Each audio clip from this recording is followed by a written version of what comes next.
But All right, I was here before. because I can see the video feeding through, but I can't see it on the. We are here, I think. It says stream is up, I think. Oh, okay, okay, I see it. Yep, yeah, we're live, we're live. We live? Yeah, I can hear me echoing because I have the video playing. I'll mute the video. Please let us know if you can hear us, if you can see us. Wait, where did chat go? Wait, I can't see chat.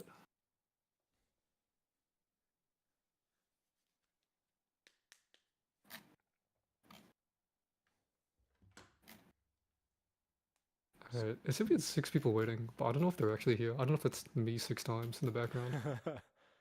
It says we got 3 viewers. That's all I know. Guys, if you can hear us or if you can see us, please write it in the chat so we know what's going on. It does appear that we do have a delay. I don't know why. Yeah, there's definitely a delay. Does YouTube have delay by default? I don't even know.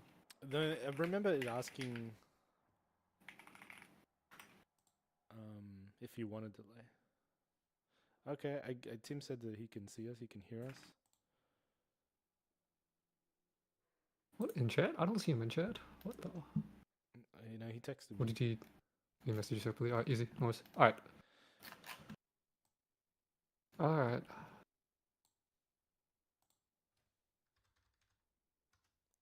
Okay. Well, I mean, we're here. So, sup, people? We're here with Advanced Elements. I'm Christian, and this is Nathan, as usual. As usual. Hold on. Anyway, yeah, there's only 2 of us, but... Dave is not here, but he said he might be able to join later to you know, make comments and stuff. Yeah, we're just, I guess, we're just gonna start... Set review, bro. Yeah, it's a set review. I haven't really seen any of the cards. I've seen like maybe 10 max from the whole set, so you know, I'd specifically held off from looking at them just so I could have a real reaction when I see them now. You've seen them, right? Yeah, I've seen everything. I've started cooking the works. He started cooking. You know, Nathan, he's a chef. Oh, I got some hot tech. The problem with doing this video is that I'm not going to hold back and I'm going to talk about all the cards, which means that no one's going to be caught off guard when I bring stupid decks to locals. Good.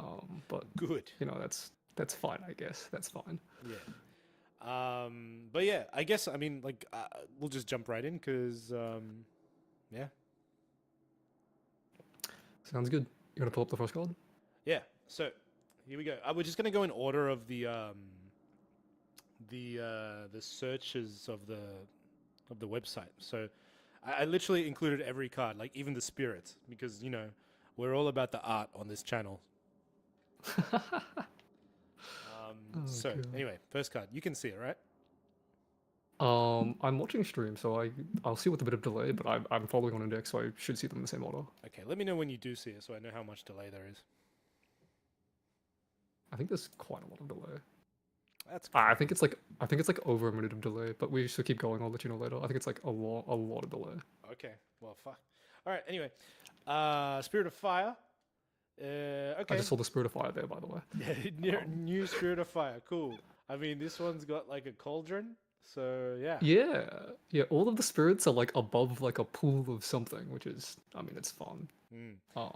I think I'll still use early edition spirits, but I mean, it's always nice to have more spirit art to choose from. Yeah, I think this is a very playable card. What do you think?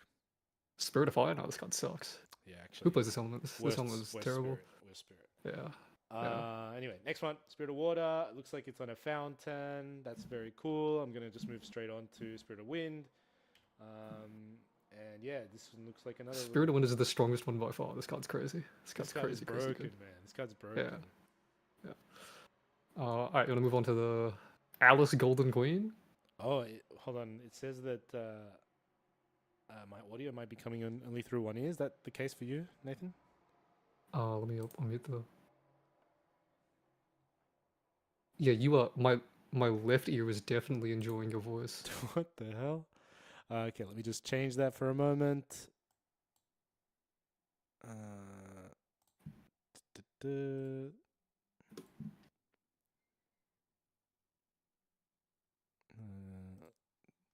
How I about didn't realize now? the delay would be. How's it sound now? Definitely gonna take a while for me to hear it on the stream, but All right, let me know in chat how it goes, how I sound, and I'm just gonna keep going. All right, after Spirit of Wind, we got like the champions. I remember. So okay, when I saw this, I was just like, oh, what the hell's going on? We got Alice. Okay, I'm just gonna read it. Inherited effect, chessman. She's a chessman. Chessman command attack cards. You activate enter the intent with +1 attack. Okay, so your attack cards have +1 attack in the intent. Okay. Lineage release. Okay, so there's an Alice level 2. For each awake chessman ally you control, prevent the next 3 damage that would be dealt to that ally this turn. For each awake chessman you control. yeah, so chessman's a subtype of ally. Yeah, from what I've seen, it's hard to evaluate this card in a vacuum because you don't really know how many chessmen pieces there are and if they're good. I mean, presumably there's like rooks and knights, and we've seen the king as well and queen. But yeah, I mean, this is a level 1 champion.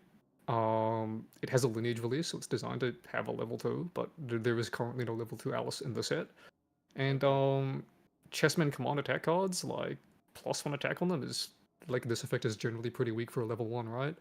Yeah, it doesn't really do much, does it? And if you just said there's no level 2, what the fuck? Like, what the hell is this lineage release then? Yeah, so I mean, you can play it Just with go to lineage break Merlin? champions. Yeah, Merlin, Nico, can't go to Vanitas, Polkork, Mordred, the like. It's always Merlin, man. It's always bloody Merlin. It's always Merlin. But like, yeah, I think like this like lineage release implies that you're going wide on board and you're keeping allies alive and awake, which is really weird because allies tend to like being rested because they're attacking things. Yeah. So yeah, I mean, like this card is very weird. Allies, like the imagery that I have is like chess pieces are awake because they're standing, you know, like, and that's the law, not the law, the flavor part. But it doesn't seem very good. It's a SR as well, so all right, I'm gonna keep going. Yeah. I think we can keep going, and then as the chessmen cards come up, we can talk about it more. But like, yeah, I think commands are also. I mean, generally speaking, I'm not a fan of the card type just because they're so vulnerable to interaction. Okay, I'm guessing chessman command is the same as like directive, the automaton command. Yeah, same as the automaton commands. So you play attack card, you rest a chessman, and it declares the attack. Okay.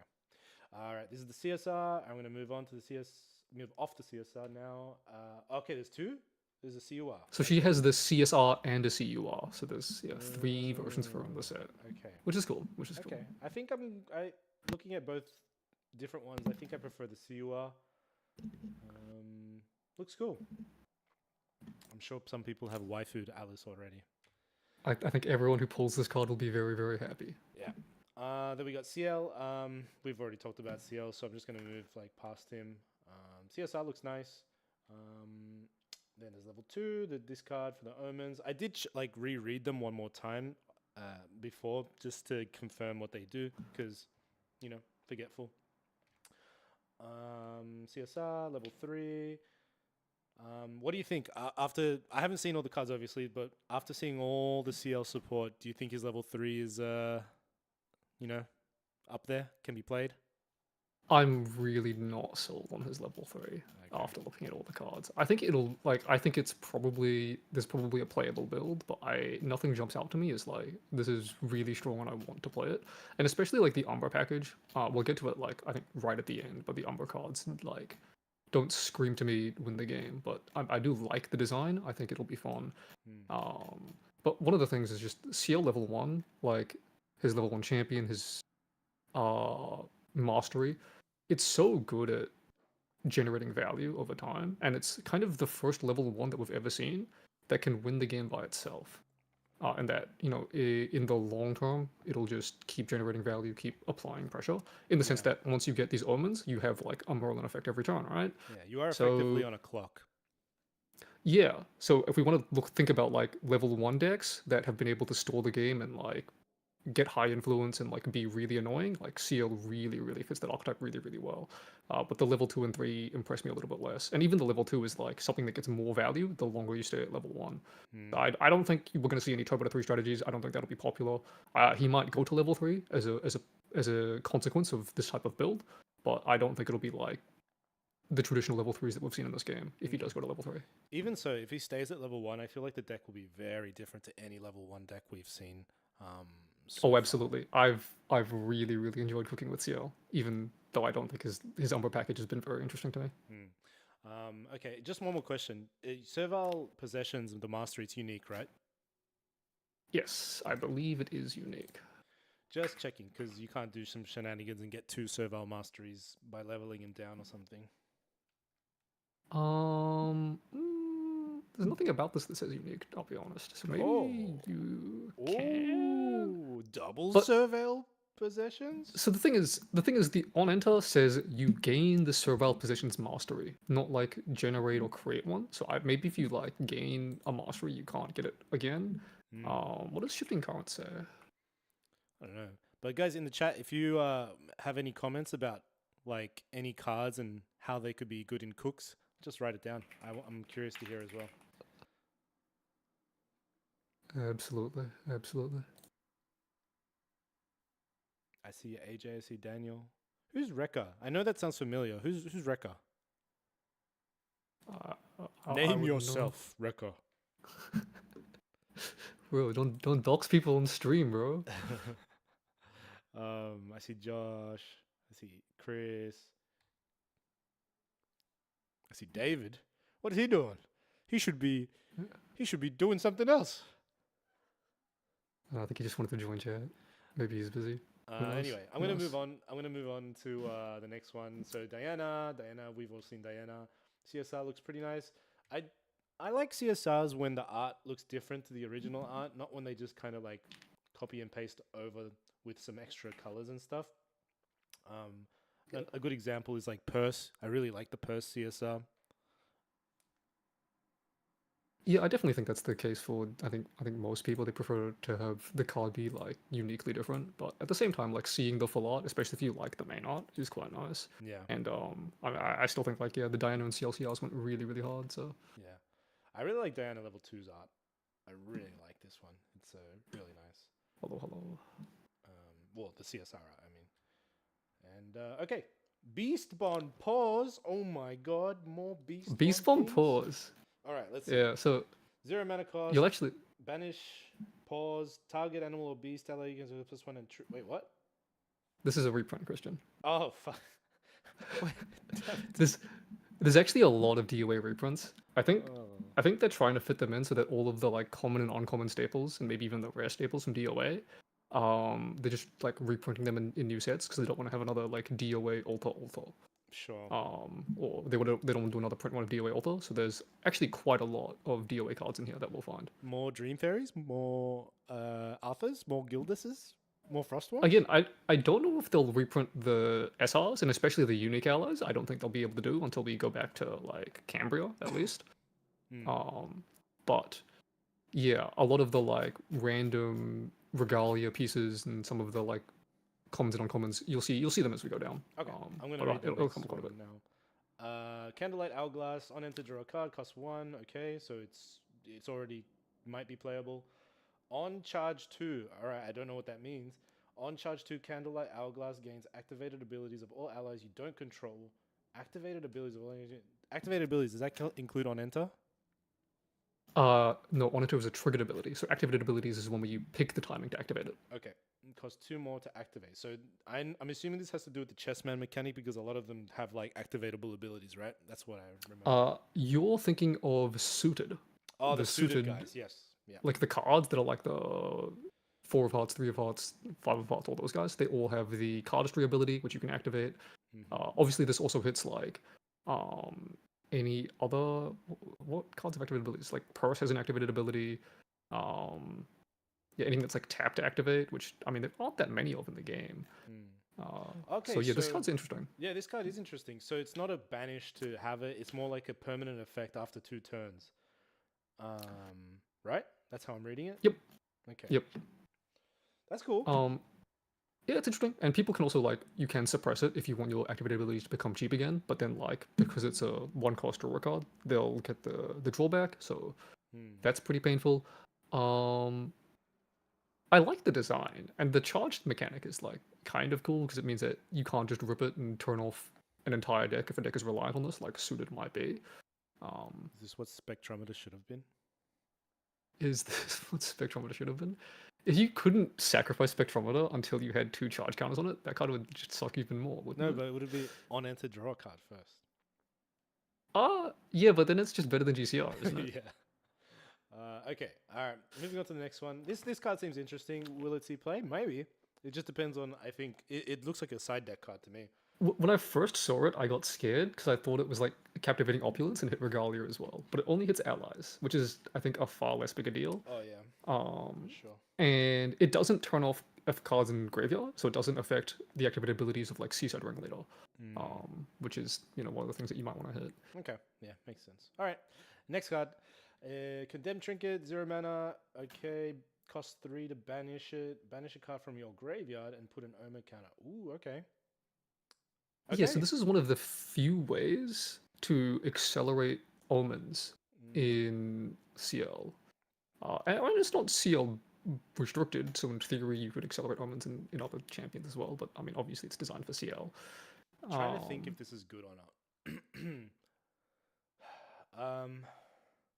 I think it's cool and I like it. I mean, speeding up the clock by 1 is actually really important, so it's probably good enough. But it doesn't seem like broken or anything, so yeah. Yeah, I think this will see play if CL has what I'm envisioning, where it has like this low to the ground like level 1 deck, where you're kind of just like, you go GCR, you're a backup charter, or well, I guess you're level 1 GCR backup charter into, maybe this, and then you're probably hitting 5 very soon after that. I can definitely see it being good. Silidar said in CL you normally care about omens more than you care about cards. Like, obviously the level 1 effect is you can banish a card from your hand, right? To turn it into an omen if you don't have any cards in your graveyard, and sometimes you do that. So if this is like, instead of drawing a card, you get an extra omen, you're kind of doing that same trade-off where you lose a card for an omen. Sure. Yeah, and I can see it. I can see, yeah, just speeding up the clock is important. 3 cost is okay. It's definitely manageable. I think this card will see play 100%. Just depends on in the end whether it will be worth having it. And I think probably the answer is yes. I definitely think there's a lot of relevant breakpoints. Like if you have like a 1 power attack or like a 1 power sword, like a Sword of Seeking, say, and you use this to hit your 3rd omen, you can use that Sword of Seeking to swing for 3 with the several positions, right? Sure. Which is clearing allies. Yeah. And like that's a really important breakpoint to hit 1 turn early versus other ally decks. Yeah. So yeah, this can be definitely very strong, I think. Yeah. All right. Next card, Memento, Pocket Watch, 1 cost Regalia, can cost 0 if you're Alice, can cost 0 if you're CL. Okay.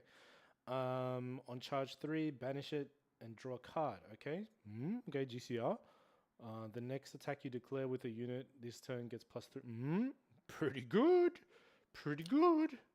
I mean, it's very slow, but it's definitely not bad, right? Yeah.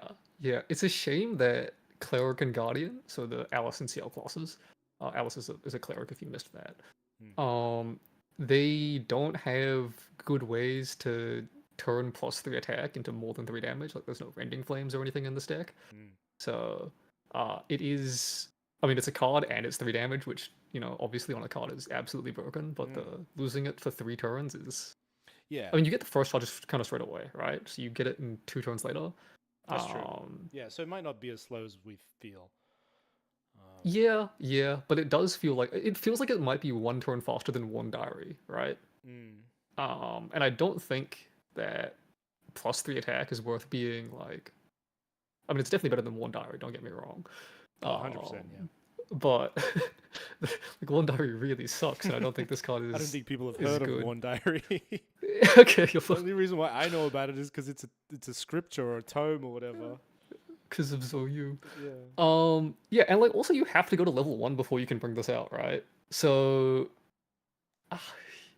Maybe there's a world where you go like, all right, let me cook. All right, you go Alice Mordred and you play Rending Flames. Oh my god, it's crazy. Oh That's my actually god, kind it's of sick. crazy. That's kind of sick. I like it. Um, yeah, I but mean, I plus 3 honestly, attack, big. 3 attack is relevant, and like if you're CL and you're already hitting for like an extra 2 damage a turn, like you have 10, like 10 again a damage sword of heavy seeking swing turns with into a 6 sword. damage. You can definitely build up fast. I just feel like it's doing two things and doing both of them slowly, right? Like Mm. it's draw a card or it's +3 attack, and you can have a deck that wants both, but normally you just want your materialize to hit a bit punchier. Okay, so Um, 100% CL is all about literally one massive turn of just like absolute bullshit that's gonna happen. Like it's all these cards are just reading to me like just wait a bit longer, and then it'll be good, and then like it all just kind of like overlaps in one turn, and then it just goes nuts. it's weird. Yeah, I feel like CL feels like yeah, it has like a clock on it, and then like once he gets online, like everything he does just becomes really strong. And it doesn't matter what it does, it's all really good. Yeah, yeah. So who knows? There might be just like this insanely timed combo with this card, with the other cards we see, and it'll all just work out, and it'll be like an insane godlike turn, and might just swing games sometimes. So I can definitely see it being tried out, 100%. It is very predictable though. Like you're not going to surprise anyone with this attack, you Yeah, know? I guess you like Zephyring this will just reset the charge counters, right? Yes, because it loses the counters, it comes back, and you get the first counter on your next recollection. Okay, So and that makes it a lot worse. At least with the other one, you draw a card. So yeah. All right, next card. Necklace of Foresight. That's a reprint, right? yep, Okay. Cool. All right, it's here. The art looks. Oh, it's the Cheshire Cat. That's nice. All right, next card. A Nefarious Timepiece. As Nefarious Timepiece enters the field, choose a Regalia card name. Cards with chosen card name cost 1 to play. Choose a Regalia card name. Okay. Draw a card into your memory for 5. Very expensive backup charger, but is CL a QSG deck? I don't think CL is a QSG deck. I can't imagine. I don't think I saw any of his Regalia being that good, so I don't think it's a QSG deck. I mean, if Seal's I wouldn't put any of those cards we've seen so far under a Grail. You have to have them out already. But Time this is ticking. card, Yeah, the clock thematic is great this set actually. You're right. I hadn't really noticed, oh but I yeah, think that's true. Um, Hourglass Pocket Watch. Yeah. so okay, I'm looking at this card. Enters the field, chooses Yes. Regalia. Yes. Is it good? It's good. It's good. It's good. It's not great, but it's good. I don't know. A Regalia card name. Is it that So like, big if of a you want deal? to, if you want to think about cards that you want to name, right? The first thing that jumps up to me is Advanced Polaris? Element Regalia. Oh, okay. I mean, Polaris makes sense too, but I feel like Polaris, like the kind of most Arasanas, depending on the deck you're playing, most Arasanas rip Polaris so early that it doesn't really matter. Mm. Whereas like if you want to think about like you actually bring this out before they bring it out, I'm thinking like Astroscope, I'm thinking Berserker's Plate. We haven't seen viable level 3 decks, so it's hard, but like you're playing against Merlin and you name like Sword of Seeking, and suddenly they can't bring out like a 0 cost materialize to bounce. And like yeah, sure they go like Trombone and stuff instead, but the card like definitely reads like it has utility and it would be very annoying to play against. The only issue is I suspect that a lot of people won't like playing it because it doesn't do anything for their game plan. Yeah, I mean, like the good thing is that once they've played, once they've played the card and paid the cost, you're just like, cool, I can just draw a card now. So it's like not the end of the world. 5 cost is really expensive though. Um, it's Yeah. it's drawn to your memory. I don't know. I don't really like it, to be honest. It feels like a Nia kind of card. You know what I mean? It's just a bit. But the difference is like Nia can name champions, right? And champions you can be pretty sure that they're gonna want to go to eventually. Yeah. But like I Whereas, can imagine like a sufficiently aggressive deck could like play this and name Terrafring or Safeguard Amulet, and like that can be really annoying. that's true. Or maybe like if you're like a wind deck, you could name Nullifying Mirror. Or if you're like Genbu and you name Sense of Restful Peace and your opponent doesn't want to bring it out, But like, yeah, I think I think most of the time I'd the rather be drawing a card though. yeah, and I also think like right now there's so many good material that cards like Safeguard Amulet, like Tower of Ring. I think Censor is gonna get like a lot stronger with this new set. That it's gonna be really hard to find space for this in your material decks and even your sideboard. So Yeah, I cool agree. card, but I don't think it'll see play. Yeah. All right, next. Poison Dagger. New card, Poison Dagger. Oh my god. Dude, this card's crazy. Dude, this card, I can predict what it does. Does it deal 1 damage and then for every other damage you do that turn it does 1 extra damage? That shit's crazy. Yeah, this card would be great in Pfizer, which saw play at Worlds. Wow, So Pfizer surely it's top a good tier. card. All right, next. Poisonous Apple. On enter, choose a player. That player gains control of Poisonous Apple. Oh my god, is this Excalibur? Except new version. Whenever a card of floating memory is banished from your graveyard. Is this your graveyard? As in the player who's controlling it? Yeah, the player that you gave it control Okay. of to. Deal to the it's a worse Excalibur. Nah, it's not a worse Excalibur. It's actually better. Well, Excalibur gave your opponent a weapon to hit you back with, like. It's not gonna see play. It's not. It would be funny to like play this and then like raccoon someone and like deal 4. I mean, David's right. Putting this under Grail would be kind of sick if they lost in Thor for like 10 and you're just like, sucker, take 10. But they can choose to just not banish with Lost in Thought as well. Like they can just resolve Lost in Thought and be like, okay, sure, whatever. Fair. You could be a Merlin and you could combo this with Merlin. Yeah. As I said, like you play Raccoon, you play Merlin. Like it's funny. I don't know if it's good. I mean, there's definitely worlds where it is good.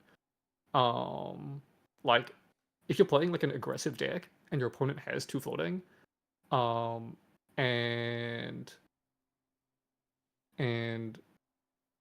you bring this out and you eat both floating with a raccoon, like you just did 2 mana deal 5, which is absurdly efficient, let alone getting rid of their floating. But at the same time, yeah, like it's so situational. Is 0 mana deal 4 Regalia worth it, you reckon? Absolutely.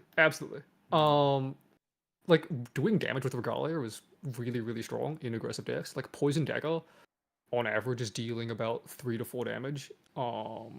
In most Pfizer turns. Like if you get like 5 damage with your Poison Dagger, it's a really, really good turn for Pfizer. And like you can get to 4 pretty consistently. But like even 3 is often good enough. So you're doing 4 damage with a Materialize, especially a 0-cost Materialize that like isn't hindered. Can be really, really strong, but at the same time, like that needs your opponent to walk into having 2 floating memory and your ability to banish it. Yeah, and it also means you have to build your deck around it as well, which is not very... Yeah, and it's like, do you really want your card to have this and not Censor, right? Yeah. If you're playing against decks that, have high floating count. I like the art, though. All right, moving to the next one. Spell Ward Scepter. Hindered, 0 cost, banish it. The activation of the next card you activate this turn cannot be negated. This is the hero card that people have been waiting for. We've needed this card. This card is fantastic. This card unlocks so many more games.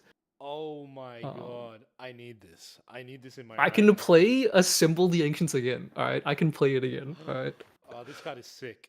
Okay, this card is good. When you want this card, it's the best card in your deck. Yeah, if it's not top tier, that wouldn't surprise me if it's not top tier. But in the decks that need this, oh my god, it's just so welcome. Holy crap! Like, there's a chance that every deck that needs this is just bad because you're so reliant on cards that on like one card. Yeah. But like, okay, so like for me, like you think of the decks that really want this, and it's like I mentioned Assemble the Ancients. Like Onsol, you can actually play Onsol again, right? Because like before you played Onsol, and you just lost to Incap. If your opponent was an assassin, you just scooped. Now you actually resolve the Onsol and you hit them in the face, and you probably even like win those games, which is so good. Yeah, this card, This card is sick, man. This card is sick. it's really cool that they printed it just so that like all of these bad cards that are reliant on like you need this to go off to play the game, those strategies are like actually enabled again. Now I can Um, burst asunder without without worrying. Burst Asunder was already not worried, bro. That deck didn't care. Now I can glimmering refusal without Yeah. worrying. Well, this is the problem: is that this card being printed means that maybe they won't ban Glimmering Refusal. You know, and they'll be like, "Hey guys, this counterplay. What do you mean this counterplay?" It's a bit scary that the decks that do need this will get better, but the ones that are already good will get even better and might be more oppressive. So I don't think that the decks that are already good need this, and I don't think they'll run it. Like, if you're not gonna crack this to make sure that you resolve the ghosts, right? Or like a burst asunder even. Unless you're playing against, exactly Tristan, you're worried about incap. Like the Loxum deck that's good right now, like you can only choose one of your cards to not be negated, so you're playing like double Lightweavers, and like one of them can still be negated. And also like Loxum, you make them put their hand down anyway, so who cares? Genbu is like, what are you resolving in Genbu that you don't want to be countered? Like maybe Fugue, but like that deck, it won games by having its own counter spells to protect its win condition anyway. Yeah, if you have your own counter spells, definitely less valuable I mean, in those decks. Maybe if Genbu is like super popular and it's the mirror, like this card is really good in the mirror, right? And maybe this card is good in Win Seiryu, maybe, to resolve like Byaku's command. Yeah. But again, like that deck was mostly vulnerable to like Summer Frost versus water decks. So yeah. Yeah. But will be fun. Like against Arasana as well. This card's really good versus Arasana. Oh yeah, that's true. I think my next question is, would I side this or would I main it? And not sure. It's almost good enough to be mained, but at the same time, like if I'm worried about most counterspells, I'm more likely, I think, to main board Viridian Trinket. Yeah. Yeah, I mean, yeah. But if you're worried specifically about like incap, or again you're one of these decks that like needs to resolve one specific card, then this card is fantastic and I love it. Yeah, really happy with this card. This is my favorite card so far. Okay, next. Suspicious Concoction. Whenever your champion levels up, you may banish Suspicious Concoction. If you do, draw a card into your memory and recover. It's a Riot card. Yeah, this card is good, right? This card is good, right? Man. What do you mean? Right? It's literally GCR, but like better. It's better GCR. ... I don't know. So the card, like, the effect of the card is good. Is it good enough to make it into a deck? I don't know. Like, again, like there's so many good material deck cards these days. I mean, draw a card to do. Draw a card, recover 2. Pretty good. But it's like you only draw a card in your next turn. So like, when I think of like decks that want to play this card, it's like these slow decks that want to get to 3 like reasonably quickly, like Arasana, like you mentioned, Rai, maybe like a Value Tenoris deck or like a Tristan. Would you really rather play this card over Backup Charger? Because I feel like in the games when you're not turboing to 3, your hand sucks, and I like to go Backup Charger and just fix my hand so I can level up next turn, or even Backup Charger and then crack it to level up and banish from the Backup Charger the cards that you put down. This card, like, yeah, drawing a card to memory and recovering 2 is great, but like recovering 2 health isn't worth stalling a turn versus an aggro deck. I don't know if I agree there. I think 2 health is good. like any heal is. It is, but like you wouldn't take a turn off to go for this, right?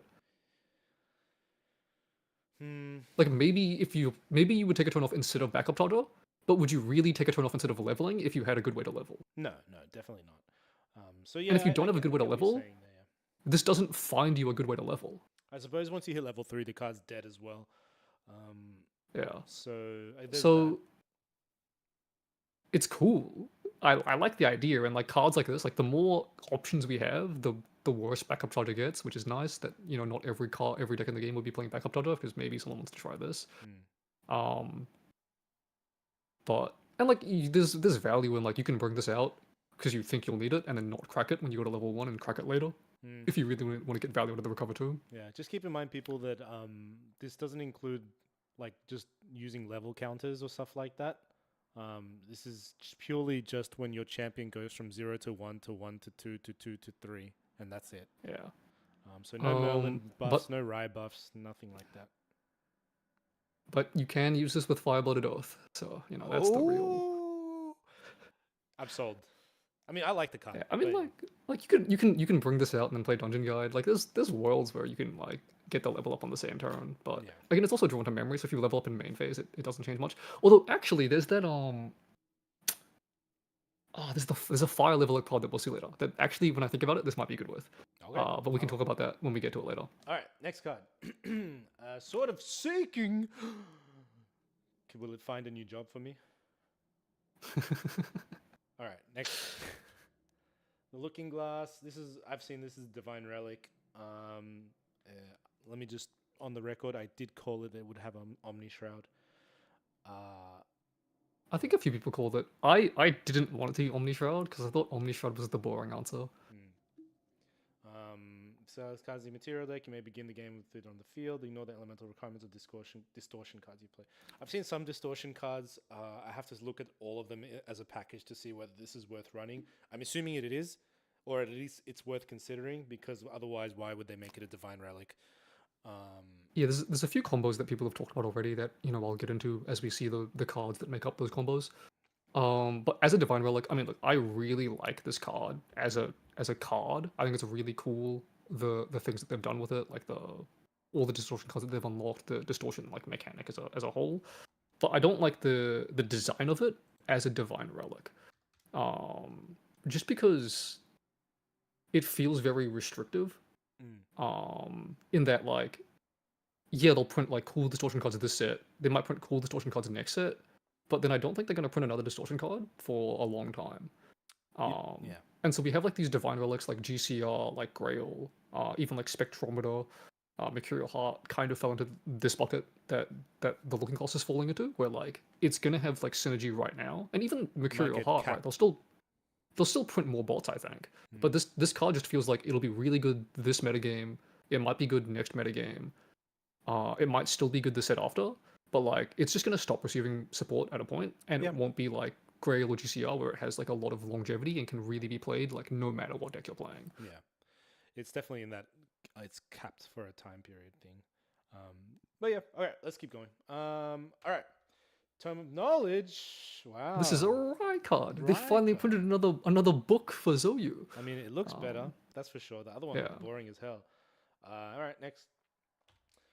Trivariate Dream. It's an Ether Wing weapon on attack. If there are exactly 3 Ether Charge cards in the attacker's intent, this attack gets +3.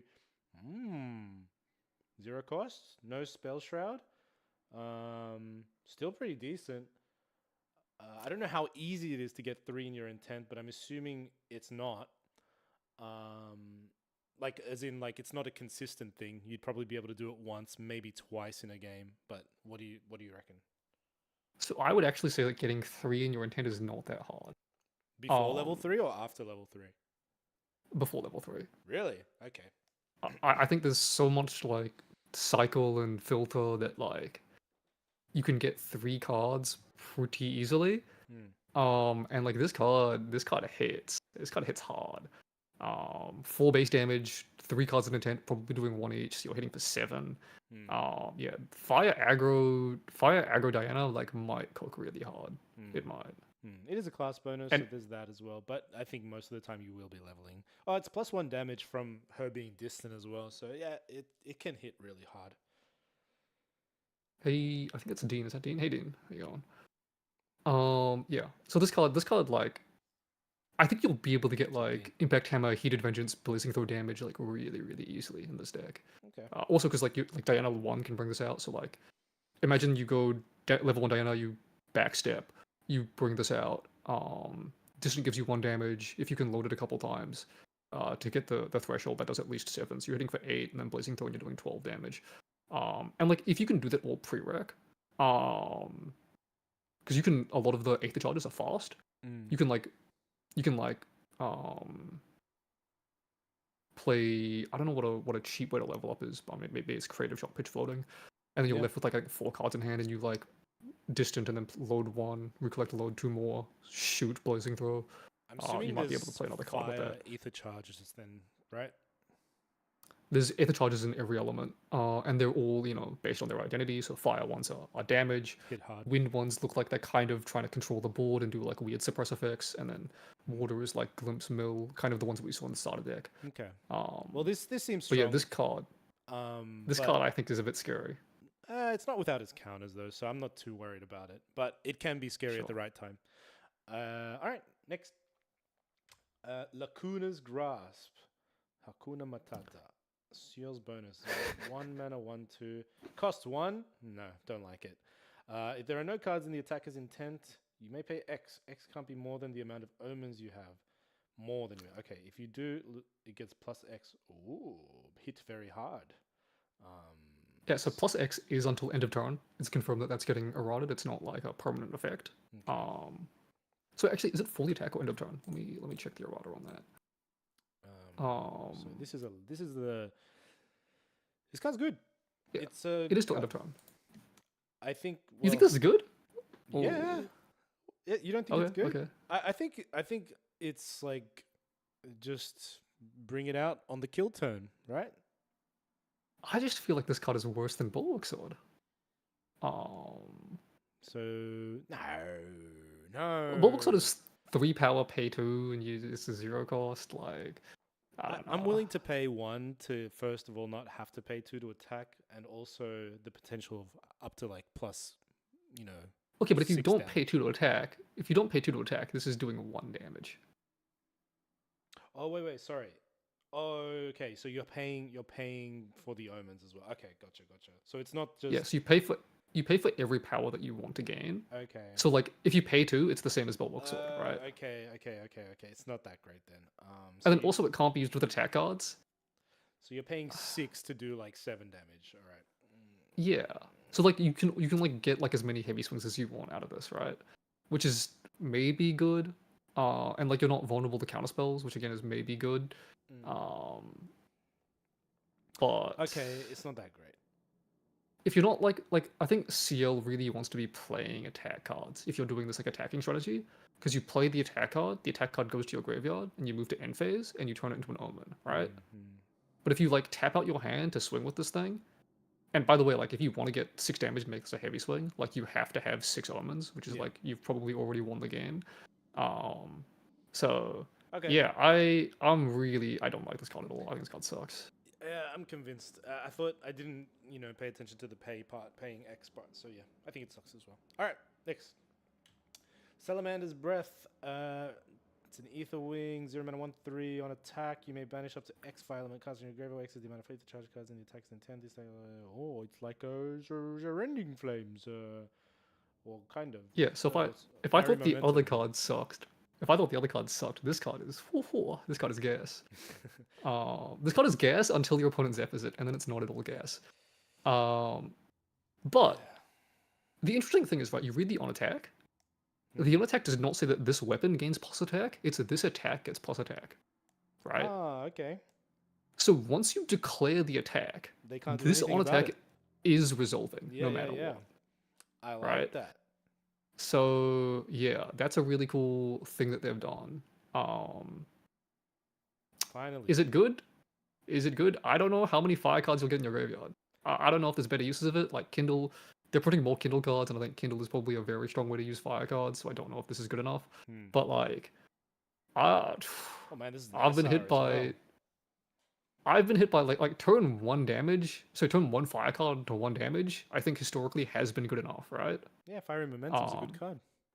And getting this in your material deck is super consistent. And again, being able to rip this off your level 1 might be very, very strong, but we'll have to see.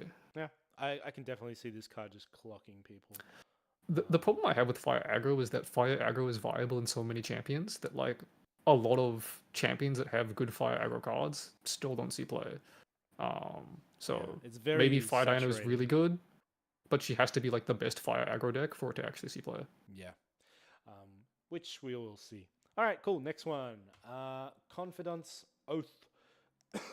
0 mana Guardian Ring. Whenever an omen count is put on a card in your banishment, put a refinement counter on the oath. Remove 2. It's a bit boring. Nah.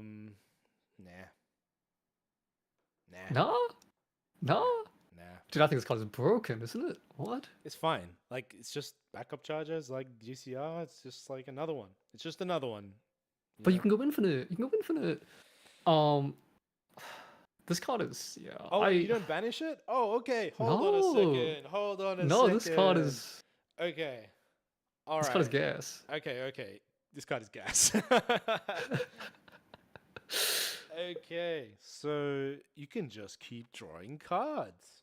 Interesting. So there's two things, right? So one is that this card can theoretically go infinite, which in a lot again I'm thinking about level 1 CL, right? That stays low level, gets a ridiculous amount of influence, and beats the crap out of you. This card might be This card's really good. absolutely broken. Yeah. Also, the other thing that scares me is we'll see it later when we get to the water cards. I mentioned that there's not a lot of good ways to accelerate getting omens in the game. A lot of the ways that does accelerate omens is in water. Okay. So like for some reason water has the identity of like go low influence, get more omens. And like if you have this on the board when you're doing that, like there's a lot of cards that are basically like -1, get an omen, right? Sure. But if you have this, like it's -0.5 instead of -1. And yeah, this card could be crazy. This card could be crazy. Could be, but I don't know. You have to have 2 omen counters, not 2 refinement counters to do anything first, which is, well, like you mentioned, you can speed it up, so maybe you can get the draw like very quickly, which makes it worth it already. But it's the good thing about it is that it is slow to an extent. And then it can be horsed as well. It can be fracturized. Can be all that stuff. By the way, is there anything that in this set that can be fracturized and it's still active, like Lantern? No. Okay. No, that's not the case, and also like I suspect that will never be the case again. Okay. But yeah. All right. But no, really good card. Really good card. Curious to see what other cards there are that support this. Yeah, this card is crazy. I love this card. Mana Cascades, SR, 1 mana, 1/3 on attack. If there are 2 or more water element ether charge cards in the attacker's intent, this card gets +1 attack and gets an on champion hit that bondage. Whoa! That power. Yeah. Is there a way to make Diana attack twice? Not that I'm aware of in this game. I don't think there's any way to restand your champion in basic element. I don't think so. But also like even if you could, you would have to get 2 more ether charges in your in your weapon again, right? Between the 2 attacks, because you clear the gun between attacks. Historically, getting rid of a card from your opponent's memory has been pretty good. It's a card, so it's a random card. It's not like Gawain or something where you like look at their memory and you choose. Yeah.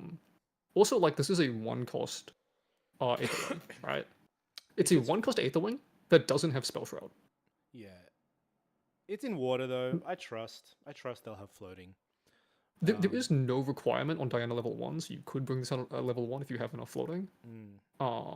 Like if you play like Primordial Ritual and you mill a floating and you go like Diana into this, like that might be super broken. Yeah. But yeah. I'm not sure how to feel about this. I'm not sure how I feel about it either. It's I mean, we both know the effect is strong, but it's just the 1 cost.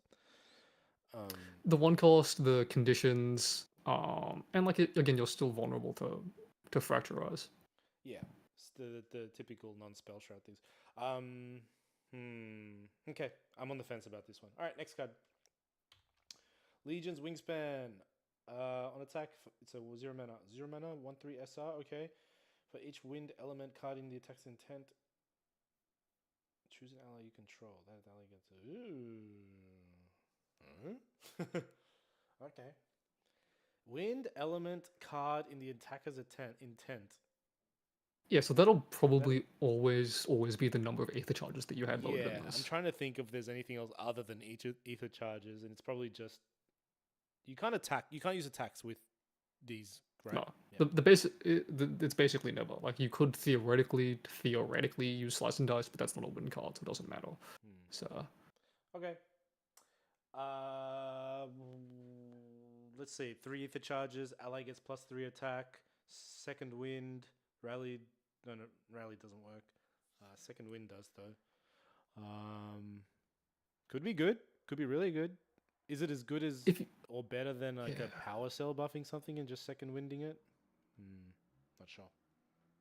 Yeah, if you can get value out of the plus attack, it's probably decent. If you can't, like, I think they've tried this with the other, like, with Gun Diana as well, where like Wind Gun Diana is trying to push this like hybrid allies plus gun dynamic, and it kind of sucked there. So I don't think it'll be good here, but at the same time, like a lot of why that deck sucked was because level 1 Diana did literally nothing by itself. Whereas like an allies deck, you kind of want your level 1 to be relevant. So maybe like this Diana just being able to get this out for free is good enough. Yeah, maybe. We'll see. We'll see. All right. Next card. Oh my god, we're an hour in. We're still even through the Regalia. All right. It's gonna be a long stream. Obligation. Jesus. As long as your champion hasn't been attacked this turn, your champion has. As long as your champion has taunt. Okay. Interesting. Okay, so once he gets attacked, he loses taunt.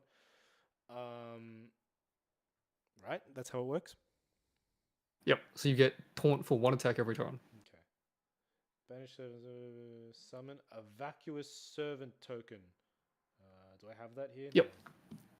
So the Vacuous Servant token is a token 1/1 that gets, I believe, +1 attack for every attack card in your omens, and +1 health for every ally card in your omens.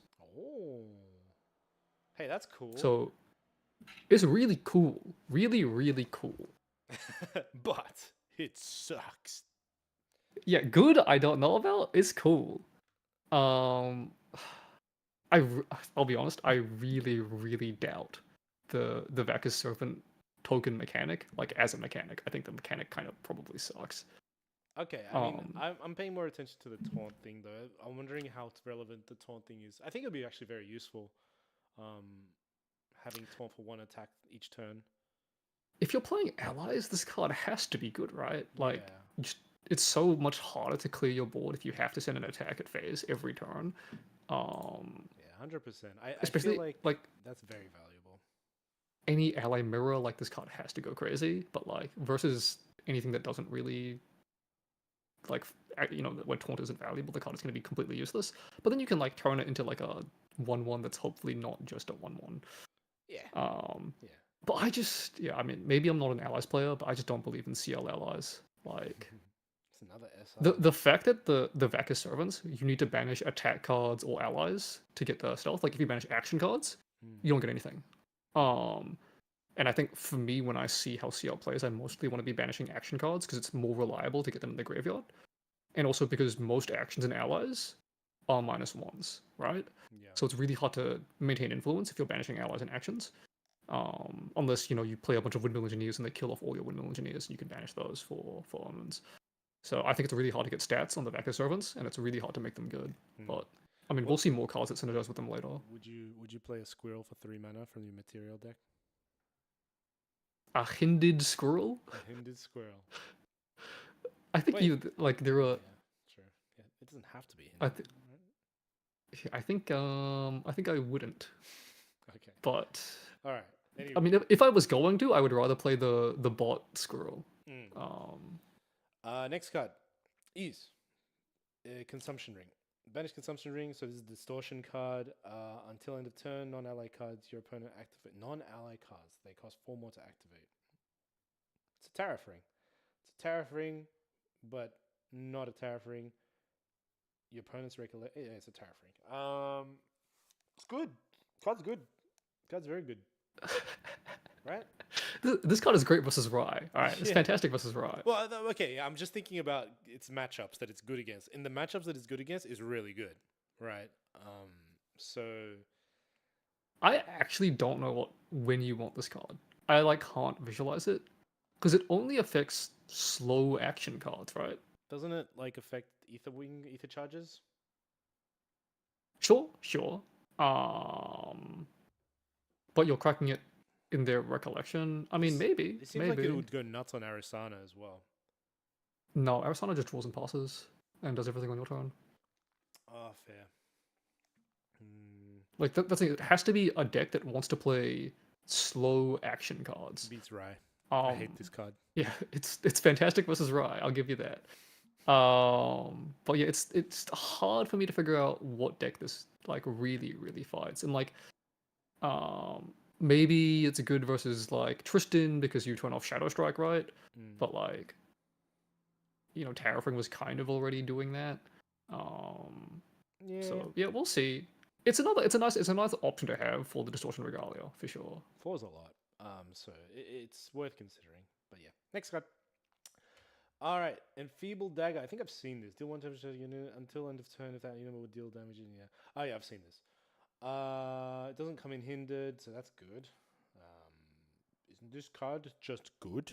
This card's good.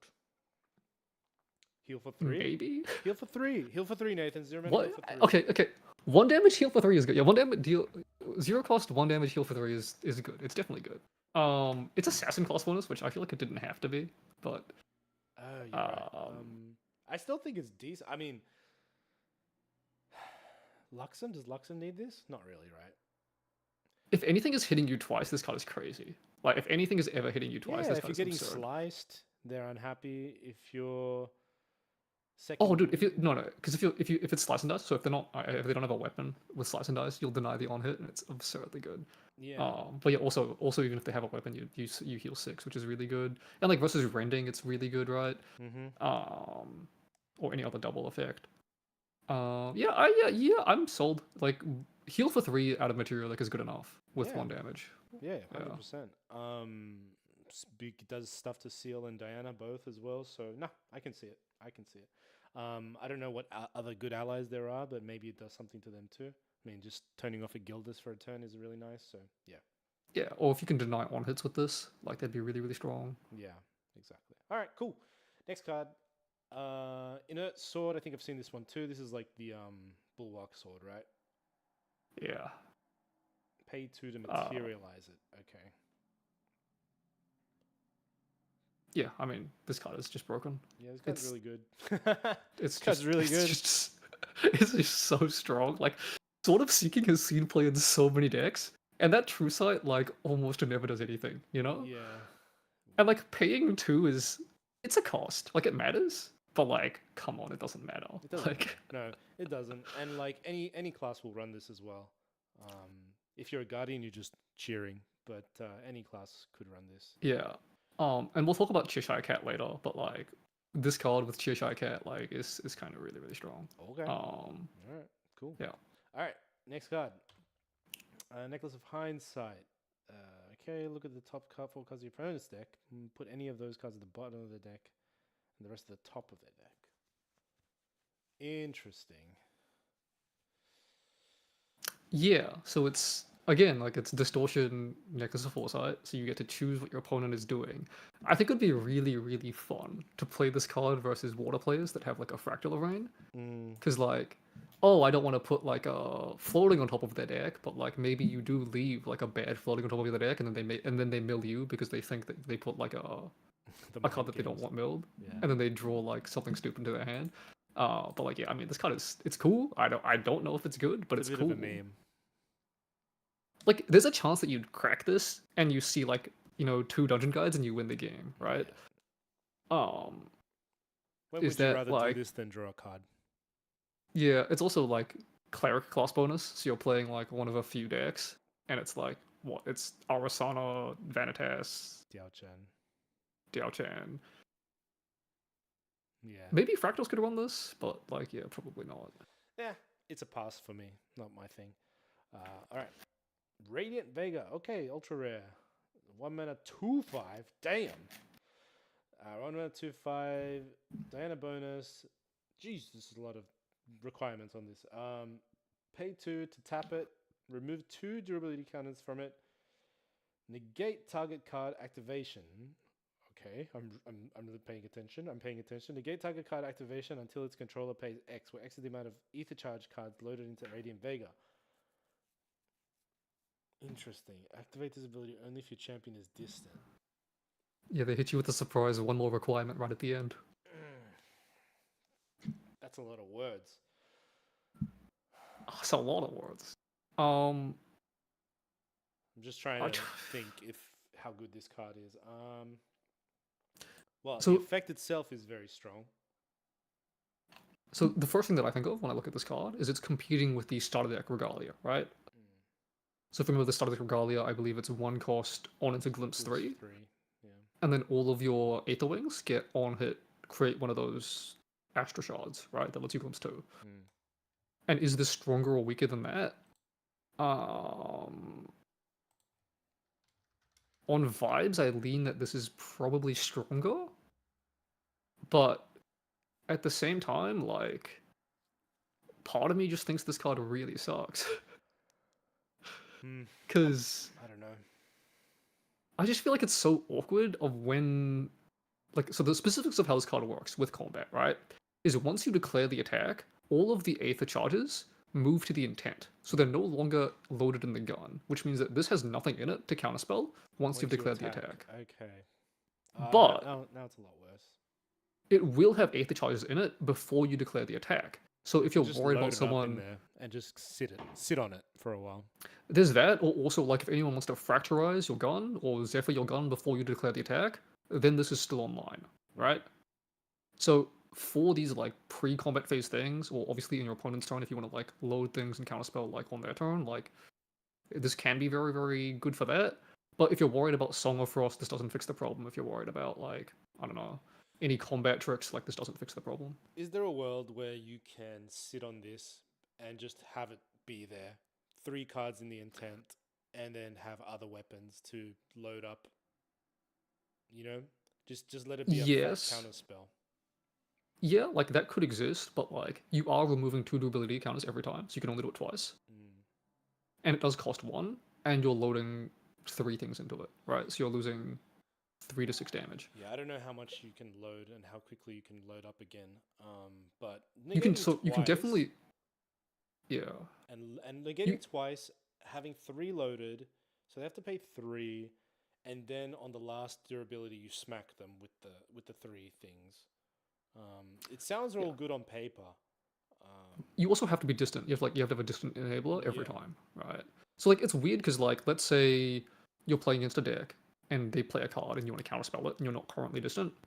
Like you need to play a distant enabler to um to make you distant and then use this. Mm.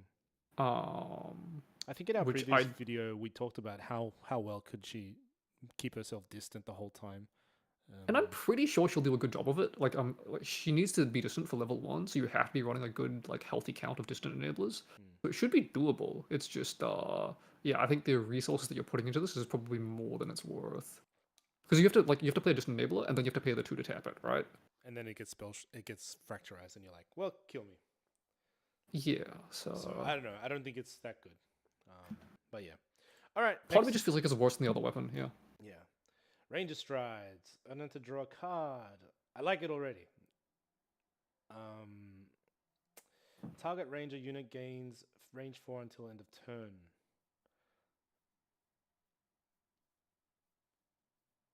Target Ranger unit gains range 4. That's a lot of damage. That's a lot of damage. Remember how we said 0 mana deal 4 a lot? Yeah. Yeah, and this is 1 mana, like a cycle because you draw a card back. This card is definitely good. Is it good enough?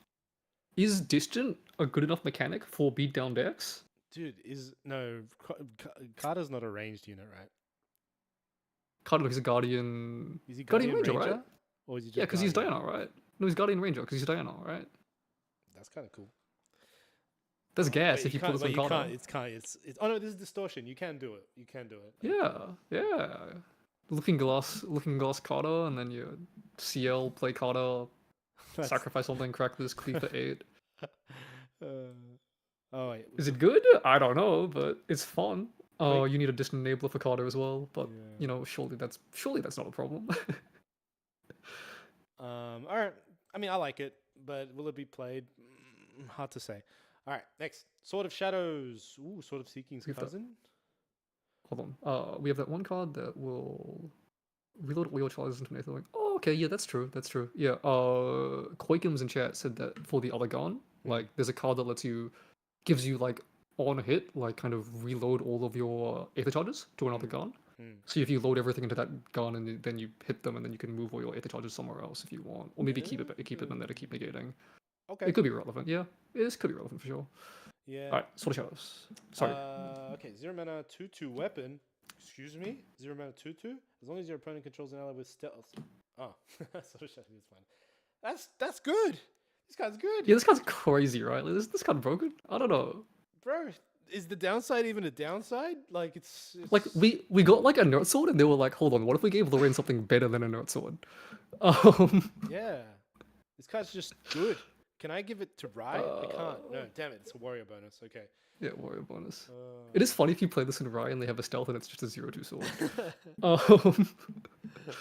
Yeah, this card's crazy. Again, we'll talk about Cheshire Cat later. This card's crazy. Mordred? This card's crazy. Mordred with this? Hell yeah. Alright. Okay, next. Oh my god, a Crux card. Alright, I'm gonna have to finish Crux the is in the stream, set. guys. Crux is in this game. I'm sorry, I quit GA. On attack, you may sacrifice another sword Regalia. If you do, wake up the attacker.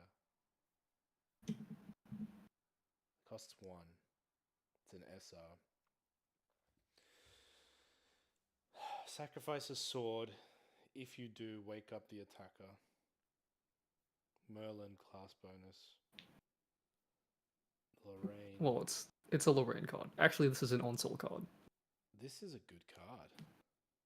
This is a fantastic card in on-soul. This is a good card just in general, isn't it? I would play it in Merlin. I don't think you have that many swords. I don't think you have that many swords. Intangible Geist? Yeah, but like it just takes so long to get all the swords on the board. Distortion cards?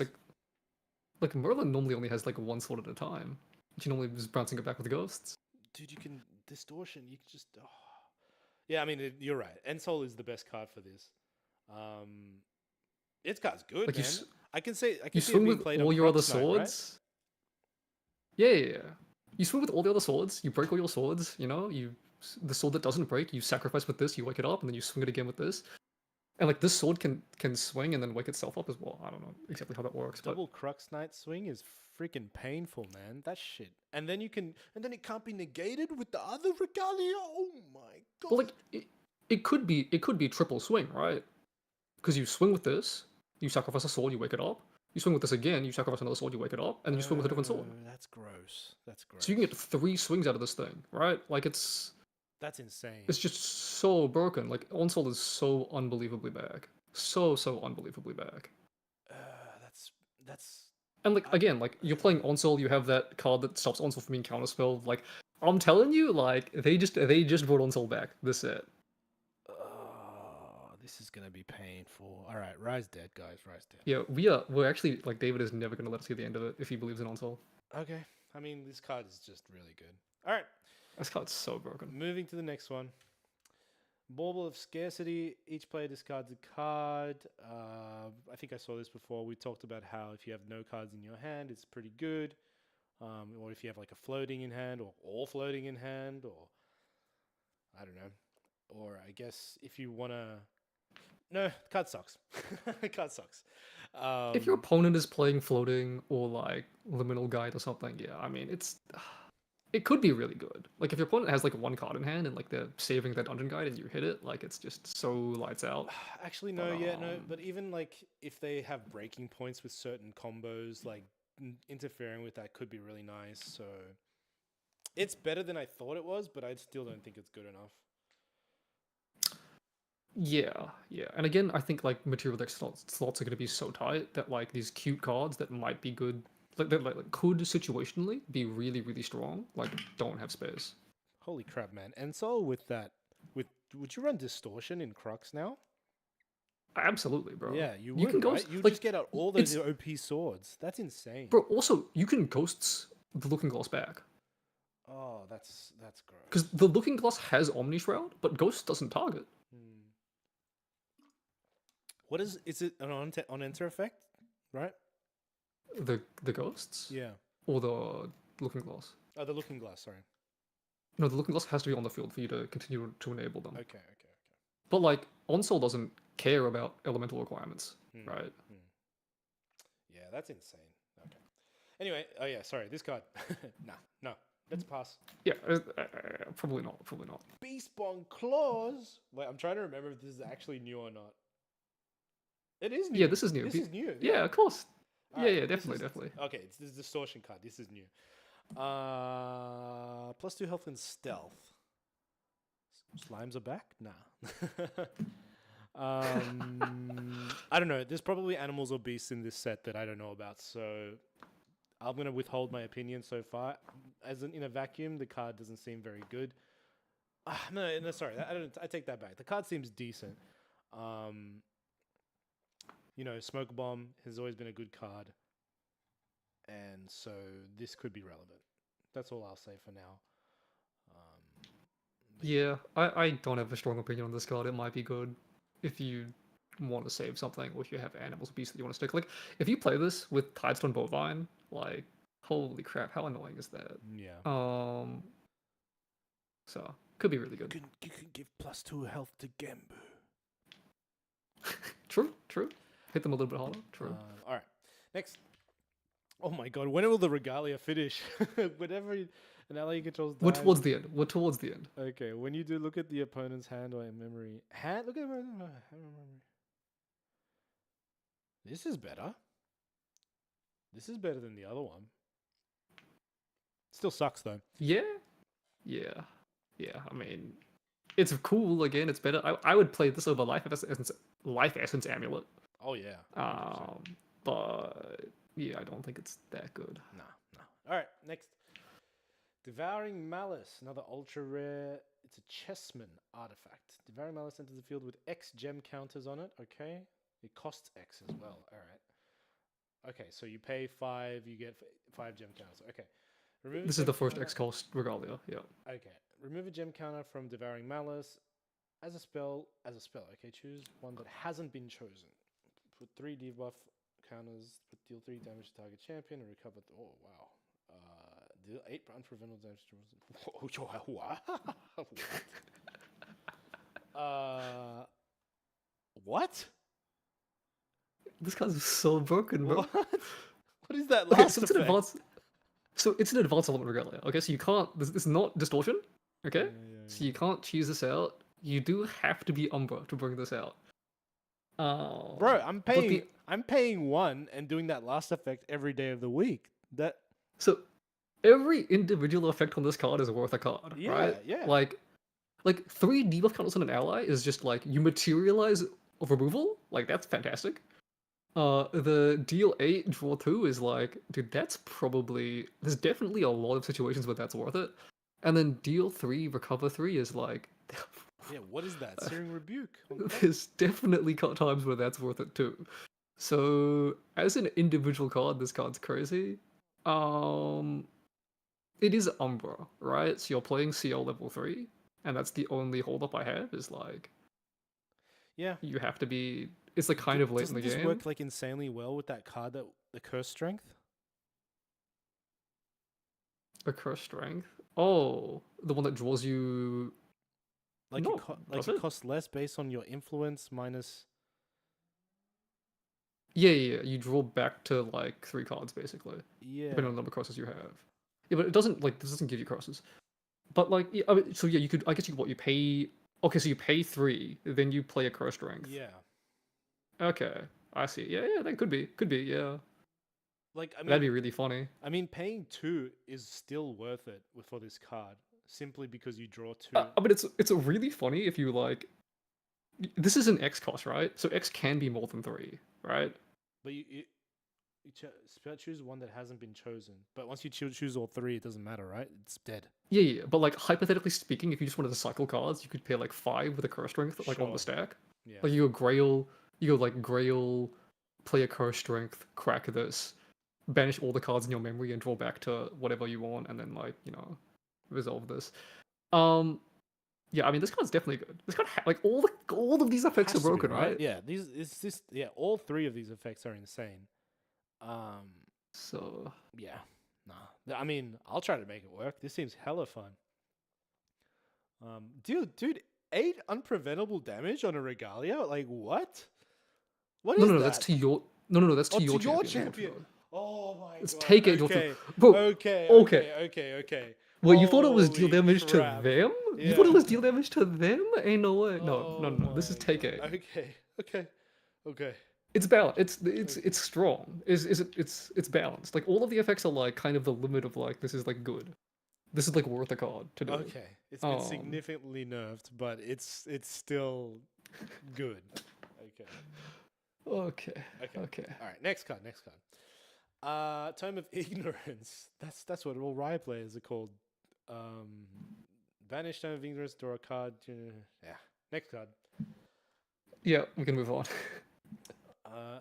Ethereal. We made it out of the Regalia, Christian. Oh, We did finally. Okay. First Ether Charge spell I've seen in the set. Banish up to one target card in your graveyard. Then you may load Etheric Reforging into an Etheric weapon you control. Banish up to one target card in your graveyard. In a graveyard. So it can be opponent's graveyard. Okay. I'm assuming there's better Ether Charge cards. This card is fine. Like in worlds where you're playing against floating or something, like this is good. But like, yeah, I mean, Yeah. a lot of the Aether charges read pretty much the same as this, where it's like an effect that like is okay, it kind of trades neutral. You probably wouldn't play it if it wasn't an Aether charge, but like because it's an Aether charge, it's like probably it could definitely make the list in some decks. Yeah, I can see it having relevance. All right, next card. Alacritus Huntress. Range 2, 3 mana 2/2. On enter, reveal up to one Ether Charge card from your hand. You may discard it or load it. What? Excuse me? This card's good, Nathan. This card's good. Yeah. So there's enough Aether charges with floating that this card is good. 3 mana 2/2 is like not great stats. Range 2 is like if you ever see range 2 on an ally, like it's probably a bad ally because I mean, they gave some power to it having range, and that means it doesn't have power somewhere else. But like this is this just card is definitely solid. This is a solid turn 2 play in my eyes after you've leveled. Level, become distant, play this, sure. You could also just like play the Aether charge, keep in mind. That's true. Okay. Which will normally have like this. So there's a lot of Aether charges that say draw a card, which is like essentially the same thing of like replace itself. But like this comes with a 2/2 body, which is nice. Yeah. It could have more relevance in wind as well. Yeah, I'm not super enthused with it. I think it's good in water because water has some of the floating Aether charges, and if you just got a floating Aether charge with it and then draw a card, you're very happy. Yeah. But the actual card itself by itself is fine. Interesting. Okay, next. Backdash. So we have backstep and sidestep, and now we have backdash. Okay. Target unit becomes distant. Draw a card. I mean, it had to be something like this had to exist. I couldn't see anything like backstep was definitely not enough. Yeah, I mean this card is good. They did the same thing with evasive maneuvers. So there's like evasive something else that I mean we'll find it soon enough, where it's like basically the same card but like slightly different. Yeah. Backstep's a good card. This card is You once you have get to to level run 2 plus, this it's better. Yeah. It'll probably make most Diana lists, I think. Yeah. 100%. Yeah. Okay. I do think backstep is better, but yeah. No, 100%. Backstep is way better. Okay, Blighted Jewel item card. On enter, it becomes ephemeral. I have to ask you about that in a moment. Draw a card into your memory, okay? It's a cantrip. Each ephemeral ally you control gets +1 as long as it entered the field this turn. Huh? Yep. So ephemeral is a state that basically says when this would go to the graveyard, it instead gets banished. Yeah. So it doesn't matter too much on this, but there are cards that have ephemeral synergy. And ephemeral, like as a package, it's not a mechanic that I'm super excited about because I don't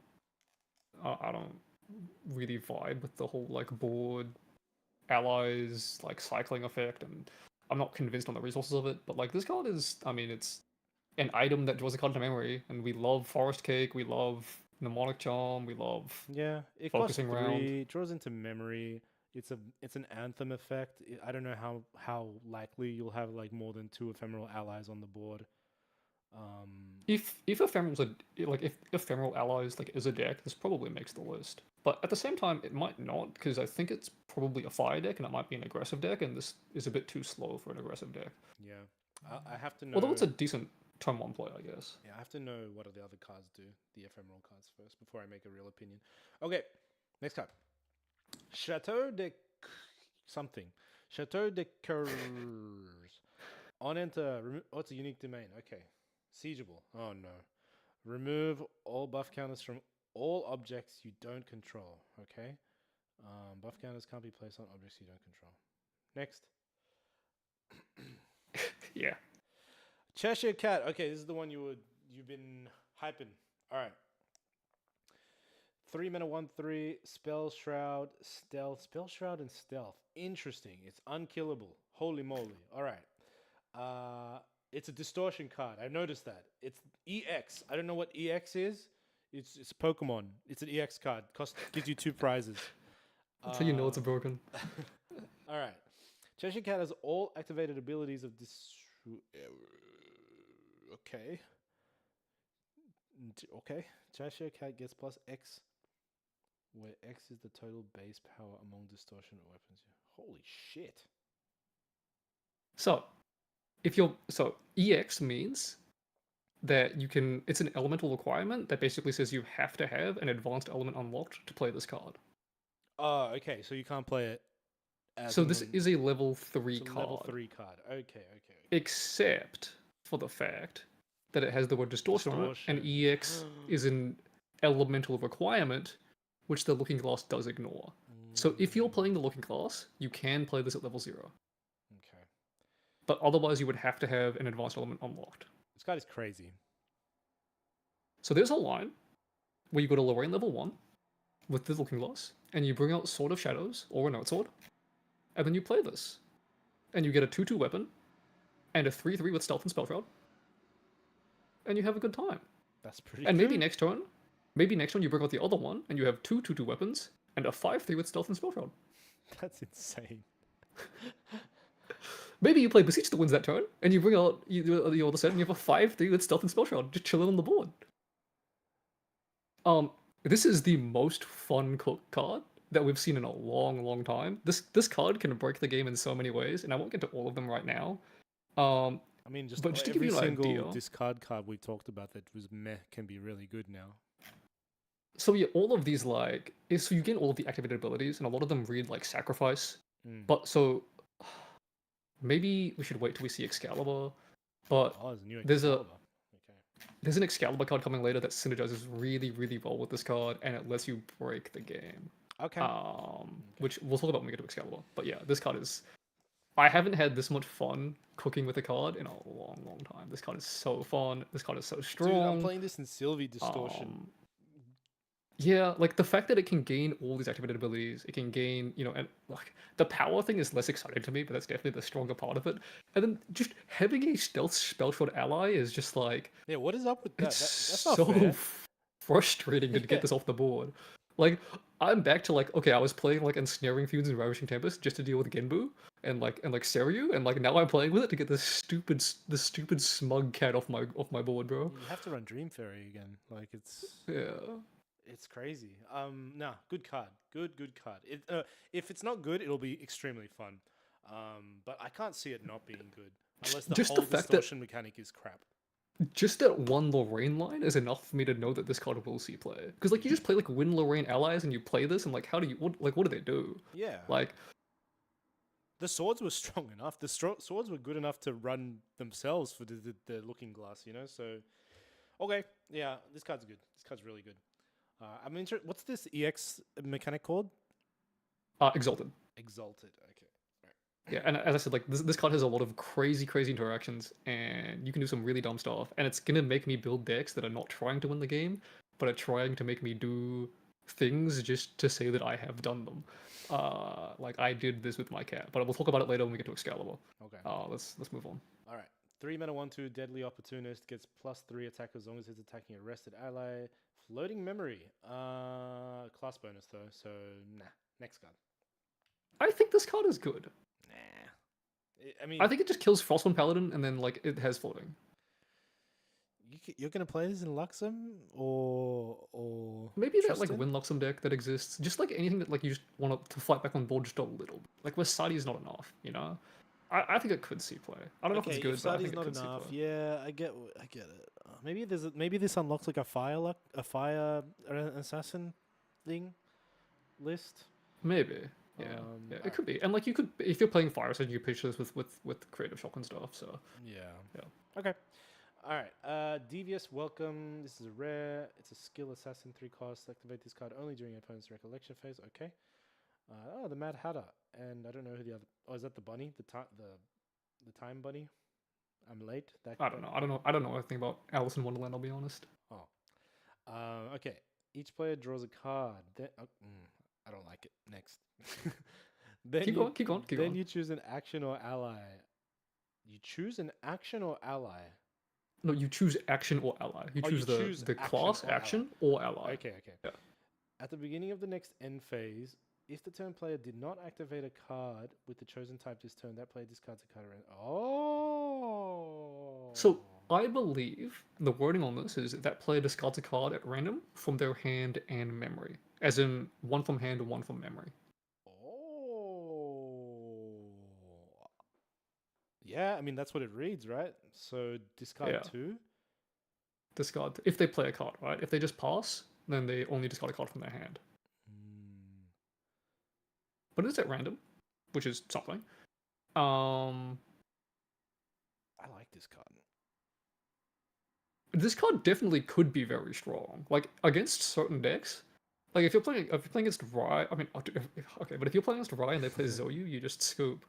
If you're playing, maybe you're playing against Arasana and you name ally, and they're like, what do they do? They just play Dungeon Guide and pass. Like, Yeah, yeah. Like I mean, even then, Ari can just like DG to level 2, and it's probably this fine. card actually wrecks Rye as well. Nah, not if you play Zoyu, you're fine. If you play Zoyu, you're chilling. But like, yeah, I mean, if you don't, then it's really hard.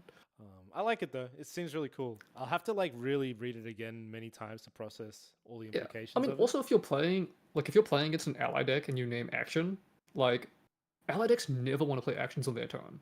Like, what are they gonna play? Fable wins? They're gonna play Zephyr? Like, yeah, seems good. I like it. so awkward for them. It can definitely be really cool, really cool. Dude, you can abuse this with Xander level 2. This is kind of cool too. Like you can make some weird Xander hand distortion deck. Oh, that sounds cool as hell with Cheshire Cat. Oh, okay. Yeah, like imagine you're playing this in water and you play like extricating touch and you see their hand and like you discard like the one ally that they have and then you play this and you name ally. Yeah, that's cool. That's really cool. And you don't go down on influence, which is nice. It's fast. Definitely can be viable, I'd say. Might unlock a whole new deck. All right, next. Devoted Martyr. Intercept 2-02. Whenever your champion levels up, you may banish this card from your graveyard. Ooh, it's a cleric class bonus. I hate this. This is bullshit. I don't think you can use this effect when you go to level 1 either. Maybe I'm wrong about that. No, I don't think you can. But, I don't think you can. Yeah, so I just don't think this card is good. Yeah, okay, this card is ass. This card is ass. All right, next. Dreamy Unicorn. Oh, I can see it. I can see people lusting over this card already. On death, put a preparation counter on your champ. Intercept 2-1-2. If on enter, give a prep counter is good. Then on death, surely is playable. So this won't see play in Wind, right? Wind has too much access to prep counters, but like seeing Fire finally get access to prep counters, like what about Fire aggro cards? This card is probably a good Fire aggro card because your opponent has to kill it. Yeah, you don't want to kill it, but not you can't kill it. Leave it. Yeah. You can't just take 1 damage a turn, right? Yeah. You know, like you bring out this next to Poison Dagger and you're not going to kill this thing, like, you know. Very annoying so, card. and then getting access to the Dagger as well. Getting access to another prep counter, yeah, you get Mark Blade, you get access to Planted Explosive, you get access to Ignited Stab. Like that deck definitely uses its 1 prep counter really, really well. So getting access to 1 more could definitely be really nice. It's a 2 cost as well, which is very relevant. Yeah, is it good enough? Maybe in fire aggro, definitely could be. Maybe. I don't think this is enabling fire level 3 decks though. Fire assassin level 3 decks. I wonder if this unlocks other classes. I mean, look, if you play this with Cremation Ritual, like it draws you a card, right, for Tristan, Hmm. right? Because you get one from level 1, you get this for level 2, and then you get effectively like a Library Witch worth of draw from it, which is nice. But What does Sylvie I with don't prep think counters do? slice and dice. The answer is always slice and Slice. dice. Hmm. Yeah. Okay, it's an animal, so that's what I was thinking. All right, next.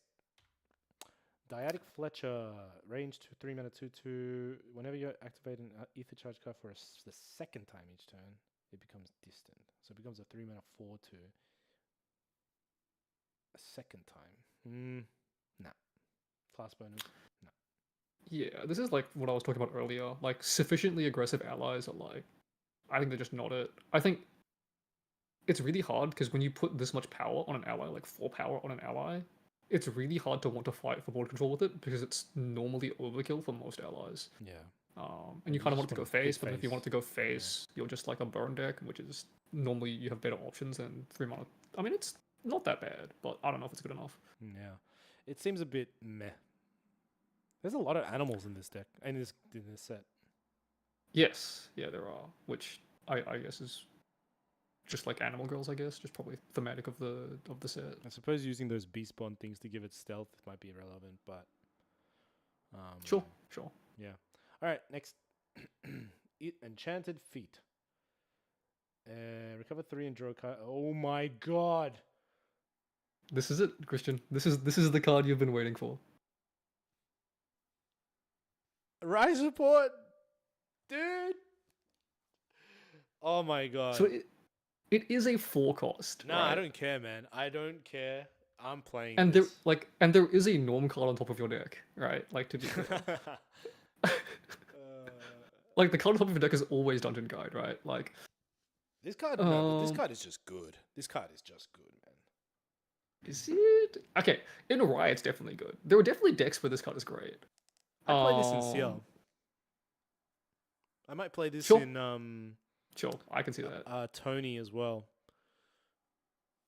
So I think CL is really weird to me because you want to be playing cards like this because you want to like level from memory and then banish this for an omen, so it kind of doesn't want floating. But then his level 2 is like discard, so you kind of do want floating. But yeah, I mean this could definitely see play. Like the text on the card is fantastic. If it was 3 mana, it would be absurdly broken. Absolutely.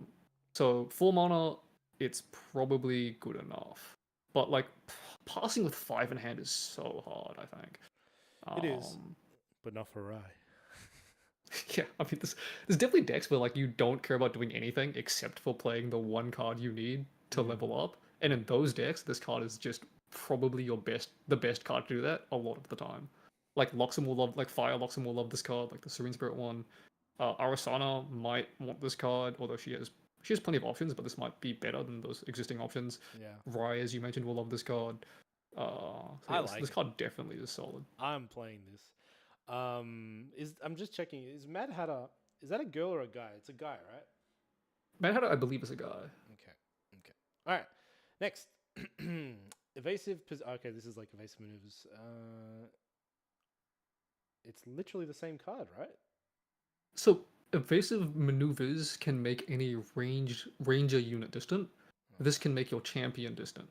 Again, basically the same card, but like you can't. It's actually like I think it's significantly worse for the decks that care about distant because you can't use this in like our unique allies deck with Lil Bear. Yeah. But like that aside, yeah, I mean the card is the same card. Yeah. Okay. I'm wondering if I run this. Probably not. Yeah. I mean you probably have better distant enablers in most decks. Okay.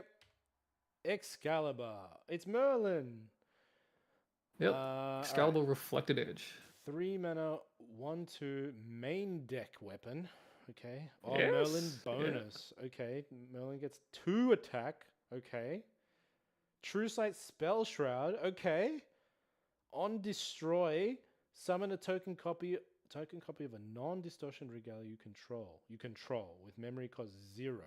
It becomes a distortion in addition to its other types. Let me just read that one more time. On destroy, okay, so you have to destroy something. In this case, it's always going to be an ally, right? You can't destroy No, anything no, no. else. So this is when this thing breaks. Oh, when when this this sword thing. breaks. Oh, okay, gotcha. Not when it destroys something. Okay. Yes. I thought the wording was a bit off because it said because usually it's on kill. So Alright. normally Regalia would say on banish. Yeah, on kill would be if it kills something else. But there's no like it's not This on is the death because first it's not an time on ally. destroys It can't happened. die. Okay. Yes, yeah. Summon a token copy of a non-distortion regalia you control. Non-distortion regalia with memory cost 0 becomes a distortion. Okay, I'm trying to think of a 0-cost regalia. So just being able to copy a zero cost Regalia is like maybe good. The first thing that I think of is like if there's a good advanced element Regalia to copy, because that's probably where you get the most value. But most of the good ones are like one costs or one costs with discounts. This is a norm card. This is a norm card, yes. I can get 2 tomes of Sacred Lightnings. Yep. That's Again, kinda you need to cool. play it, you know, attack twice, or maybe you play it with a blazing throw, which also works. 2 There's definitely poison like daggers. poison daggers. Yep. I believe the copy would enter rested because poison dagger enters rested. But like yeah, there's definitely options for this, like 2 safeguard amulets, 2 tariff rings, 2 grails.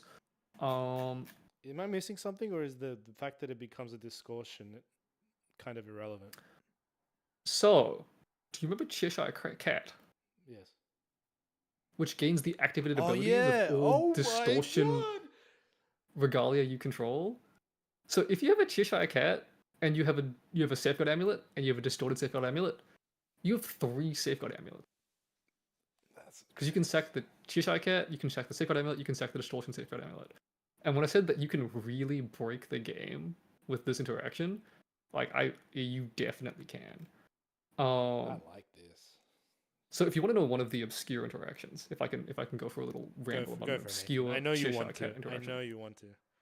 So you use Excalibur to create a token copy of a sword, right? It can just be like a bulwark sword or a sword of seeking. Like, let's say bulwark sword, right?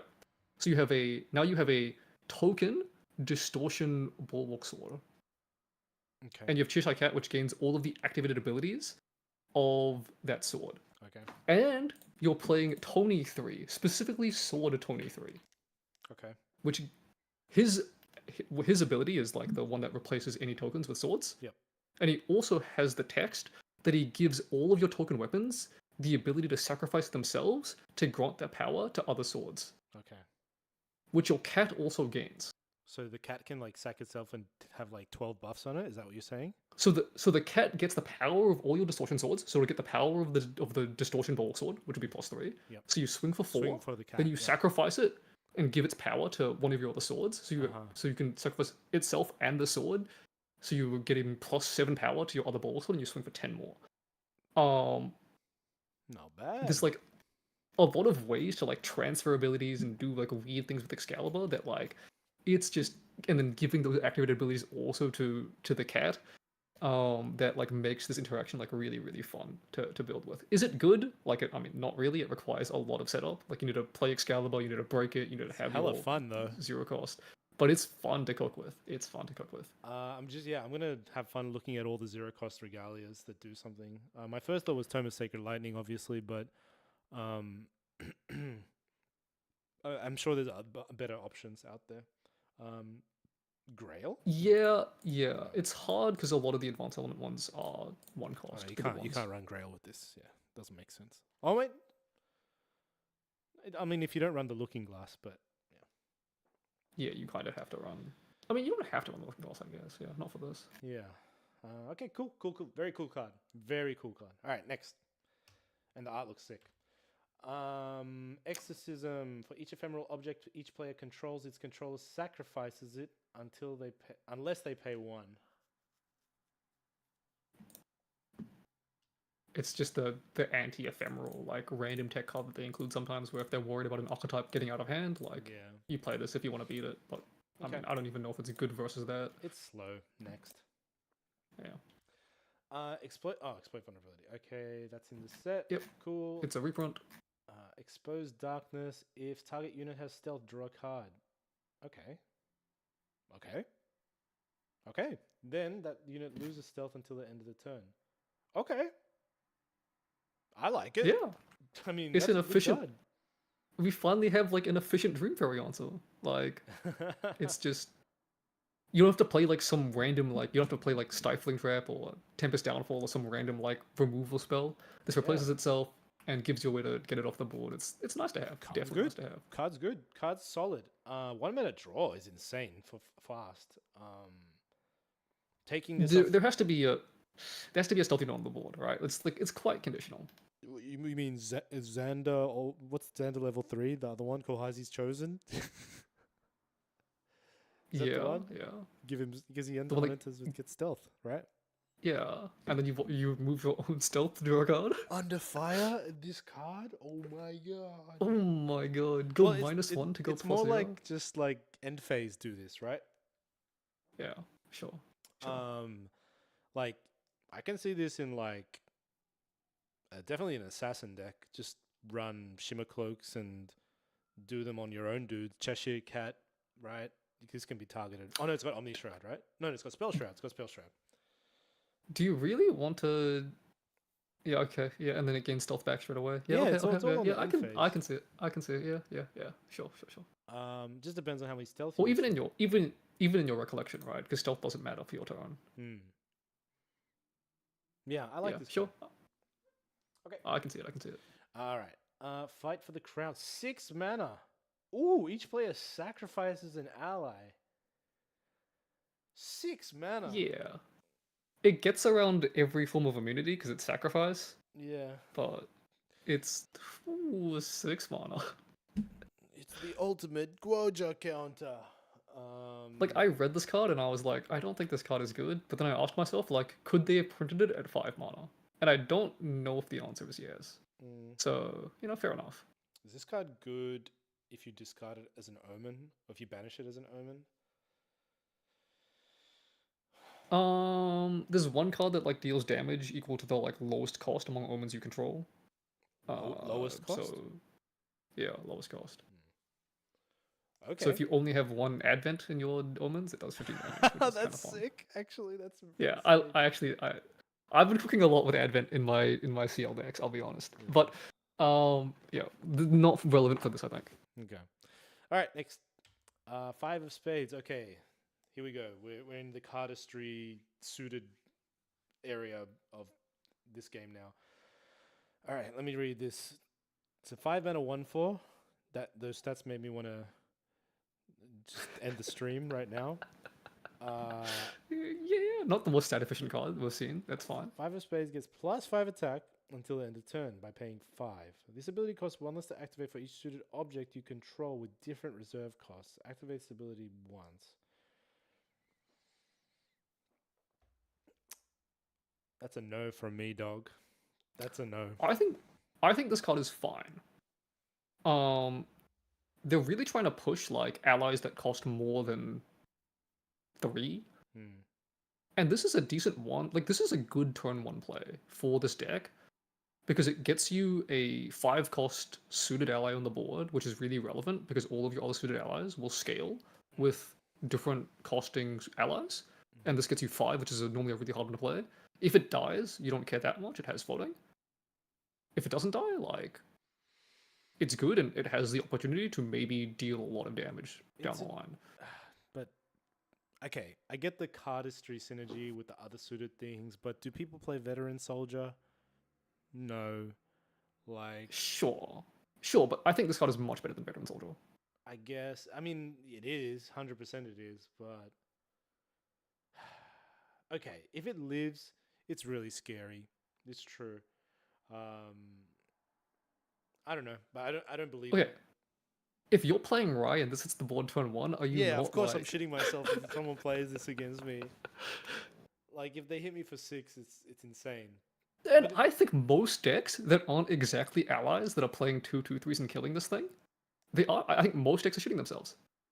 I mean, the caveat is that it's only once. I mean, but once is enough. So.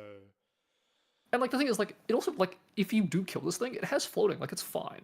No, outside of turn 1, this card probably sucks. That's what I was Right, gonna which say is- as well. It's like a good turn 1 play, but any other turn it's just ass. Yeah, but like at the same time, like it has floating, so like it's a good mill hit, it's a good creative shot pitch. Like it definitely can find value otherwise. It's decent in Um, CL, I guess. Um, yeah. I don't know. So I think this card is not as bad as it looks when you first see it, for sure. Okay, well, I'll have a look at the other cards first. All right. Fleeting Guard. Cleric Spectre Spell Reaction. Uh-oh, it's a Diao-Chan card. Until No, end it's of... not. It is, right? Yes, sure, it's a reaction spell. Sure, Yeah. sure. But I don't think Diao-Chan's playing this. Oh, okay. Until end of turn, if target unit would be dealt damage, prevent X of that damage, where X is the amount of ephemeral your objects you control plus 1. Okay, so yeah, Diao-Chan's not playing this. I mean, maybe if there's like a ephemeral Diao-Chan fire aggro deck, it could be relevant. I don't But think like, anyone's it's just playing the this. standard. It's the standard defensive spell for like a certain archetype, but I just feel Yeah. like it's not great. I mean, yeah, I still haven't seen any ephemeral units except for one, right? So I think the like item. most of the time you'd just rather be playing like evasive maneuvers or deflecting edge or something as a 1 cost Yeah. rather than a 2 cost. Yep. All right. Next, Fluffy Shopkeep. A sheep. A 3-mana 1/3 sheep. On enter, banish 2 cards from your material deck. If you do, draw a card. Whoa. Okay. Okay. This card's fun. This This card card's is fun. fun. What's that? I'm sure everyone has, when they saw this card, they thought immediately of that Astra card. What's that called? The Regalia. Astroscope, the Elysian Astrolabe. Yeah. Yes. Yeah. A lot of people talk about turboing and like how you can actually do it relatively quickly. I'm not sold on that deck specifically, but like I just think this card is fun. Like as someone that loves allies that maintain influence. Is this good on Crux Knight? Yeah, like this, like you just good ways to get more swords out, and then if you're playing, especially if you're playing Onsol, you can get them back. Yeah, Intangible Geist is freaking legit now? or even I mean, like even Spirit Ruler, right? You just toss your Drawn Blade, and you can turbo to 3. Yeah, it's an interesting This is card. also like it's also good in allies, right? Like if you're playing baubles and you just banish the 2 useless baubles. 3-mana 1/3 Intercept is pretty good. 3-mana 1/3 intercept draw card is broken, right? The only Yeah. reason is like you can only really play one of them a game, maybe 2 if you I have can a see lot this of in useless Rye, Regalia. now that I think about it. Yeah, like there's a lot of games where you don't bring out every card in your material deck, right? Yeah. So like a lot of the time, this is gonna find value. And like the actual card is really strong. The first one you play every game is really strong. Yeah, the first one. The problem is that yeah, the second and the third one is not as good. I want to see some baller just like banish both their level 2 and 3 champions. I wonder if there's any benefit to like banishing advanced element things that don't belong in your deck, in your material deck. No, right? like if you're playing like what's that card called, Dustlight Communion, Yeah. and you don't need it for this matchup, like sure, but I don't think there's any advantage to doing that. Maybe if like there was like imagine if there was like a arcane spell Regalia that would count towards levels Nick. for Rye. You play this, you banish Actually- that, get a level. Actually, this now that you said that, this is good for Arcane Elemental because Arcane Elemental gets cheaper based on any arcane card banished.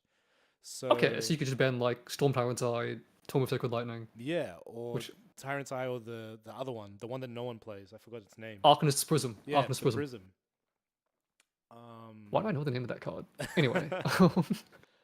But then that still doesn't help the fact that freaking you still have to be level 7 for it to attack. So anyway, yeah. all right. Next, I like this card though. Next, Fortifying Mana Shot, 3 mana. It's a ether charge. Okay, put 2 ability. Then you might level. Okay, it's Tempered Steel. Yeah, I think this card is the worst ether charge in the game. Yeah, it's not very good. Most ether. What are they called? Ether bows. Ether weapon wings. Ether wings. Yeah, they mostly have 3 durability, so that's already more than enough, right? Well, also like you can't you can't use this on any of the ones that have spell shroud. It's a spell. That's funny. So like, yeah. Okay. Yeah. Nah. This is pretty shit. All right. Next. 4 of Spades. Okay. Cardistry. Draw a card into your memory. 4 mana. 2/3. Draw a card into your memory. Oh no. Dude, how you broken is pay this? 4 to draw into memory, right? Yeah, but it's still broken though. Okay, okay. This ability costs one. Okay, so that cardistry part will always be it costs one less for each suited reserve cost thing, right? Yes, and it includes itself, so it's three. It's three by default. Oh, okay. I think I might play this in right, Nathan. But, like, isn't this card just good? Like, is this card not just good? Like, I don't know. It's a 2/3. Like, you can't get its effect playing Can't if play you it go on first, turn one. Yeah. right? But like, you can if you're going second, right? Which is Yeah. like probably good enough. And if you have like any other suited synergy on the board, like it's just broken. This card is Like, literally just. I would pay an extra 1 mana just to be like, you have to kill this now, otherwise I'm just gonna get yeah, yeah. advantage. And like, bro, if you're playing like a win deck that like can be decent influence, and you're playing this like with the claim and ace and protector, and you can get this effect multiple times, and like Yeah. maybe it's too hard to do with like paying so much cards for one card, and like you're probably not doing that at the same time as building like cardistry synergy. But like, yeah, this card could get out of hand. Like this Could card be is just scary. But I'm gonna make the well call. statted allies that draw cards are so good. I'm gonna make the call that it's not gonna be good enough. Is this the first 2 power ally that can like replace itself like efficiently? Do you count Sadi? No. Um, But Sadi's also broken, like so you know if the benchmark is Sadi, like this card is broken. hmm. But yeah, I can also see the world where this card just isn't quite good enough. Seaside Ringleader. Like I can. Okay, yeah, but that card's also broken. Holy crap! Yeah, I mean, you're in good company, right? Is the point? Yeah. Yeah, I can definitely see it being really good. All right, cool. Ghastly Corrosion, Mage Spectre spell, Spectre card. Okay, this card costs only. Okay, draw a target item or weapon. Kind of boring. Why? Yeah, I mean, like, so this gives Wind access to removal, which is nice. That's about it. I mean, Yeah, I it's wish it was cool fast. if like. So the reason this card exists is because Ephemeral is like super vulnerable to Censor, I think. Because Ephemeral is about like bringing these allies back from your graveyard and they become Ephemeral. And like Censor kind of just destroys the deck. So you kind of need this card to exist, but I mean, it's reduced to Ash, but it's slow speed and it's 4 cost. And it's fine. All right. I wish it was fast. That's all I'm saying. All right, next. Horned Knight. Oh, it's a horse, dude. As long as Horned Knight is attacking an ally, it gets plus. Wow, that's a good card, right? Well, okay, no, sorry. No, it's decent. It's decent. 3 mana 3/2. If you're playing this with Sylvie level 1, isn't it like really funny? To be like a 4/3 and like you just. I mean, I don't even know if it's good yet, but like, yeah, I mean, it's gotta be fine. It's gotta be fine. 3 mana right? 3/2 is like fine stat line. There's a lot of 3 mana 2/3s, and there's not that many 3 mana 3/2s. Yeah, exactly. Like the only one I can Um, think of is Crimson Tear, and I'm pretty sure you have to be like level 1 for her, right? Yeah, and the fact that this like it lets you fight for board by itself, right? Because you can kill an ally and then maybe you play defensive on it Exactly. on the next turn, and like it's There's yeah. another So this card, Academy Attendant, which reads the same, but you have to have 4 in your memory, right? yeah, and that's like really hard to play a defensive on next turn. So Yeah. But this card is yeah. solid, I think. Surely it has to be good. Surely like in allied like decks that want to fight for board, it has to be decent. Right? I mean, it's just it kills a Gildas.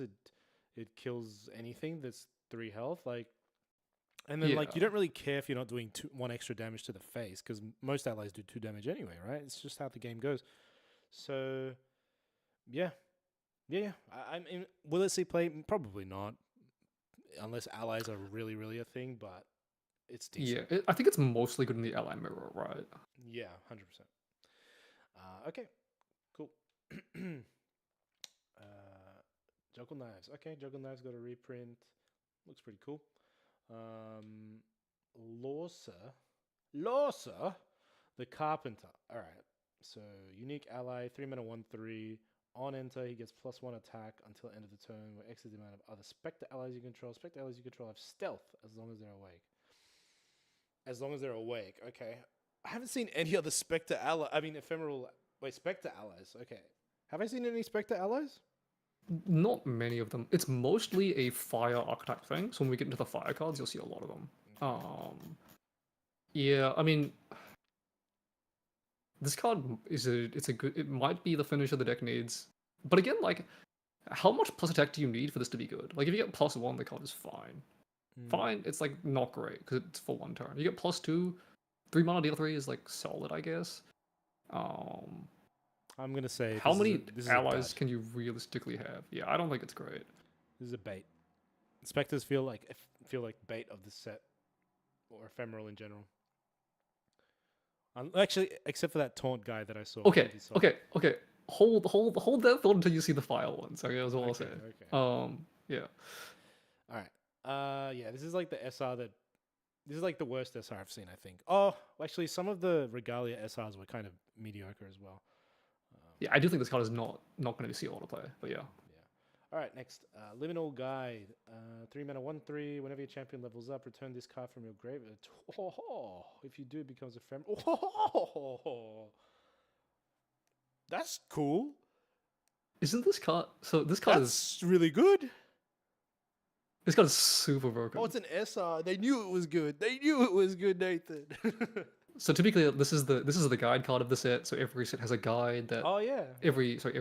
That helps you level up. This is the guide card.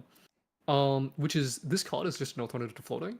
So like, you pitch this for Creative Shock. Like, okay, imagine you play Riot Christian. You pitch this for Creative Shock, you banish an arcane card and you draw a card. And then you get a 1/3 on the board. Huh? How broken is that? Like, it's just a good alternative for floating for decks that don't want to use floating, like Seiryu as well. Like, if you're playing Fire or Water Seiryu, being able to banish a card, get the quest counter, draw a card back. It's so good. And then even like if you're just playing like an allies deck, and you just play this as a 1/3 and hit them in the face, and they probably have to kill it eventually, and then when they kill it, you level the 1 and you get the card back. Like, and then the ally comes back as well. Yeah. Like, oh my god. Ephemeral means that if it dies, it gets banished, right? Yes. So you cannot like recursion it multiple times, unless you like suppress it or something in the middle. Okay. And if you suppress it, it comes back as a normal ally, right? Yes. Yeah, it comes back. It loses ephemeral. But like, this is a great cremation ritual target. It's a great primordial ritual target. Like, dude, how good is this as a primordial ritual target? Because you use the floating from primordial ritual to level up, and then this card comes back and you draw a card. Yeah. Like, this card is mega solid. This card is really good. Yeah. Yeah. This card is insane in CL as well. Yeah. Holy crap. Okay. Nah, this card is good. Finally, a decent. I mean, I will say, loses to Censor, right? I think Censor is going to be very strong this set. Nah, this card is going to be C play for sure. All right, I will play it in Riot. There's so many good Riot cards, actually. I'm really happy so far. It's crazy that Arcane was in the last set and Riot got more support this set. Right? It's freaking insane. All right, next one. Lingering Banshee. Ephemerate. Okay, as long as you control one or more ephemeral object, this card costs 3 less to activate. Okay. So Ephemerate is the new ephemeral mechanic, the Spectre mechanic, where it means basically if this card is in your graveyard, you can pay the cost to activate it from your graveyard. And it gains the ephemeral. It becomes ephemeral when it comes back. So if this is in your graveyard, so you play it, it dies, and then you bring it back with the ephemerate ability. Oh, this card's good. Yeah. This card's real good. It's so just a 3 mana 2/3 that you can play twice. Okay. Like, if it dies, you can play it without it coming from your hand. It's just good, right? Dude, I'm very happy with this set so far. There's a lot of cards that we've been talking about, and then we're just both like, that's good. That's good. Yeah. You know? Yeah, a lot of playable cards. It's actually made cooking really difficult because it's like there's so much to cook with. Okay. It's a Spectre card as well, so that's good. All right, cool. And you'll see Spectre synergy later, but like, yeah, it's if Spectres can definitely be a good deck, I think. Okay. All right, Lucenia or Lucenia's Reign. On enter, it's an item. Oh no, it's a unique Fantasia. It's a mage spell. Why is that relevant? I don't think it is. I don't think it is. It's relevant for something. When you play a spell, there's like a card that exists that when you play a spell, it does something. Anyway, I'll think about it later. There's a couple cards that care about spells, but like, it's not super relevant, I think. Oh, this card is just good. right? Yes. Dude, you can Okay, pitch so that crappy 5-drop, right? no.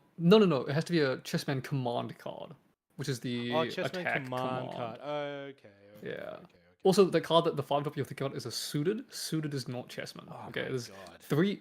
three major new archetypes: suited, spectre, chessman. Okay, suited, Right? Spectre, Chessman. Suited, Spectre, Chessman. Okay.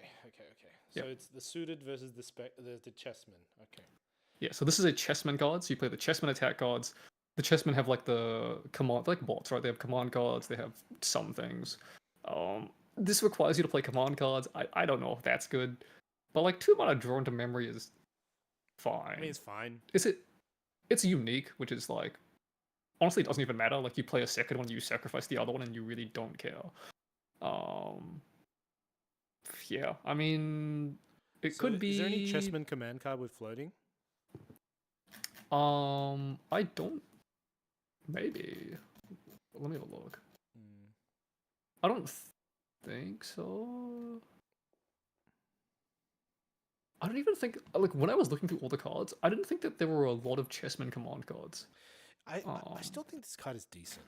You know, The floor is like kind of high, right? Just because it proposes itself, so it's like kind of Yeah. fine. just being able to like cycle is kind of nice.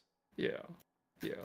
But I don't know how much the effect of like +1 health is super relevant. I think that part's the Yeah, so worst part. currently there's only 2 chessman command. No wait, there's only 1 chessman command card in the game right now. Okay, this card is Okay, we'll get better next set. Was just going back through the live and looking at reprints and cards. Alacritus Huntress feels really good IMO since it can load your Astra ether charges into weapons just like Diana 2. Ah, that's the 3-mana 2/2, yeah. That's true. That's true. I can see that. I can see that. I just don't think that you'll be playing that card in a level 3 deck. I mean, maybe you will. Maybe you will. I have to see the Astra Ether Charge cards. Do any more exist outside of the starter decks? Um, I think so, but I think basically the idea is that like if you're loading it without the effect, it just has 2 power. Like all of the Okay. advanced ones just have 2 power. Sure. So it's like +1 damage. And if you're playing it in the glimpse like weapon, that could definitely be relevant. I mean, that definitely makes the card better. That's a good point. It's definitely a good point. All right. After this card, let's keep going. Lurid Dreaming. This girl looks like Nimi Nightmare. You know Nimi Nightmare, the VTuber? I do actually. Yeah, I do. She Um, does. yeah. Activate this card only during an opponent's end phase, okay? Wake up your champion if you do draw a card into memory. Opponent's end phase, wake up your champion. 3 visits, stonks! Yeah, as far as I know, this has 2 synergies that I can think of. 3, actually, there's 3. One is 3 visits. The other is Mana Weaver. Jiao Chan. 2. Okay, he doesn't count. He's not a real synergy. There is also a card that I'm just realizing now that this counters later on, much later on. The Snow Queen, Snow White. It'll counter that, which is actually possibly relevant, possibly very relevant in some matchups actually. But yeah, by itself, this card is just fine. Is Mana Weaver the only card that taps itself? Champion, I mean. The champion? Yeah, I think so. There's Tristan level 2, the other one, but that's irrelevant in this case. Well, that's when it hits things, and it's also your opponent's end phase, not yours. Yeah. So you're like missing the trigger anyway. Okay, next. Wake up your champion if you do draw a card into memory. Yeah, it's probably not going to be played. All right, Mad Hatter. Hello, sir. Range 3, 3 mana, 1/3. On enter, you may banish a card at random from your material deck. Oh, they're going hard on this effect. If you do, materialize a Ranger Regalia card. Whoa! Double. How fun is that? How fun is that? It doesn't ignore requirements of elements, right? It's materialized, right? So you still pass all the checks. Okay. 3 mana 1, 3 mana 4/3. What do you get from this? What do you get? So it's probably a bullet or a gun, right? Right. You're probably playing like old Diana and it's a bullet or a gun, or you're playing new Diana and it's a gun. Oh, it's an Aether Wing. So you just run stuff like this and you get Elysian Astrolabe. Can Elysian Astrolabe be played with Diana? Okay, it is terrifying to play this with Elysian Astrolabe, okay? Okay. Because the banish is random. Oh, okay. Oh shit. Okay. This card is psychotic. This card is I don't know. It's I'm a fun. gambler. I'll do it. Like if you play this early and you just banish your level 2 champion, like what do you do? I'll lose Uh, 1 in 11 games. Actually, wait. If you banish your champion, you're absolutely fucked as well. So yeah. So like, what you see? Like, you only play this once you're level 3. Four, okay, four. yeah, the card got a lot worse. And then like, once you're level 3, it's the down to like 1 in 7 or something. Like, it's getting sus. It's getting more why and did more they have to sus. make the Mad Hatter so mediocre? Well, this is like a fun level 1 Diana card, I think. Or like okay, you can bring this out in Domain Tony because Wayfinder map is a Ranger Regalia. Okay, yeah. I hear And ya. like you still and like that deck plays both level 3s, so if you hit one of the level 3s, maybe you're still okay. So it's only the level 2 that you lose the game on. Is that good? I don't think so, but like This card yeah. is hella fun though. It's fun. It's very Mad Hatter design. I really like the design of this card. Yeah, Um yeah. is it good? We should have. Hard to They say. should have made it a 2-3. No, because it's May, then it's like just fine, right? Then it's like too its average power is too high. All right, next up. Oh, the CSR. Okay, same art. Not a fan, but it's cool. Mad Tea Party. I think I've seen this one. Whenever an ally enters the field, recover 1. Do you play this in Tony? Yeah. Yeah, I mean if this is EK, it's fine. It's like siegeable, which is Siegeable. a thing. I hate this mechanic. Siegeable. I'm just not generally a fan. I mean, it's a domain, right? So in Eternal Kingdom, it might be playable. I think if health could go above the cap, it would be good. But Sure. no. Yeah, I mean, it's kind of the problem I have with these like recover 1 every turn or recover 1 like multiple time effects is like you have to go. I think burst healing is just so much stronger in this game. Yeah, like you're in a situation where you're taking damage from something, which is most likely an ally. In which case, the ally is going to kill the domain. So like, it's not that great. Sure, it's 6 health and it could eat a lot of health damage, but I don't know. I was trying this with old Diana 1 into new Diana 2. It's kind of fun. That's the Mad Hatter? I assume that's Mad Hatter. Old. So wait, reverse new Diana 1 into old Diana 2. So you go Aether Wing into Get a bullet? old Diana 2, which is get a bullet out. And then you play this and materialize a gun? Oh wait, that's sick. Materialize like blast shot pump or something? So yeah, because Diana 2 gives you a bullet, right? And so Mad Hatter gives you like a blast shot pump or a Seeker's rifle or something. And then you have range 3 because Diana 1 gives you Range 1. inherited range 1. I mean that's fun. I don't know how many guns you're playing, but I guess run a if you're lot like because if you banish 1, you're fucked. the random effect is just so jank. But like it could like there's so many games where it's fine, but when it's not fine, it's like so not fine. Okay, I like that though. I like that old Diana 1, new Diana 2, because it's Diana lineage, but Diana lineage is still Diana lineage. Okay. I mean that's cooking. That's definitely cooking. Lineage. All right. Yeah. Next. Mana Bolt Convergence. So it's Ether Charge spell again. Until end of turn, you may activate Ether Charge cards in your. Ooh. Okay. Okay. Does this heal 1 or 1 per summon of the Neos domains? Does this heal 1 or 1 per summon? It's whenever an ally enters the field. So it's literally every instance of an ally entering the field. So I think if 5 allies enter, yeah, it'll heal all of them. It's not. It's like if you look at text for other cards, it'll say whenever 1 or more allies enters. But this is just whenever an ally enters. Yeah. Okay. Hector Stonks. But yeah, Hector Stonks, true. Anyway, yeah, Mana Bolt Convergence. So this is like kind of the staple of all of the Aether Charges, where they replace themselves or like are effectively card neutral, right? Because you're getting access to an extra card while being able to load. And this is what I was saying with being able to load 3 at a time. Is like because so many of them cycle or replace themselves or like have these neutral influence all around things. I don't think it's that hard to put 3 in a gun. Mm. And we'll see more of them. And if you've seen the ones in the starter deck, like all of those like draw a card or like have floating or whatever. Yeah. So yeah. Card's good. Card will be played. All right. Next. This is the one that when I saw it, I was like, Weebs really likes VTubers. Because have you heard of Shiori Novella? Oh yeah. I've seen a lot of these VTubers, but I would not have made the connection if you didn't say it. I'll be honest. When I saw this, I was like, oh, okay, somebody got a thing for her. Okay, so this is the Ace of Spades, so it has to be good, right? All right. 1/1/1. As long as you control another suited ally has stealth, okay. On enter, depending on the total reserve cost of suited objects, you control total reserve cost. So this is where the 5 mana cost one might matter. Put a buff counter on her, so she becomes a 1 mana 2/2 with stealth. It's just mega buff counters. Okay. You're never getting 21 reserve cost. So it's a 1 mana. Just be aware. What? This is not 6 or more. It's not 10 or more. It's not 21 or more. It's exact. It has to be exact. All right. Well, including her, right? Including herself. She sees herself.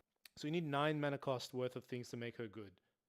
The 5 drop and the 4 drop. I don't know if I've seen the 4 drop. We should have seen 4 of Spades. 4 of Spades is the draw card ally, the 2/3. 4 mana 2/3. Oh, that one. Into memory. Okay. Possibly. So she becomes. She gets both effects, right?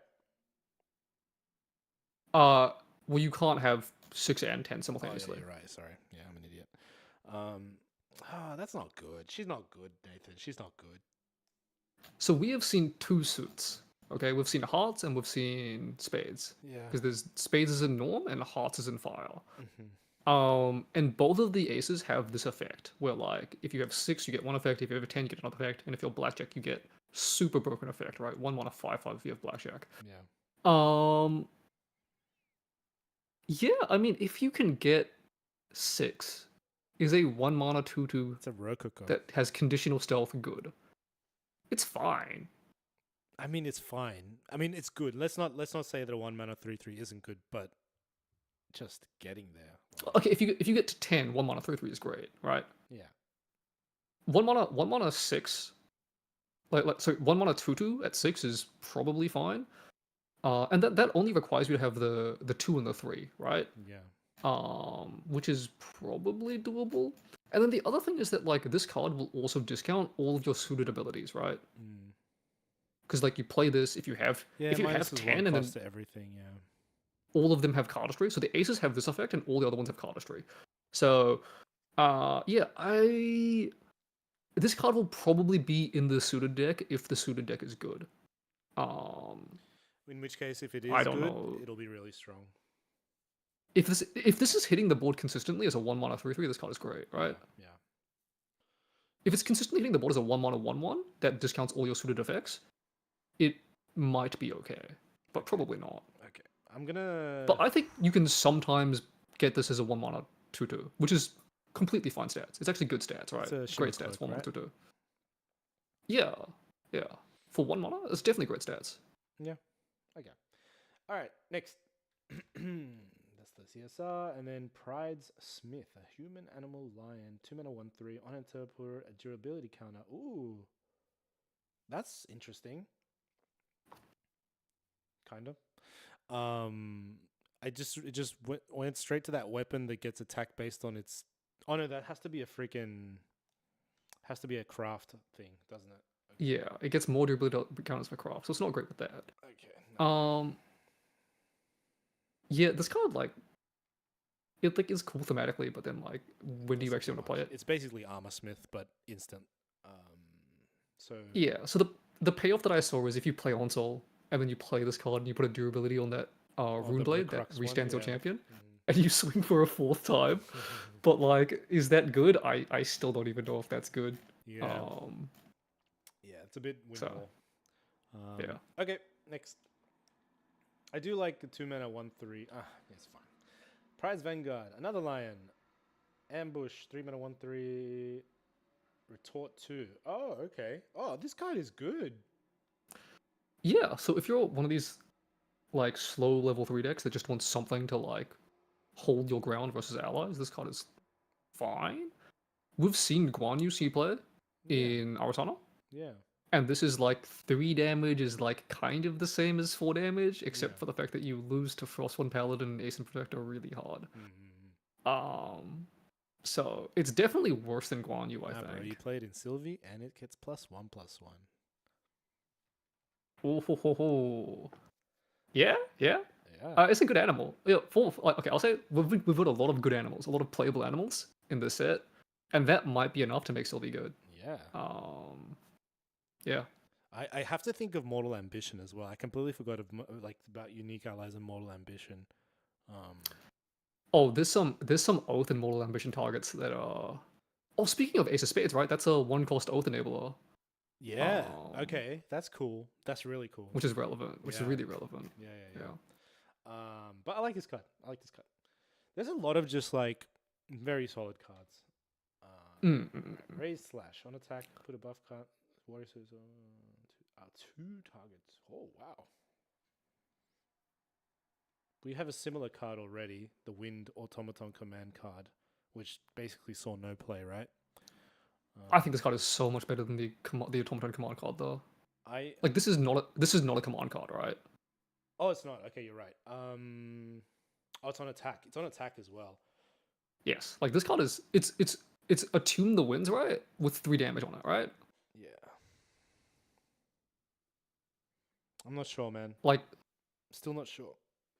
I'm still not sure as well, but like, if you actually have 2 bodies on the board and you play this, isn't it broken? Oh yeah, if you get it off successfully, it's insane. Yeah, but you have to be warrior, so you're playing you're playing Lorraine, right? Yeah, playing Lorraine. Ain't no way you're playing Jin. So yeah, I mean you're playing Lorraine. There's 4 damage with the Sword of Seeking, and there's 5 damage now because you have better swords now, right? Yeah. 5 damage, you get like Play this 1 in buff count if you have a Merlin? 1-suited ally. Nah, you can't play that Merlin because Merlin can't play it at level 2. Okay. And you would probably, I think you're just playing like a level 1 like allies deck, right? Get a buff counter, you go off. Yeah. Is it good? I don't know, but it's definitely like what the card is doing is strong, right? Oh yeah, 100%. I'm on the fence on this one. We'll go to the next. Recurring invocation, empower mage stuff. Empower 2. Okay. Empower's not that great. Whenever your champion levels up, you may pay 1 and banish this card from your graveyard. If you do, empower 2. So you level up. Can you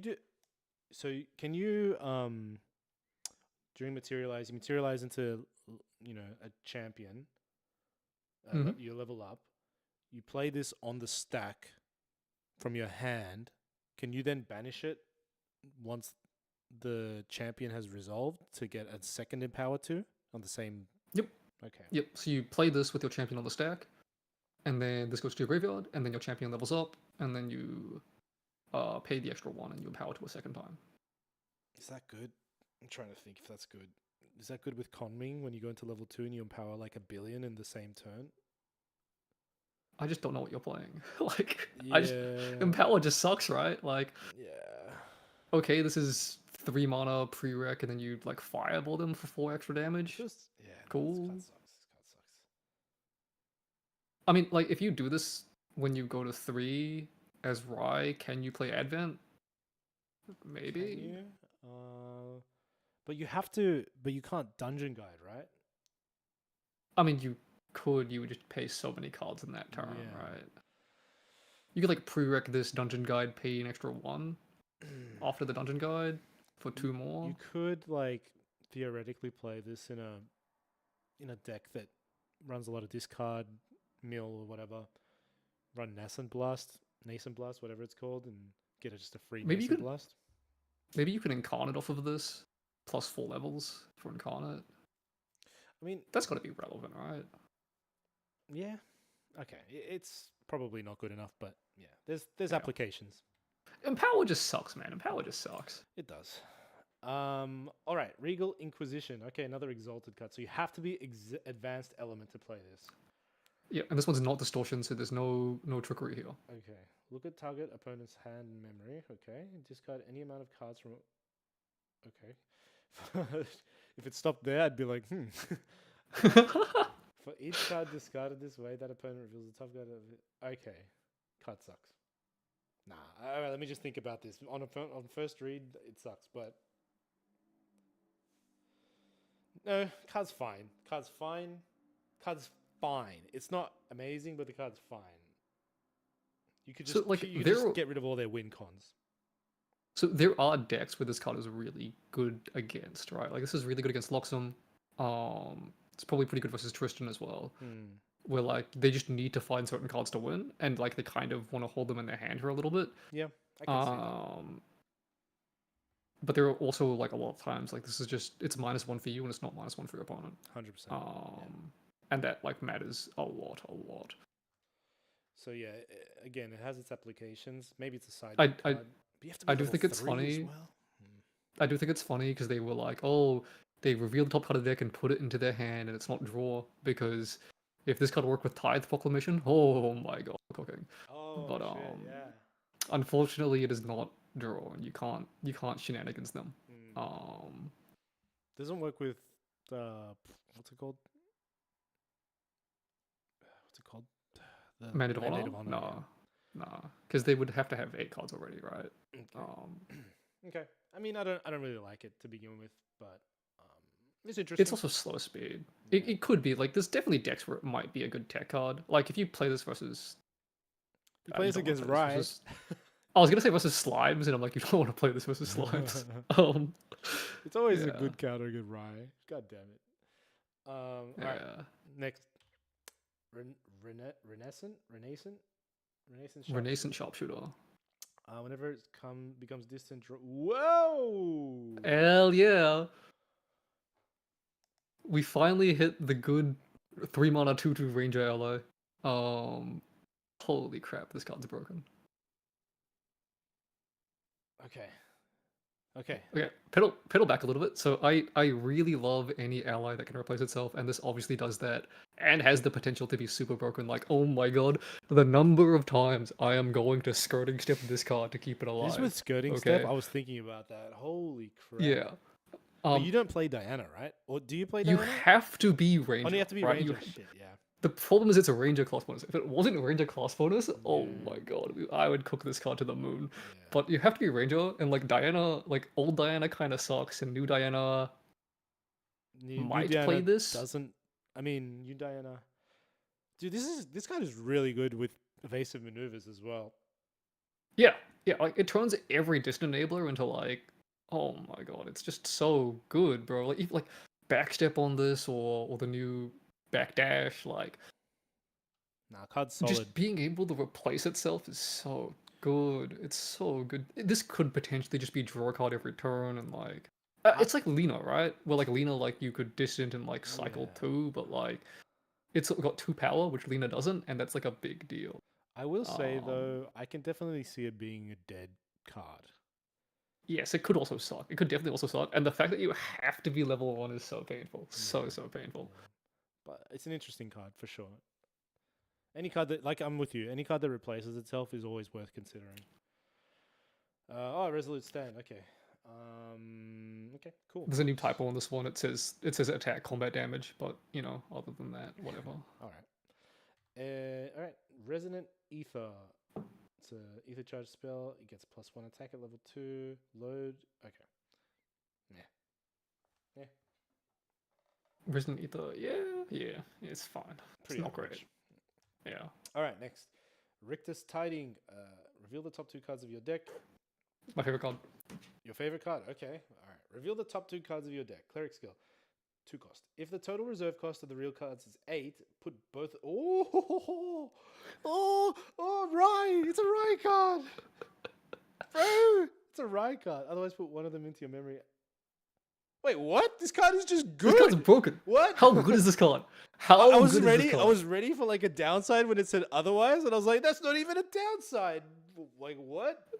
So I was with this card, and I was like, I was telling David how broken this card is. Then he was like, "Yeah, it seems okay. Like eight's like, eight's impossible to hit." And I'm like, bro, if you miss, it doesn't matter. Who cares if you miss, bro? It doesn't Yeah. matter. Like, oh my god, this card makes me want to cook the ratios of my deck so hard. It makes me want to do so much math. And I know a lot of people don't like doing math when they deck build, but yeah, This it guy's just sick. feels so.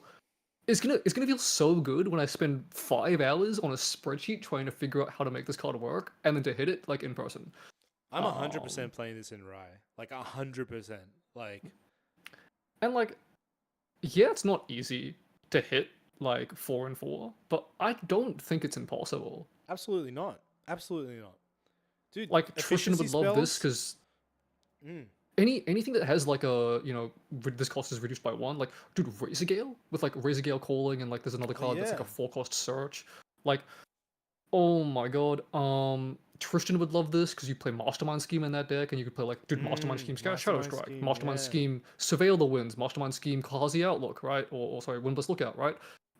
Double Black Market Broker. Like, there's so many Mastermind Scheme slice and dice. And that deck is also playing Scout the Land, so you can like soft stack your deck, and you're playing Fairy Whispers, you can soft stack your deck. Like, this card has so much potential to be so good. Okay. Seems solid in Ryan domains. Is there a domain that this hits? The 8 cost Um, one, the new one. yeah, but you would need an 8 cost and then a 0 cost. Oh, it has to be It's not 8 or more, exactly. Christian. It's not 8 or more. You can't. It's not that Oh. broken in Ryan. Okay. Okay. Yeah. Damn it. Yes. I need to You learn how can't to just do. You read. can't just draw 2 with Ryan. I need to learn how to read. But it's My. still not bad. It's still not bad. Still not bad. It's still a good card. It's still a good card. Dude, I can reveal Um. power overwhelming and careful study and I win. Yeah. I mean, you can reveal peaceful, right? Yeah. Um. Oh my god. So like, there's definitely relevant combinations. Um. Big Scry to set up. That's true. I think Rye, once you're level 3, normally has better things to do than play this. But Scry, yeah, Scry definitely makes it better, 100%. Um, if you do like a medium-sized Scry, you could definitely make it work as well. But yeah, I mean, this card is just the potential to go +1 if you try hard enough. I just, as someone that has been playing Armed and Dangerous, like, this card is so mean, much I better think than the Armed and turn- Dangerous. It's the crazy. game that you do it, like you win, 100%, right? Dude, how tilting would it be if you're playing against someone and you like, it's like open deck list and you know that it's like almost impossible for this to hit, and then they hit it. Yeah. Yeah. Like this is just a solid Scry disguise as well. Like, it's just Scry It one to the just like bottom. the downside is just not there. Like, it's just a good 2 mana cycle card. Yeah. I mean, like, the downside is that you reveal to your opponent the cards, right? Which Mm. which matters. Like, let's not pretend it doesn't matter, but like, Mm. when you hit so hard and you're laughing your way to the I bank. love it. I love it. I love it as well. Nice. Okay. Domain Scry as well, 6 mana domain plus any 2 cost. Yeah, that's true. And like, you could hit like double EK. And I think there's another 4 cost domain. No, there's something in Wimbless Hurricane Farm. How much Although does also Assemble cost? Assemble is 3, so you go to 3 and 5. I don't think there's any 5 costs. Mm. There's what's that? Summon Sentinels. That's 4 cost, right? Summon Sentinels, I believe, is 4, yeah. And reduced by 4 2. discounted by every domain. So you play that plus EK. Could probably make it work. Cordelia is 5 cost, right? So that plus any of your domains, because there's a lot of 3 cost domains. Like Bro, Club of Innovation and stuff. I'm cooking a deck with only 8 cost cards and 0 cost cards. Guan Yu in a 3 cost, yeah, that's definitely relevant. Like, you're playing Arasana and you hit Guan Yu plus Fertile Grounds, and you just laugh at your opponent. Like, 4 and a yeah. 4. I mean, 4 and 5 and a 3 seem definitely the most realistic. I think. it's one of the things that Weebs is pushing. So they mentioned in their like presentation, they were like, one of the things that this is pushing is like caring about mana costs of cards and also pushing like higher cost cards. And this does both of those so well. This like makes me want to play like 5 cost cards, 6 cost cards, 4 cost cards, all that stuff. Yeah. And bro, I mentioned Onsol before. Do you know what Onsol plus Ghosts is? All right. Oh, no. Stop it. Stop it. Like, Onsol is so back, you have no idea. I'm just thinking like disorienting wins and any 3 cost ally as well. Sorting Winds is... It's 5. Oh, it's the bounce one, right? Yeah. The like bounce draw, yeah. The Oh efficiency my one. god, yeah. Do any card with efficiency or like class bonus discount, like it just Yeah. turns on so hard. Yeah. Cool. Yeah. As I said, this is like one of my favorite cards in the set. I love this card. All right, next card. Royal Ordinance, 2 mana, slow cleric spell. It's exalted. Okay. Recover 3, draw a card. Recover 3, draw a card. It has to be advanced element. Is it distortion? No. Recover 3, draw. It's too late for play this in right. I hate it. It sucks. I don't think this is good. If it was fast speed, maybe. If it was not, if it was distortion, I think the card's too strong. So I mean, it's fine. Yeah, this card sucks. All right, next. Safeguard Paragon. Okay. Anything that says safeguard always blocks non-combat damage. All right. Mm-hmm. Sacrifice it. Prevent the next non-fall each unit you control. That's a Mega Blanche. That's a good card. Ish. Do you think it's better than Blanche?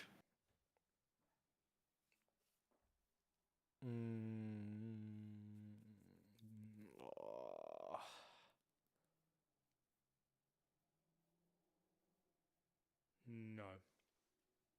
So the upside is right over Played at level Blanche is 1 that decks. well, you could play Blanche on level 1 deck as well, right? And it would Oh, do true, a yeah, you just similar can't thing. flash her in. The difference is that, like, let's say that your opponent plays like an ally and swings with this, you can still sack it and still get the effect for the rest of the turn.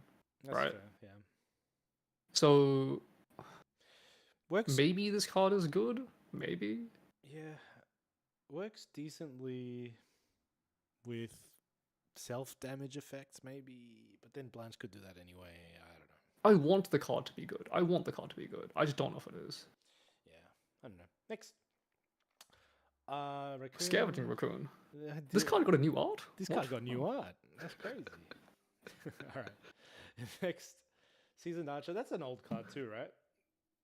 I don't think so. I think this is a new card. Oh. It looks very... Is it 2 mana? 2 mana 1/3? I don't think. I think it's new. I mean, it's not. It's playable, maybe. I don't think it's that good. Nah. I'm pretty sure it's a reprint. It's not that interesting. All right. Next. Sure, it's not that interesting either if it's not. Sleight of Hand. All right. It's 2 cost, fast, skill reaction. So you can get it back with Xander. Target suited ally you control gains stealth until the end of the turn. Okay. Suited ally. And draw a card into your memory. Yeah. Seems good. Seems solid. Yeah, I mean, if you're playing suited, this card's great. Yeah. I don't know how good Suited Assassin is, but yeah. I mean, you can get this back with it, so seems pretty good. Want to make it work? No notes? No complaints. I mean, okay, one note is that it's not up to 1, so if they kill your ally in response, like, you don't get the draw, and it's a bit painful. But, you know, that aside, the card's fine. Yeah. All right, next. Sovereign Sanctuary. Exalted again. A 3 mana cleric spell. She looks very familiar. Oh, it's Alice. It's Alice, it's Alice. But no, she looks like someone else. Actually, so there's another VTuber. And her name is Alice. Because, yeah. Bro. Okay. If a unit you control would be dealt damage, prevent 2 of it. If a unit you control would be dealt damage, prevent 2 of that damage. At the beginning of your recollection phase. Oh. What? Is this just like a consistently block 2 every single time? Yep. That's insane.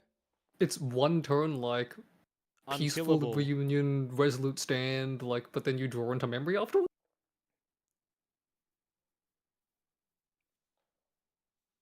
And it's both spell damage and combat damage?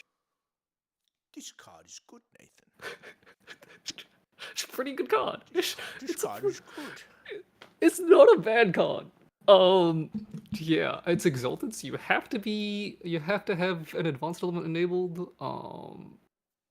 But like, holy crap, isn't this card crazy? This card's really good. I'm just trying to think, dude. There's like a card synergy that's like slipping my mind that has to do with spells and like fantasias and like bonus effects, and it's killing me that I can't think of it. But I have no idea what you're talking about. It's not triggering anything in my head. I think it's related to Diao Chan, but anyway, let's continue. Sure. Sudden Steel got a reprint. Cool. Suited Trickery. Okay, slow 1 mana cost card until the beginning of your next turn. Players can't declare attacks with champions. Then if you control suit, okay. Very specific. Probably not good. But It's fine. It's Yeah. not great. It's literally it's just a yeah. cantrip. You pay one, they pay two. It's like yeah, it's not great. All right, next. Take aim, got a reprint. Cool. Take point, got a reprint. All right. I like that art.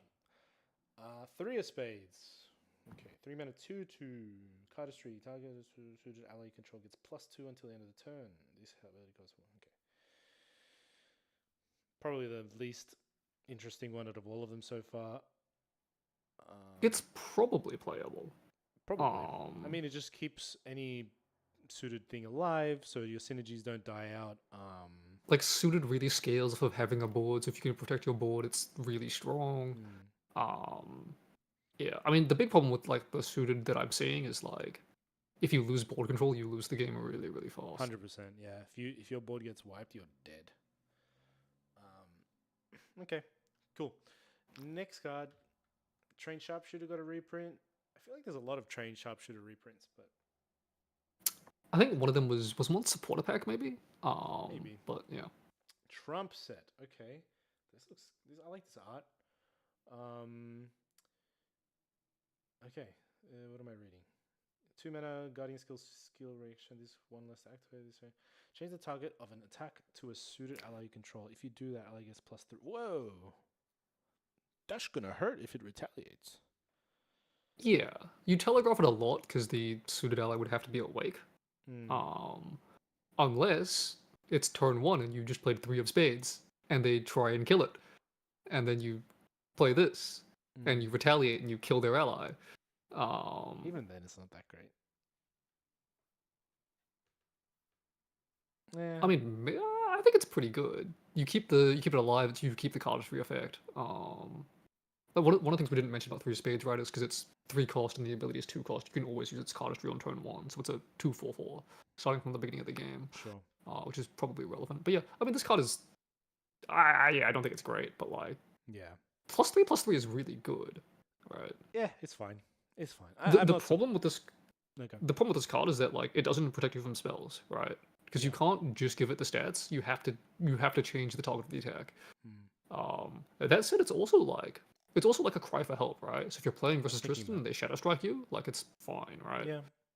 You're playing versus CL and he's heavy swinging you for 9 damage, like it's fine. Yeah. The Cheshire Cat's not suited, right? Or Chessman? I don't think so. I'll just go up and check. It's distortion. No, it's not suited chessman anything. Okay. Next card. 2 of spades. 2 mana 1/1. Fast. Ooh. Okay, that already makes it really good. Yeah.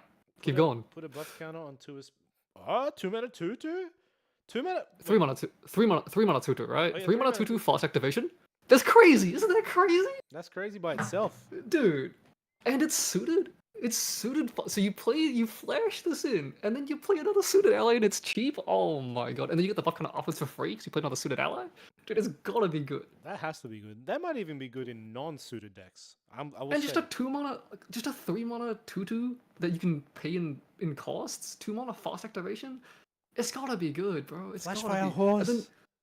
But you flash this in, and then you play the attack card with the that gives it a buff counter as well. Yeah. Like, this is how suited allies, builds your board in 1 turn, right? And then you can fight back. And then you play the 3 cost one, and you give it +2 health if you want later to keep it alive. Like, I can see the deck here. Is it good? Maybe not. But like, the pieces are there, right? Pieces are there. This is definitely one of the better ones. 100%. This one is one of the ones that I looked at and was like, okay, this is one of the cards that makes me want to play the deck. Okay, yeah. This card is fun. This card is hella fun. It's a Flashfire Horse. And we all know Flashfire Horse is OP. We love Flashfire Horse. Alright, next. Undying Dreams. Okay, this is like that unique ally. Target ally gets +1/+1 until the end of turn. If that ally is ephemeral, put a buff counter on it. +2 mana, +2/+2, floating memory generic. Bro, this guy's good. Yeah. Like, even if it's not ephemeral allies, isn't this card just really good? Yeah. Like, really good? Like, what? Yeah, buff something +1/+1? Floating? Favorable wins, but +1 health, and also, like, yeah. Nah, this guy's if it's ephemeral, it's broken. Yeah, this card's great. Fantastic card.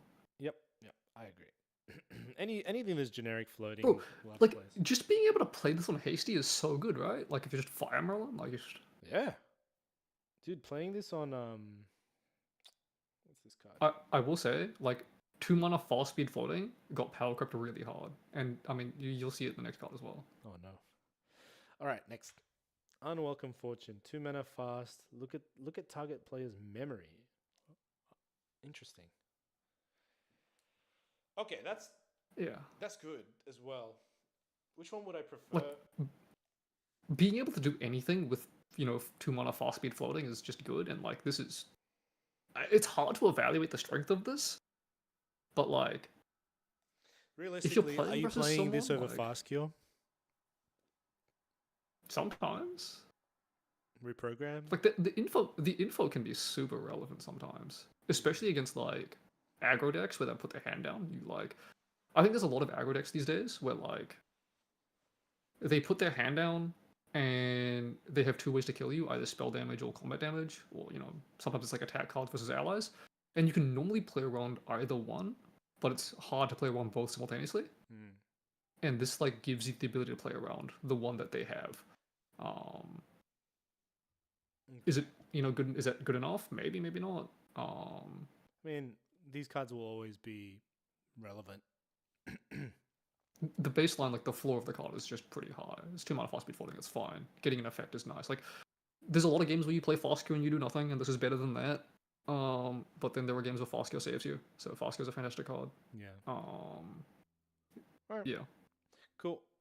Next. Unyielding Wraith. This is the card I said I liked. I saw this card before. I think this card is solid. 2 mana heal 4. Having double taunt is, in my opinion, very annoying. Very sticky. If you use that buff card, the one from before, Undying Dreams, pretty good. Yeah, I mean, this is... Yeah. I think, okay, I'm not as sold on the, like, taunt for days thematic, but you're going -1 still. But yeah, I mean, there are decks where this saves you a lot of health against, so it probably is playable. The Slice and Dice counter. Yeah, you eat both halves of Slice and Dice. It's pretty fun. Okay, next. Veiled Oracle. On enter, it's 3 mana 1/3. It becomes ephemeral. Okay. Glimpse 3. Okay. I mean, the fact that it becomes ephemeral doesn't really matter, right? Unless it's on Spectre average a downside, I think, because it gets banished when it dies, but it also turns on ephemeral synergy straight away. It's an omen speaker. It's a 3 mana omen, sorry? No, don't worry. It's a magic card. It's basically just 2-drop Glimpse 2. Yeah, I mean, I don't think it's that great, but it could be pretty good. Would you play this in Ari? Absolutely not. Okay. All right. Next. Wonderland's Reign. Unique Fantasia. Cleric. Suited spell. Okay. I see the Queen of Hearts. I see Alice. I see other characters. Okay. Cardistry. Draw 10. Okay. So this, if it's 10 cost, it must be the boss card. It's an uncommon. It's not a boss card. No, it's not at all. Draw a card. Because okay, 0 mana.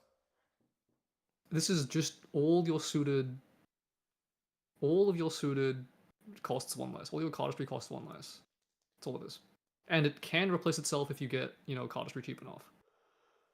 All your cardistry costs 1 card less, but I thought it was like... Oh no, because it's based on things with different reserve costs. It's based on suited objects with different reserve costs, and this is a suited object with a 0 reserve cost. Can you bounce Fantasia somehow? No, but even if you could, I don't know if you're resolving this 10 cost cardistry effect that much. Yeah. Like, you have to have, what, 3... So it's 9 by itself. If you have 3 allies on board, then it's 6. You're paying 6 to draw a card? Really? Can you GCR into Flash the Flash dude into use this? So you go to 6 on turn 1, then you GCR to 7, then you flash and you go to 6, and you draw for turn, you go to 7. No, you can't. And even if you could, you'd tap out, draw a card. Yeah. You know what you could do it with though? That card that lets you draw 2 if the thing equals 8. That's true. That's true. Yeah, I mean this card, like it. I just don't think it's worth losing the card in hand. 100%. If you can resolve the draw card, it's fantastic. But well, I mean, yeah, I agree with you. I agree. It's probably not something you play with the turn that you need to make everything cheaper. So it might still. If you want to get off multiple card tree effects in the same turn, then this is gonna save you resources. But yeah, on average, the card in hand I think is gonna be worth more, and I don't know if this will even see play. Yeah. In that deck. All right. Next card. Oh, finally, element cards. We made it out of norm. We're done with norm. All right. Ashen Riffle. I've seen this one as well. Reveal the top 4 cards of your deck. Banish up to 2 suited non-action cards. Reveal this way non-action cards. So it can be allies or attacks. Or allies or attacks. And items. Or Fantasia. Fantasia. Yeah. Which we just saw. The 1/1 rain. Yeah, and put the rest in the body of the deck. For as long as those cards remain banished, you may activate them. I like it. I think it's good. I think will it be great? Will it be OP? I don't know. Maybe, maybe not. But it's good. I mean, if you hit like Wonderland's Rain or some of these other suited stuff, like it's just value. It's a good stuff if you want to play them. Like, dude, if you hit like Wonderland's Rain 2 of Spades off this and you just play both, like, isn't it kind of just great? Yeah. So Wonderland's Rain. There's definitely like versions of like worlds where this card is fantastic. And like if you're playing a good amount of suited count, it's pretty rarely going to be a bad card to play. Yeah. All right, let's keep going. Next, Ashwan's Shots. This is like an ether charge until the end of your turn. Oh, can't recover. Luxem is dead. Yeah, I mean, it could be. 0 cost. 0 cost, can't recover.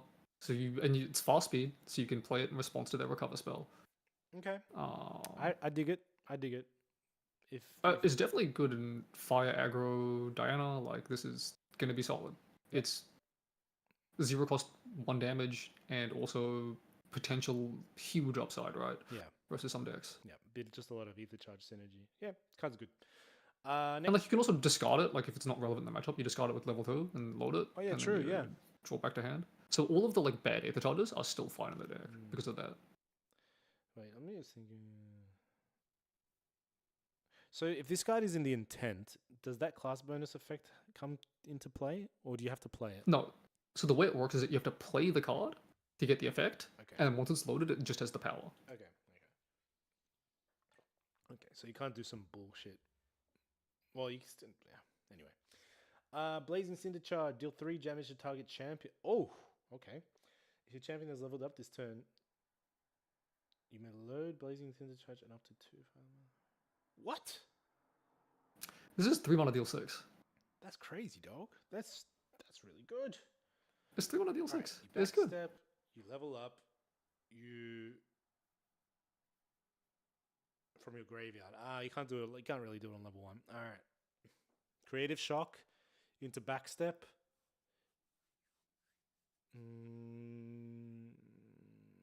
Is that possible? I mean, you get 1 bonus effect. Yeah, you would need to find a way to get these ether charges in your graveyard first. It's like possible. Hard to do going to level 1. If you discard 1, let's just say you discard 1 with Creative Shock, then you backstep. You're level 1. You do this. You're at least dealing like 1, 2, 3, 4, 5. It's like 6 damage, 7 damage. 7, yeah. Might be unpreventable. That's not bad. It's not bad. Okay. But, no, I like this card though. It's good. I mean, it's mostly I think you're going to level 2, and then you go off really hard on your level 2. Yeah. Like going to level 2, you load 2 from hand, and then you play this, you load 3 from graveyard, and you just have 5 ether charges, and you hit them really hard. Yeah. All right. Next. Blazing Throw, reprint, cards OP. All right, next. Butler's Augury. Augury? Oh, this card. Okay, 4 mana fast. Costs 1 less to activate for each omen. Okay, so it can cost 0, so that might be OP already. Draw X cards into... Can't cost 0. Up to 2. It can cost up to... This card is up to 2 maximum. Sorry. Draw X cards into your memory, where X is 5 minus your influence.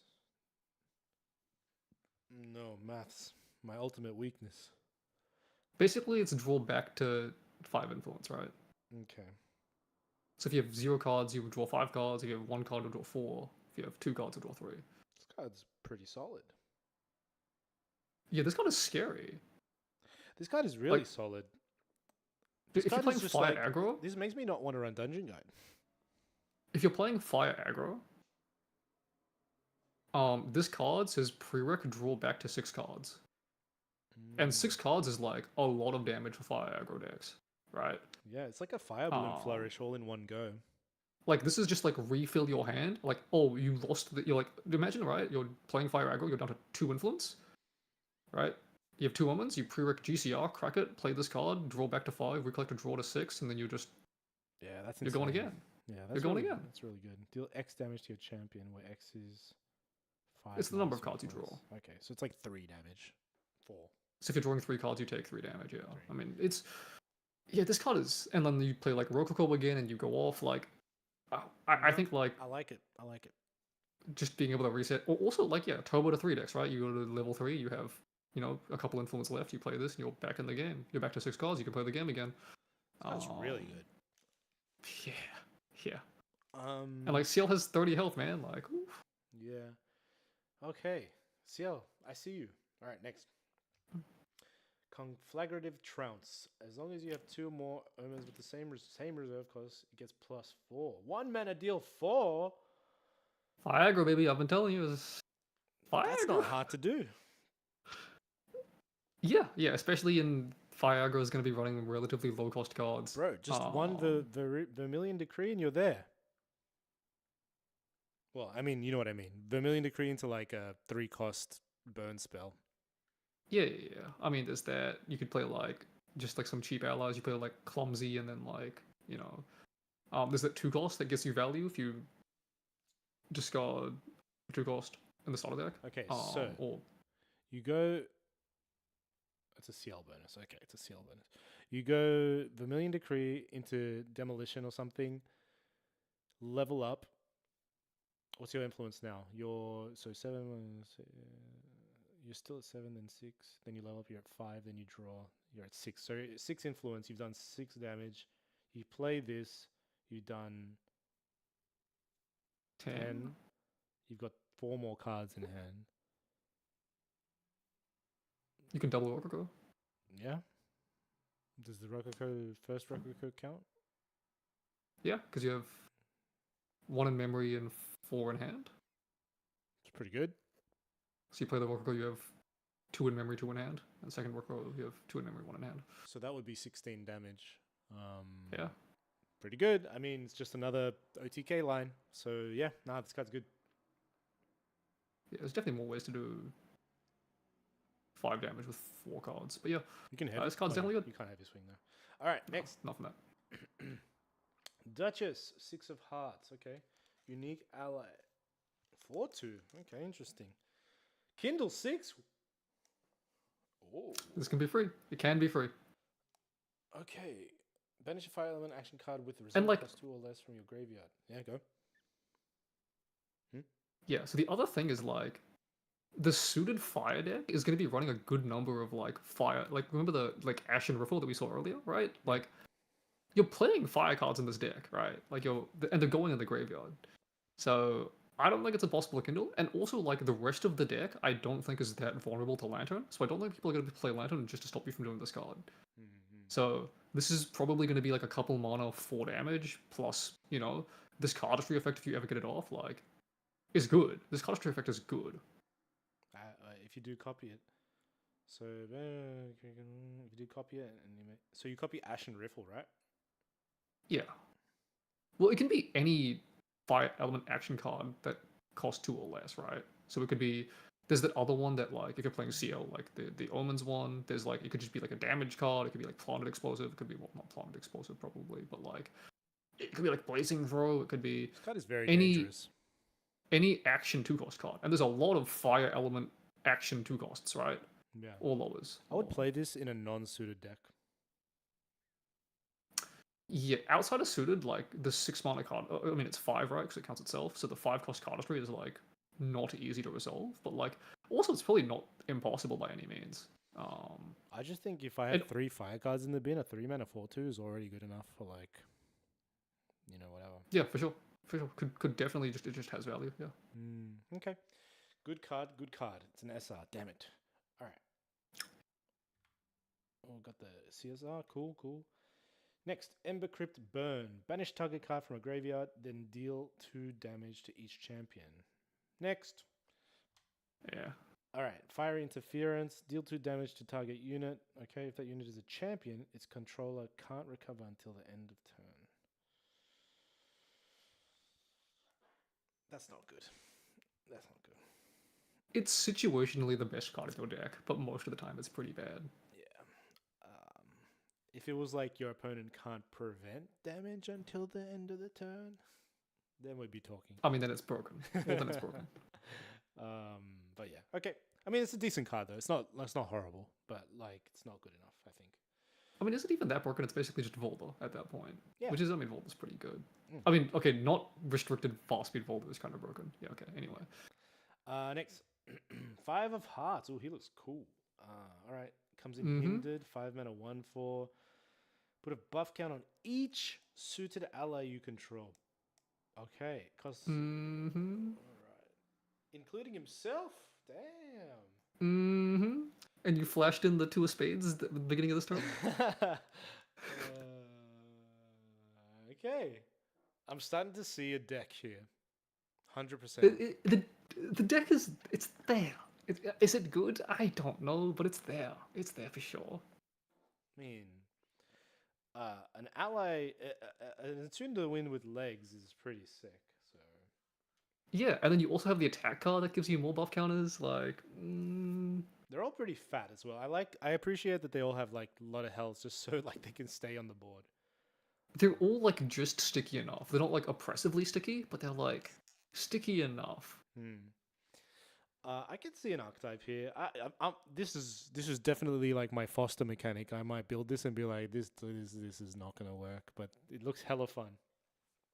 Hey, Foster was broken until someone played like a regular allies deck against it, and you were like, oh, all of my allies are just understated, and I lose. Yeah.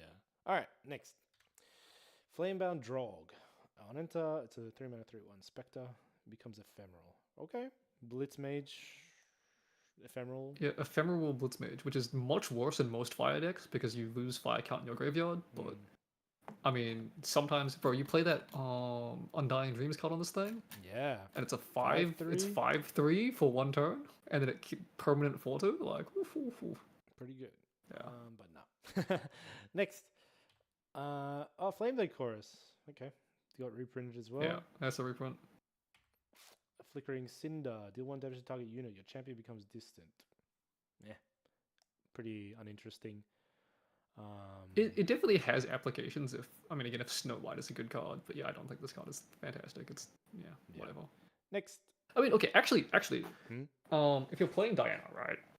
Because Diana will probably have the same problem as old Diana, especially I think Diana might have a bigger problem, where she wants to hit really hard in this like one shot, right? Where she hits for like 7, 8, 10 damage, right? And those decks are going to be really vulnerable to Spellshield Arcane, Spellshield Terra, Spellshield Astro. Fair. And this is pushing 3 damage through there, right? Because you do 1 damage and then you get the distant as well, which is going to be +2. It's also decent with her level 3 for if you want to negate stuff. And also, like, Crystallized Destiny has been seeing play. Yeah, and also the negate. And you get the Glimpse 2 with her level 3 as well, so alternatively the Glimpse 2. So it could be okay. It could actually be okay. Yeah. Alright, next. 4 of Hearts, okay. He looks unique, but he's not unique. Okay. 4-mana 1/3. Draw a card into your memory. I like it. Are you seeing the deck yet? Are you seeing the deck? Then put a fire normalizer from your memory. Are you seeing the deck? Whoa! Are you seeing the deck? Oh shit! That's hella cool. Are you seeing this deck? Draw a card from with the Zerg from you. That's sick. Wait. So you play this on turn 1? That's sick. You can't play it turn 1 going first, right? Because it costs 3 and you'll have 2 left in hand. Oh, you're right. Yeah. Yeah. You can't play it turn 1 going first. GCR, easy. Yeah. This Yeah, ability costs exactly. 1 less to activate for each suit. Oh, yes, the same thing as usual. Hell yeah. Hell yeah. Normal Dude, fire. Cool. how cool is that card, bro? It's I mean, oh my god. They're cooking. They're cooking with these. I swear. Okay, this is the thing though. If this deck is good, everyone's gonna hate it. Probably. The deck snowballs out of control so unbelievably quickly. Yeah. With like you play one ally and then it sticks and now you have 3 allies and then they're all broken and they're all impossible to get off the board and then you have 5 allies and they're literally all stupidly busted, right? Yeah.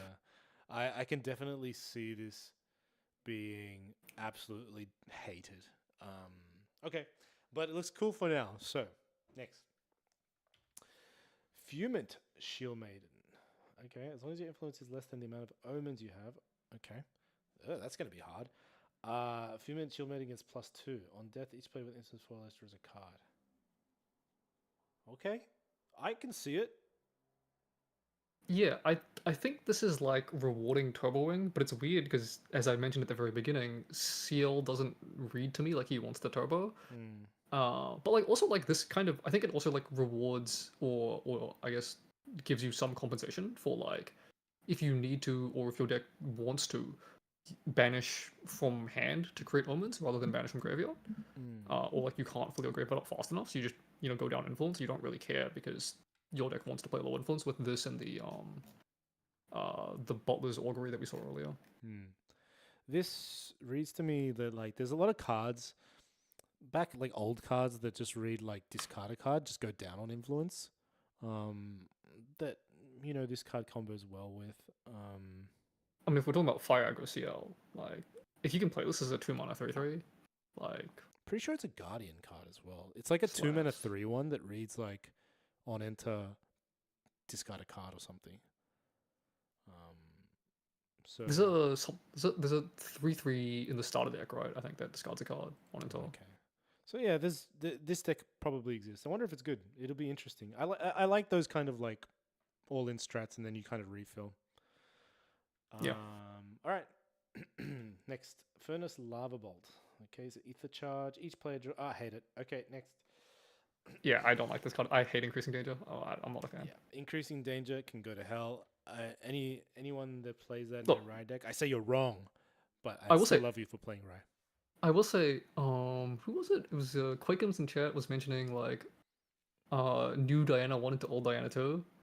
Like, if you can play old Diana 3 with Aether Wings and Aether Charges, that would be sick to like use this to trigger crosses. Yeah. Could be used with Mandate. Good? I don't think so, but fun maybe. All right, next Ignis Deus. Activate this card. So Tomb costs fast mage spirit skill. Okay. Activate this card only if your champion is a spirit. Oh, what am I about to read? This looks really interesting. Okay.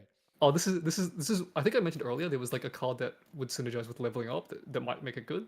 And this is the card I was talking about. Okay. Materialize a champion card with base level 1 from your material deck. If you do, for the rest of the game, non-spirit champions you control can't level up. So this is an Alice card. This is any level 1 deck card, right? Like any Fire Aggro deck, you're probably playing this. Maybe not. But let me think. So it's just like it's a dungeon guide, fast dungeon guide. It's fast 2-mana dungeon guide, but you can never level up again for the rest of the game. Interesting.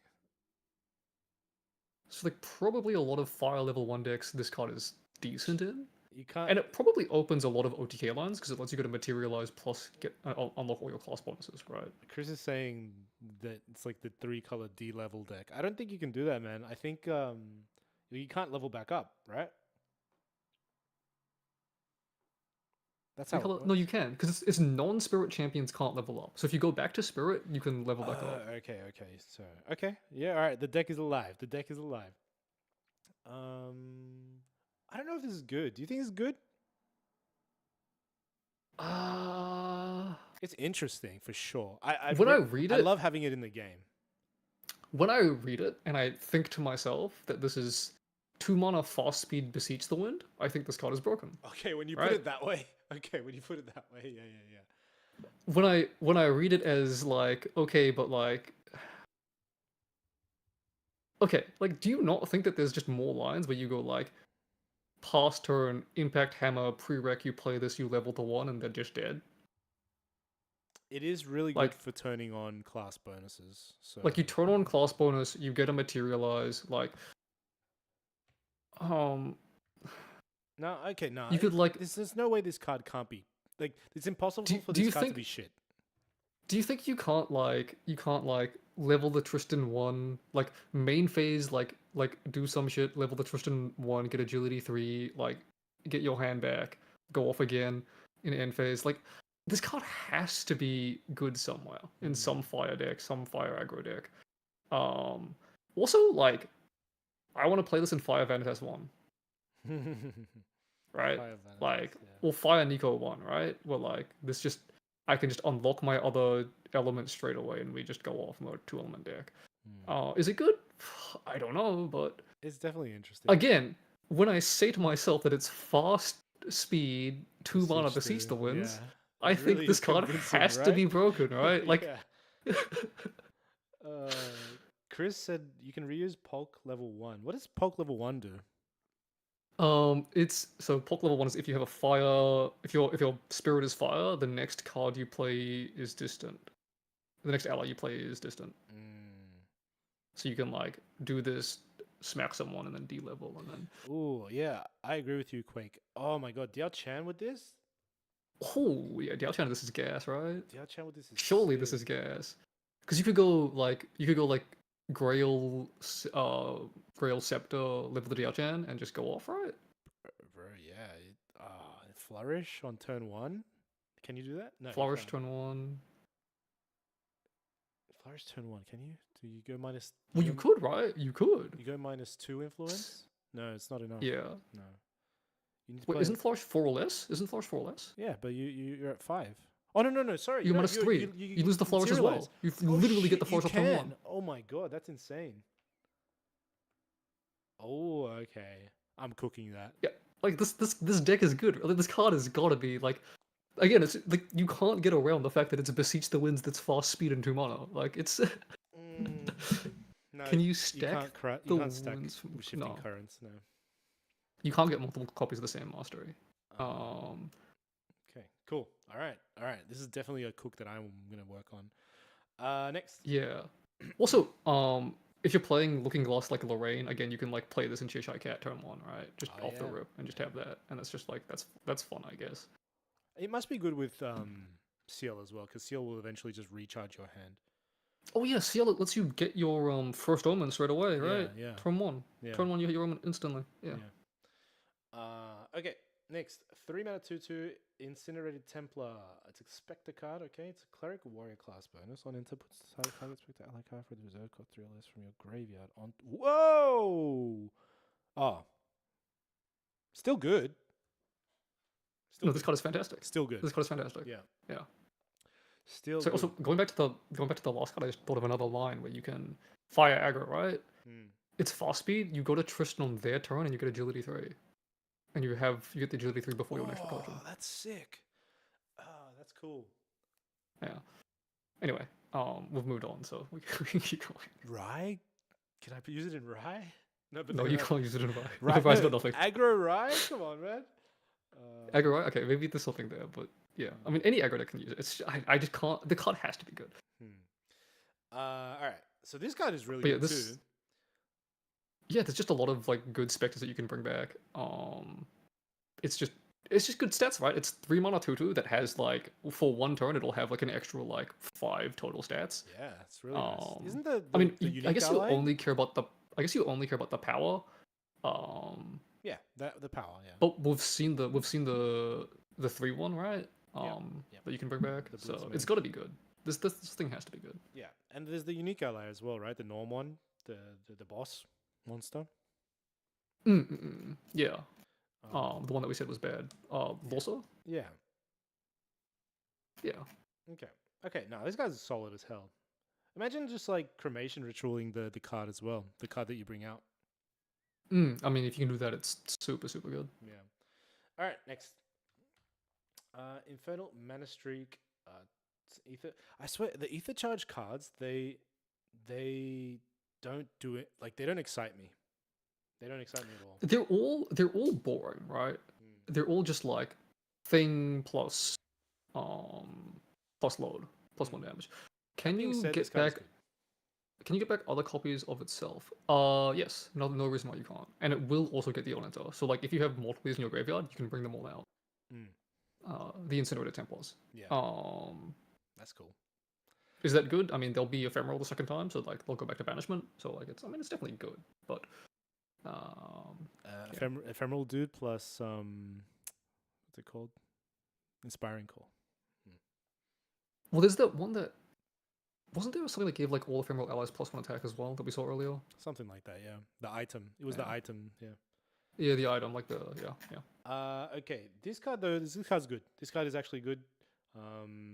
It does exactly. Yeah, I mean, turn one, it's auto burst. But, like as I said, kind of alluded to earlier, like there's just a lot of support for fire aggro Diana, and like there's a lot of like this is good efficient damage. It's 2 mana deal 4, which is the breakpoint that you want to have for good efficient fire cards. So yeah, I mean it's definitely playable. Definitely goes in the deck. Okay. Do we have many fire cards left? Oh, we got a few. Okay. I might need to go to the bathroom soon. All right.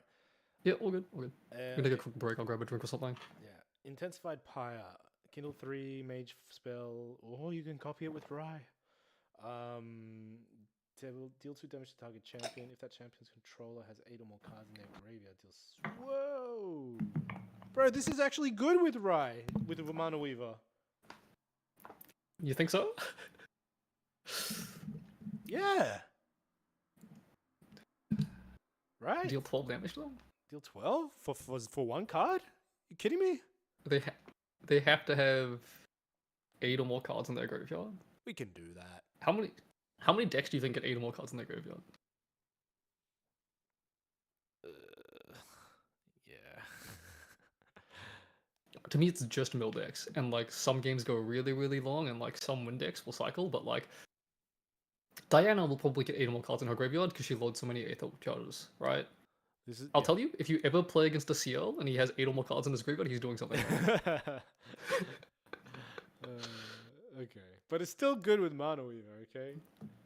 Sure. I mean, it's a cool card, right? Like, I like the concept of the card to punish like graveyard heavy decks, but I don't think. I mean, maybe Spectres, right? Maybe Spectres get a bunch, but like, But they get if they're ephemeral. bringing back this Spectres, then they'll banish themselves afterwards. Yeah. So, yeah, Alright. I don't think it's realistic, but if you ever hit someone for 6 with this, like, holy crap, that hurts. Hell yeah. 0 mana deal 6. Fuck yeah. All right, next. Mana Flare Barrage, 5 mana Ether Charge spell. This card costs 2 less to activate, so it's a 3 cost deal damage to all units except for your champion. If your champion is distant, deal 3 damage. Wow, this card's good. Okay, this card's solid. Fucking 3 mana board clear is insane. Yeah, and like, to be honest, like, I mean, I don't think it'll see play in other decks, but like, 5 mana deal 2 to everything is like one of the most efficient board clears that we have. Fast as well. Like, we don't have a lot of good board clears in this game, and like, 5 mana deal 2 to everything is not great, but it's honestly like one of the better ones we have. Definitely worth considering. Yeah, no, I agree. Okay, cool. Yeah, next. March Hare Modeled Host. Okay. This is got to be the hare that's like running late. Assassin, an animal, human, rabbit. Element bonus. Okay, it's a 1 mana 1/1. Whenever this card is banished from your graveyard to pay for a reserved cost. Banished from your graveyard to pay for a reserved cost. What? So I believe that is just Kindle, nothing else. Right? Okay. 'Cause it has to be for a reserve cost, right? Oh, but this card is really good. Yeah. Did you read the text unique human file? Yeah. Yeah, so it's a red hair enabler as well. Oh shit, you're right. Oh, it's a human. Oh my god. Okay, nah, this Yeah. card's really good. Yeah. This card's really good.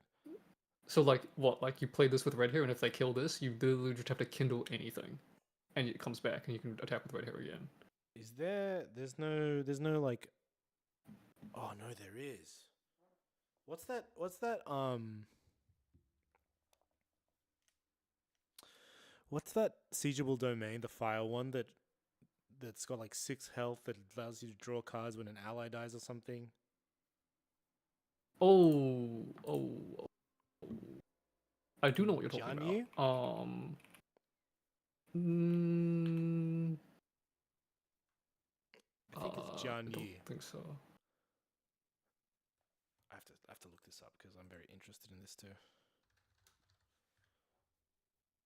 Type domain. Yeah, it's Jianyu. Dawnscape. Oh yeah, Johnny Dawnscape. Yeah, yeah. Fire elements. What is it?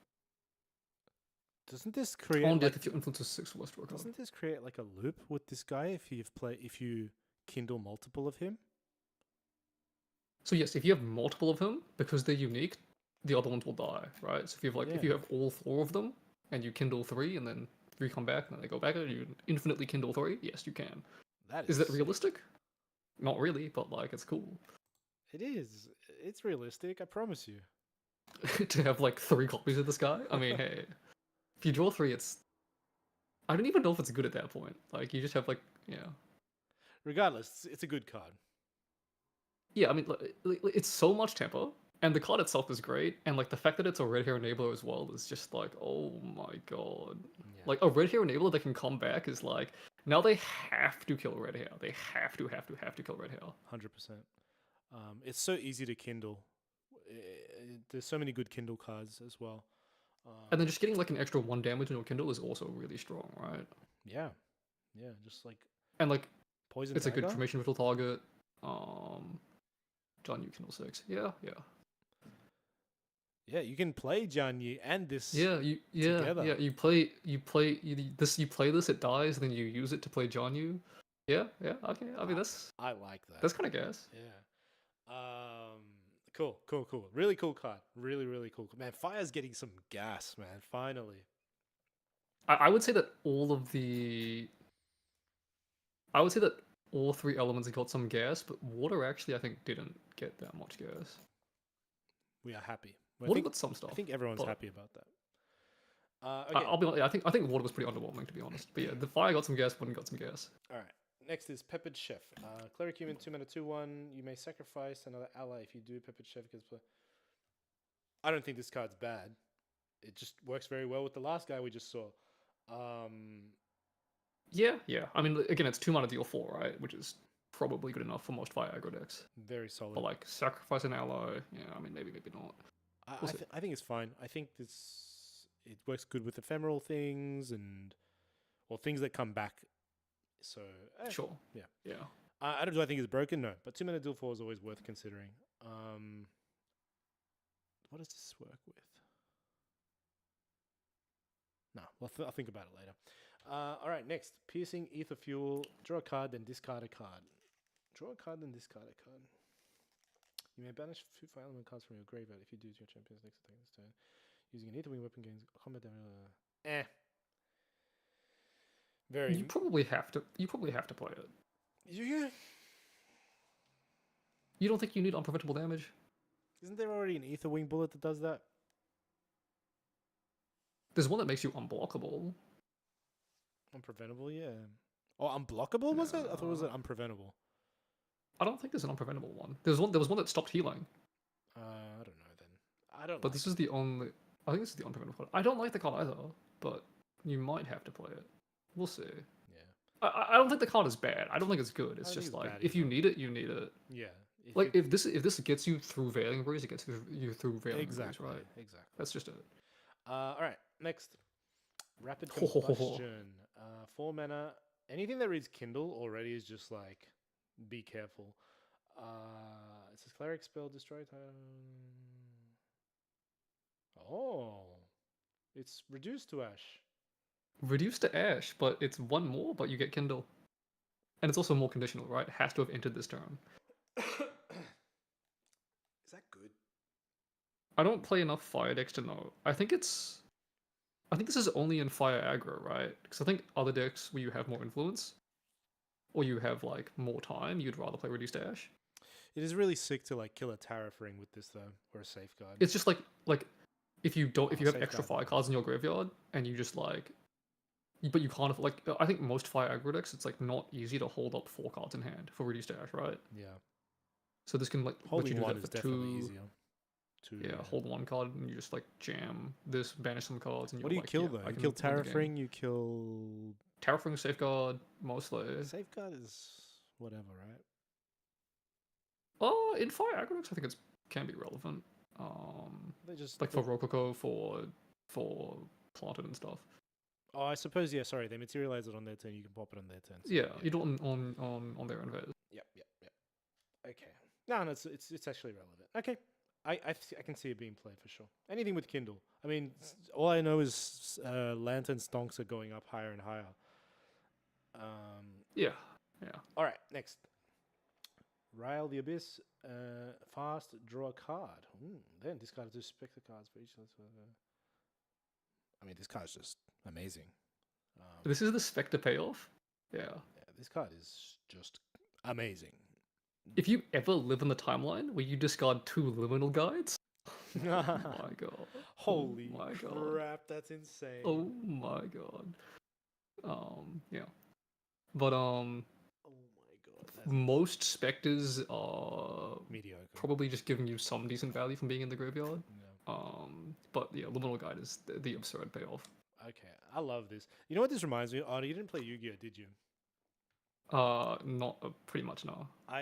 So there's this archetype, old archetype. If any old Yu-Gi-Oh players, they know it. It's called Dark World, and it's all about like discarding cards into your graveyard, and they're just getting bonus effects. This isn't really similar in terms of mechanics, but it just the vibe and everything about it just reminds me of it. Yeah, right. And that card, that deck was like a pretty big meme for a really, really long time until like Konami decided to just break it one day, and then it was like good for like 1 rotation. Yeah, all right. Looking forward to this. All right, next. Rouge, Ace of Hearts. Okay, so here's the other one. So this is the same effect, right? Yeah, except... Well, it's not buff counters. This is something else. Oh, it's Rococo on crack. Dude, if you hit someone, if this is 1 mana deal 9, if you ever 21 someone, like, holy, 1 mana deal 9? Deal 9? This one, I like this one more than the other one. This one, I mean, because the other one is like value game plan, right? Like you're trying to get buff counters and like control the board. This is like you're dead, bro. Like, yeah, you are mega dead. I like it. Like 1 mana deal 3 is Rococo, but you need to get 6 things instead of 4 or less influence, which is like probably a bit harder depending on your deck. But like the suited, like the fact that all of the suited allies have been, a lot of them replacing themselves, are very sticky. Like it might be possible. But yeah, 1 mana deal 5, hit 10 is like very, very solid. That's fantastic. And also, it's choose a unit, right? Like, it's not a champion. Oh, yeah. Like, you can use this to go board. Yeah. Like, bro, you can almost use this to kill Seru if you 21 them, which you're never 21ing them if you if they have a Seru on board. Like, but like, you know, it's funny. It's really good. If you get to 10 and you kill a Frostborn Paladin, also, by the way, all right, don't forget, unique ally, fire element, human. Okay, like let's not forget the tags. Yeah. Red hair stonks going up. Get your red hairs while you can, guys. So yeah, nah, card's good. I think like even just being a 1 mana 1/1 in that case, just because of red hair, is good enough sometimes. Yeah. So okay, all right, good card. There's a lot of nice cards. All right, next. Ooh, the CSR looks nice too. Okay. Next, Exalted, Scorched Conquest. 3 mana slow, destroy up to... Wow, Tony just catching strays out of nowhere. I just think, why did they print this card, bro? It's so rude that they just stopped Tony from being broken before he had a chance. Like, it's so funny. Rhino into this. Rhino into Ace. He's saying Ace of Hearts. Yes, you play Rhino. What 5, 6, 7, 8 from 8 cards. You just 6 from 8 cards. You play that. If you play Rhino into Flash Guy, no, you can't. I mean, you could Flash pre-rec and then play Rhino. And then that would give you the 6 that you need to deal to. Yeah, I mean, it's very solid. Yeah. Sparkle Light got a reprint. Straight Flare. 2 mana Mage suited spell. Is he like Different cost plus 1. So realistically, you're doing like 4 damage. If this was Souls versus me, I quit the game. Yeah, dude, if someone blows up 3 of my domains, I'm out of here. Like, I'll. Just blow up EK. Just like, your turn. Dude, imagine you're playing the value, Tony, and they just break all 3 of your token domains, and you're just like, well, what do I do That's now? gross. Like, I just don't have a level 3 anymore. Like, what do I do now? And it kills siegeable domains too, right? Yeah, of course, yeah. Fuck no. This card is good. This card is Yeah, really yeah. good. I mean, how many do you have to? Does it have to be for it to be good? And like, 2 2. mana deal 3 to a unit is fine, right? Yep. 2? You think? Yeah. And like even 2, like you hit like Saudi, you hit Dream Fairy, you hit Shimmercloak Assassin. Oh no, I meant So, 2 like- units. Yeah, 2 units. Yeah, but even if you have 1, right? Like, and like so it's definitely going to be good. I just like that it's a mage spell. It's also a defensive. It's also like a defensive for your allies, right? If they swing into them and you just blow up whatever's attacking. Yeah. So This card is good. yeah, the card's got to be good. All right. Next, Tempered Steel got a reprint. This looks. I just got some mad deja vu, but yeah. All right. 3 of Hearts. Okay, bro. Someone likes VTubers, cause all I Who's this? see Who's all I this? see is VTubers. Nah, this one is much more of a stretch. All right. I forgot her name. It's a Japanese one. Anyway, 3 mana 2/3. Already good enough. Already good. Draw a card, then discard a card. Even better. Amazing. It's broken. It's broken, bro. This card's crazy good. Yeah, this card is great. Yeah, this card is great. Like you can play this turn 1 as a 3 mana 2/3, and then you just like use it to pitch a floating, right? And it's completely fine. Yeah, you just play this in any deck, any fire deck, right? Yeah, and even if you're playing like a fire aggro deck, right? It's a 3 mana 2/3 that gives you more fire count. Like, No, this card is It's insane. just This so- is probably the best one I've it's- seen so far. and like there have been good ones, but like this is just so absurdly solid. Like I mean, 3 mana 2/3 is just fantastic baseline. And like also it's like a fire element 3 mana 2/3. Like fire wants more 3 mana 2/3s, and this is the best one in the game. This is like, no, yeah, this is literally probably one of the best cards in the set, I think. Yeah. Phew. Okay, there have been some good cards. It's definitely good. Like it's so absurdly good. Like HD Messenger is so good. And this is that, but like a big body that So is turn you know, 1, it's Creative Shock's best friend. It's Fire's best friend. It's just too good. Too good. I think It's it's so- one yeah. of the best. and it's draw first, right? Draw then discard, right? Exactly. So No, yeah. Okay. Yeah, I'm loving these suited things. All right, next. 2 of Hearts. Okay, 2 mana 1/1. 2 of Hearts gets +2 until the end of the turn. Okay. So Blitz Mage, very cheap. It's a 3 mana 3/1. 3 mana 3/1, but if you have another suited, right, it's a 2 mana 3/1. I mean, it's not bad. Definitely. We were talking about how there's like a 2 mana 3/2 ally that kills things, so this card is definitely not bad. And It's not bad. It's like of the suited cards, it doesn't feel very good because it doesn't have the same theming, but like it fights for board decently well. yeah. In that it kills one thing, and then like they also do have to kill off the 1/1, right? Because if not, it's a suited that sticks around. So Yeah. Exactly. yeah, I mean, is it better than the 2 of Spades? Absolutely not. But Absolutely like, no. it's not bad. all Not a bad card. Vengeful Paramour. Cleric expected 2 mana 2/1. As a spell, if it's ephemeral, deal 2 damage to target champion. Ephemerate. You make this by paying this cost. Okay, so it's a 4 mana 2/1 that does 2 damage. This guy is just good as well. Yeah, I mean, it's a 2/1 that you play twice. If you discard it, I think it's a good discard for Bro, those like spectre discard cards. Yeah, the guy that Um, monster reborns your specters like and makes them ephemeral as soon as they. This just a good combo. Yep, it's just decent stats, good damage. I'm seeing some It Diao Chan has to go specter stuff. face. It has to go face, which I mean, if you're aggressive, it's fine. But I actually don't think I love this card because it costs 4 to bring back. But it's fast, Nathan. It's fast. But they do have to kill it twice. Yeah. No, it's not fast. Bring back Ephemerate. Ephemerate's not fast? Oh, okay. Yeah. Are you It gives sure? you activate permissions. Yeah, it gives you activate permissions, but you still have to follow game speed. It's not fast. Okay. Still though. If it was fast, this card would be great. Yeah, but it's not. Yeah. All right. Next. I rate this card though. Okay. The Queen of Hearts. 10 mana 4/4. All right. It's human, so red hair. You may banish 3 or more suited card allies with total reserve cost 10 from your graveyard. Total reserve cost 10. Okay, so it has to be exactly Total 10. reserve cost. Exactly 10. Which is not hard, in my opinion. Other suited allies you control have immortality. On death, suited allies you control get +1 until the end of your next turn. I like it. I mean, this card is just fine. Like, yeah. they have to kill all your suited allies. Most of them replaced themselves because they're all crazy. And then this is just a 0 mana 4/4. 0 mana 4/4. Yeah, this card is amazing. So yeah, I mean, this is what I was saying. Like, the suited deck is... It has to be real. It has to be, like... It has to exist. I like that this also just gets around Lantern. Yeah, absolutely. Like, the deck is really not that weak to Lantern. Like, you have the 6 of Hearts that's Kindle, and the rest of the deck, like, kind of doesn't care.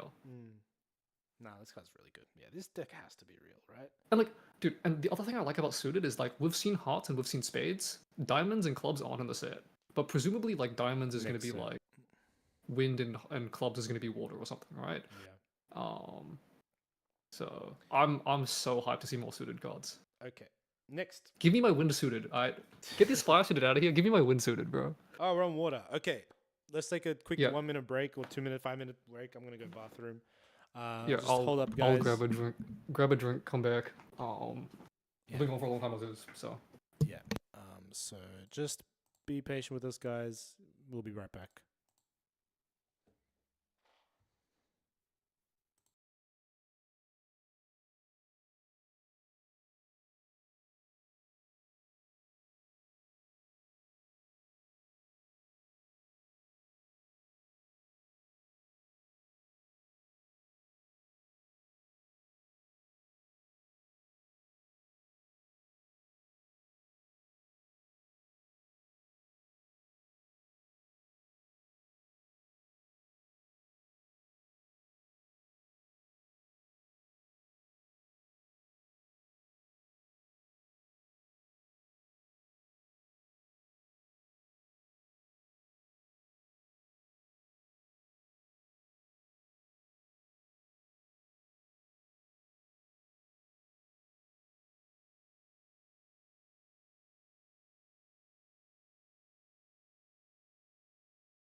And we are back. Hello, everyone. Hello. Back to water. All right. So you said water was probably one of the least interesting ones this time. Yeah, I think so. At least to me. I didn't see anything that like with fire, like Chessman really jumped out. Hmm. With wind, maybe I just like wind, but like there's some cards there that jumped to me. Okay. But water, there was nothing that was like this card just seems broken, or like I really like this card. Okay. Let's have a look. 3 mana 3/4. Okay. 3 mana 3/4. Hindered. Taunt. Okay. On enter, if you have 3 or more omens, wake up. Okay. Then if you have 6 or more omens. What? Okay, this guy's good. Okay, yeah, I might have been wrong about that. Water being a bad thing. Nathan, you kind of lied to me, man. The first water card we see is actually really, really good.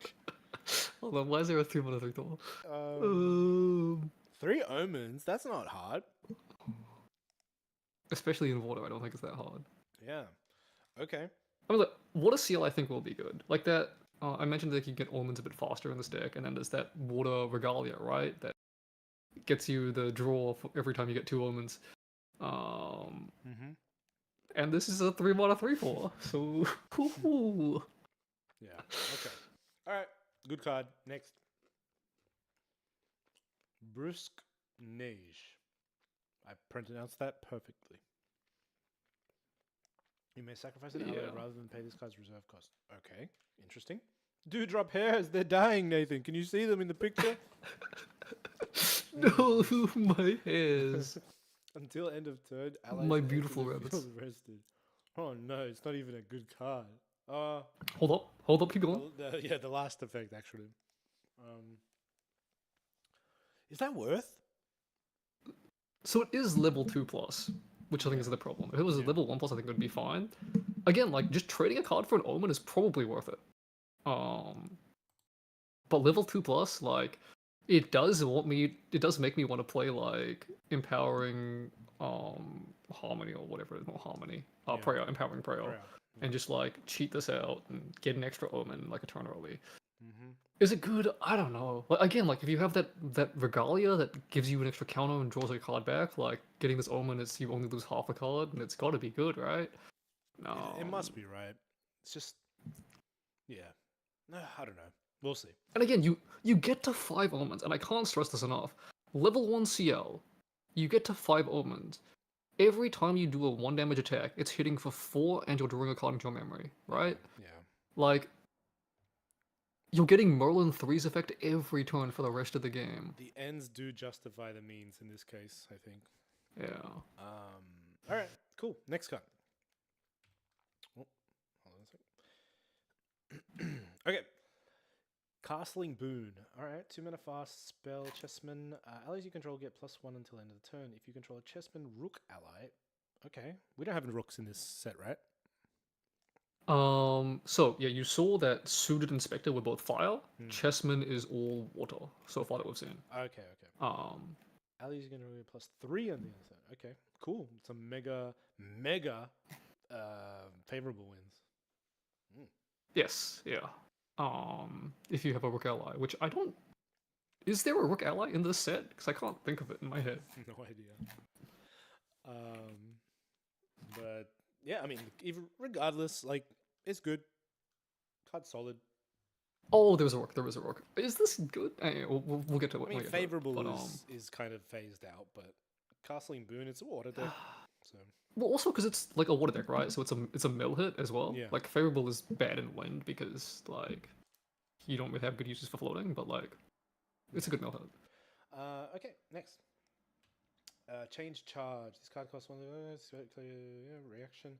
Negate target is 1. Then you may put. Okay. Yay, water. I mean, I like the art. That's nice. Yeah. I don't think it's bad. I don't think it's good. I mean, I don't think it's good either, but. Is the full set spoiled? Yes, the entire set Yeah. is up on index. Whole set is spoiled. Nah. Yeah. All right. This is a pass. I just think like pay 1 negate is just not doing anything. I'd rather have a cycle, I think, than this most of the time. Probably right. Yeah. Okay. Yeah, I agree. Next, Dredging Streams. Banish target card from a graveyard. Floating memory. In theory, this is a +1, right? And like this, like again, like with this coming set, there's gonna be a lot of cards to hit. Like you have specters, you have liminal guide, like floating still exists. Like there's gonna be cards to hit. The clock in the bottom right is throwing me off. What clock? From the past card? The card yeah, before? change charge the art. Oh. It is out of place. It is a little bit out of place, yeah. But the clock thematic, the theming of the set. Yeah. I'm late. All right, yeah. I'm not feeling anything from this card. Let's move on. The 2+ floating is probably too much for it. It's like hard to use. Yeah. Ooh, this card though. It's very interesting. It's not there are bad, specters right? in water. No, this card is good. This card is good. There's another card we'll see later that it synergizes pretty well with. Does it put which is like a banish cards specter back into your grave? It's a specter mill card, so it's like you do something and you mill every specter that you see. It's like look at the top 4 cards, and every specter you see goes to your graveyard. And this is one of the best hits for that because it's also floating, right? So it's, you got to wonder, like, do you make this an ally or do you make it floating? You know, You have the choice between using the floating and using the ephemerate, and you lose both center.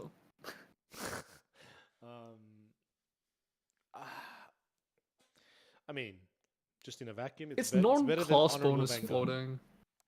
Yeah, it's non-class bonus floating. Like it's gotta be playable, but like, is it good? Nah, hard to say. Yeah. Next. Flowing. What the hell is that word? Oobly. Oobly. All right. I swear, sometimes they just make up words. Remember filigree? Enchanted filigree? Yes. All right. Look at the top 2 cards of your deck, banish one of them, and put an omen counter on it. Oh, okay. Put that on the bottom of your deck. This is like Sorry, you cut out for a second. Yeah. Sink into Oblivion, but for omens. I think this is just you're just trading a card for an omen, right? Like it's 3 mana, you throw away a card and you get an omen, and then in your end phase you probably turn this card into the omen, right, for your turn. And like, is it good? Again, you take 2 omens and you draw a card, right? Like, we need 5 omens to draw, right? well, no, because remember that Regalia, right? There's the water Regalia. Every time you get an omen, it gets a counter. You remove 2 counters, draw a card. Oh, right. Right? So that plus this, like, and then you accelerate towards your 5 omens and you win the game, like, I'm seeing how it might work, but like I also hate going -1. Yeah, it feels really awkward. One of the only omen ramps available. Yeah, so it's like this one, the one that we saw earlier, it's like these are like some of the only omen ramps in the game. Okay. I mean, because there's the Regalia, there's the rest units one we saw earlier, there's this one, and there might be one more. I'm not even sure if there's one more.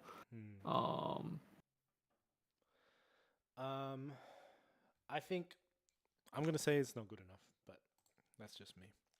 I hate going -1 for it, but again, like the fact that you have that other card that might be able to replenish your stuff as you get more omens, and again, like getting 5 omens is win the game in this deck. It is. It so really is. I see that you're like, you just like burn your influence, and you convert it to omens, and then you refill. Like it's literally like instead of being Merlin, you dungeon guide to 3, and you turn on your level 3. You just burn your influence like this to turn them into omens, and you get to 5 omens, and you become Merlin. Probably does it work? I don't know. Slam. There's a Sealbound Slam.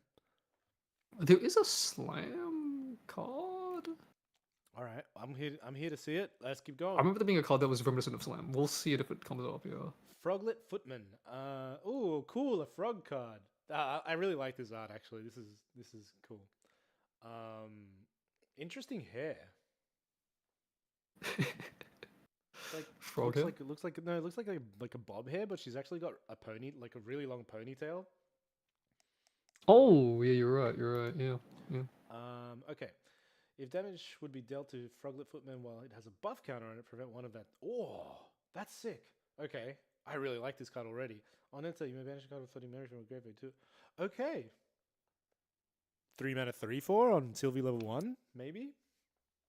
Yeah, so I read this a lot. Like, if you're not playing Sylvia level 1, right, and you're not playing Suicide Ringleader, then it's a 3 mana 2/3 that like has 4 health, maybe 5 health if they hit it twice. And it's like really good with defensives. But like it's much worse than Frostborn Paladin, right? Like let's not pretend that this is Frostborn Paladin. Oh yeah. Is it about the same power as Ruffleback Terrapin? I would say so. Yeah, it's I would say it's so. like what's her name? Shang Chang. Yeah. I mean, Shang Tsung doesn't require a floating, right? Yeah. So yeah, I'm not convinced the card is good, but if you're playing Sylvie level 1 or you're playing Suicide Ringleaders, like having extra copies of Terrapin could be relevant. Terrapin was a really good card in Scam back when that was played. The liar, But in Nathan, Genbu, the liar. Wild Heart Higher? Yeah, sure. I Music respect box liar. Just saying. it. Melodies and harmonies. Yeah. One day that deck won't be absurdly slow, I believe. Can't you you can give buff to this? Or is it just beast with give buff? No, it's you buff this unit, isn't it? It might be, alright. But yeah, I mean, this card is really good with defensives, but like it's just this is probably my favorite art so far. 2/3. Okay, let's keep going. Frostbind got a reprint. Okay. Yep, another Frostbind. Cool. Hypothermia. It looks exactly the same as the old Hypothermia. I swear they just zoomed out a little bit on her. Or zoomed in, I mean.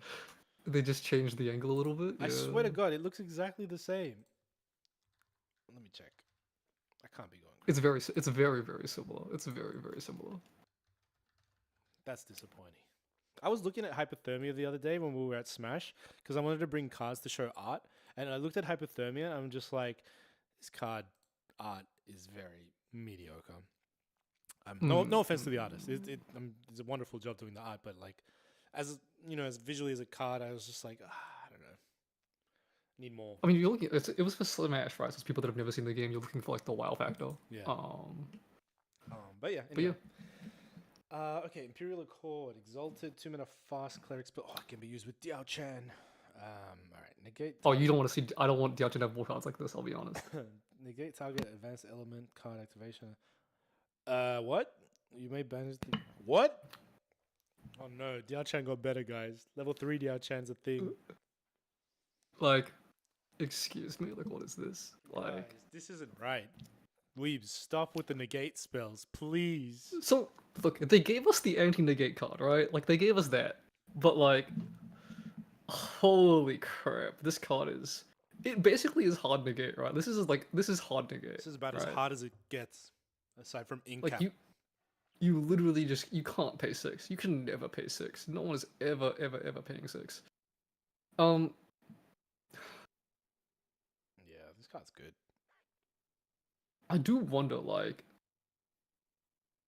can you use this to negate distortion cards? I assume so, right? They count as advanced elements still. Like, they're still advanced element cards. Are other exalted cards considered advanced element cards? Like, I don't know. Is exalted an advanced element? I don't know. Good question. But yeah, I mean, this is really annoying for Tristan, who wants to play Shadow Strike. This is really annoying for Luxum, who wants to play Lightweavers. Like, normally you could be pretty confident if you had 2 up, you could play through 1 counterspell, and this is just... Sorry. That said, what do you play this in? Do you play this in... It does have to be a level 3 water deck, right? And those are pretty rare, because level 1 water decks have been so broken. Like, Diao Chan 3 doesn't exist. Yeah, that's true. Yeah, I mean... I guess it is hard to find a deck that goes to level 3 in water. Level 3 water but, like, deck. Genbu can go to 3, right? Yeah, maybe Guoja. It's another right It's not counter. like... It doesn't feel that broken, but, like, it would be decent. It definitely feels like a card that one day will be broken. Yeah. Okay, and it's an SR. Damn it. Alright, next. This will probably be a dud SR for a while, though, I think. Yeah, I don't think it's fantastic right now, but like this card existing is upsetting, even if it isn't that strong. Yeah. Oh, cool. Languid Toad Troll. Tame a Beast Frog. Hindered Taunt. 0/6. Oh. Don't you love full mana, do nothing for a turn, maybe save you a little bit of health? Okay, when you think about it, it's 4 mana heal 6.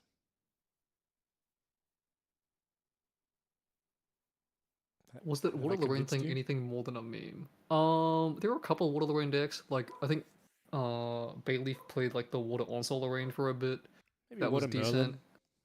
And then there was Chess Club had the Water Merlin list. That was like the Spirit's Blessing, Eventide Spear list. Um, which are both decks that could play that, but yeah, I don't think it was ever super serious. Yeah. Am I missing Um, something with this Toad Troll, or can I go next? you could put buff counters on it. All right, go next. Lily Marine Castellan. Castellan? She's from So this is Spain. the Rook. This is the Rook, Okay. by the way. Commanded Will 2. As long as this unit is attacking using a command card, it gets plus. It begins with 3/4. Okay.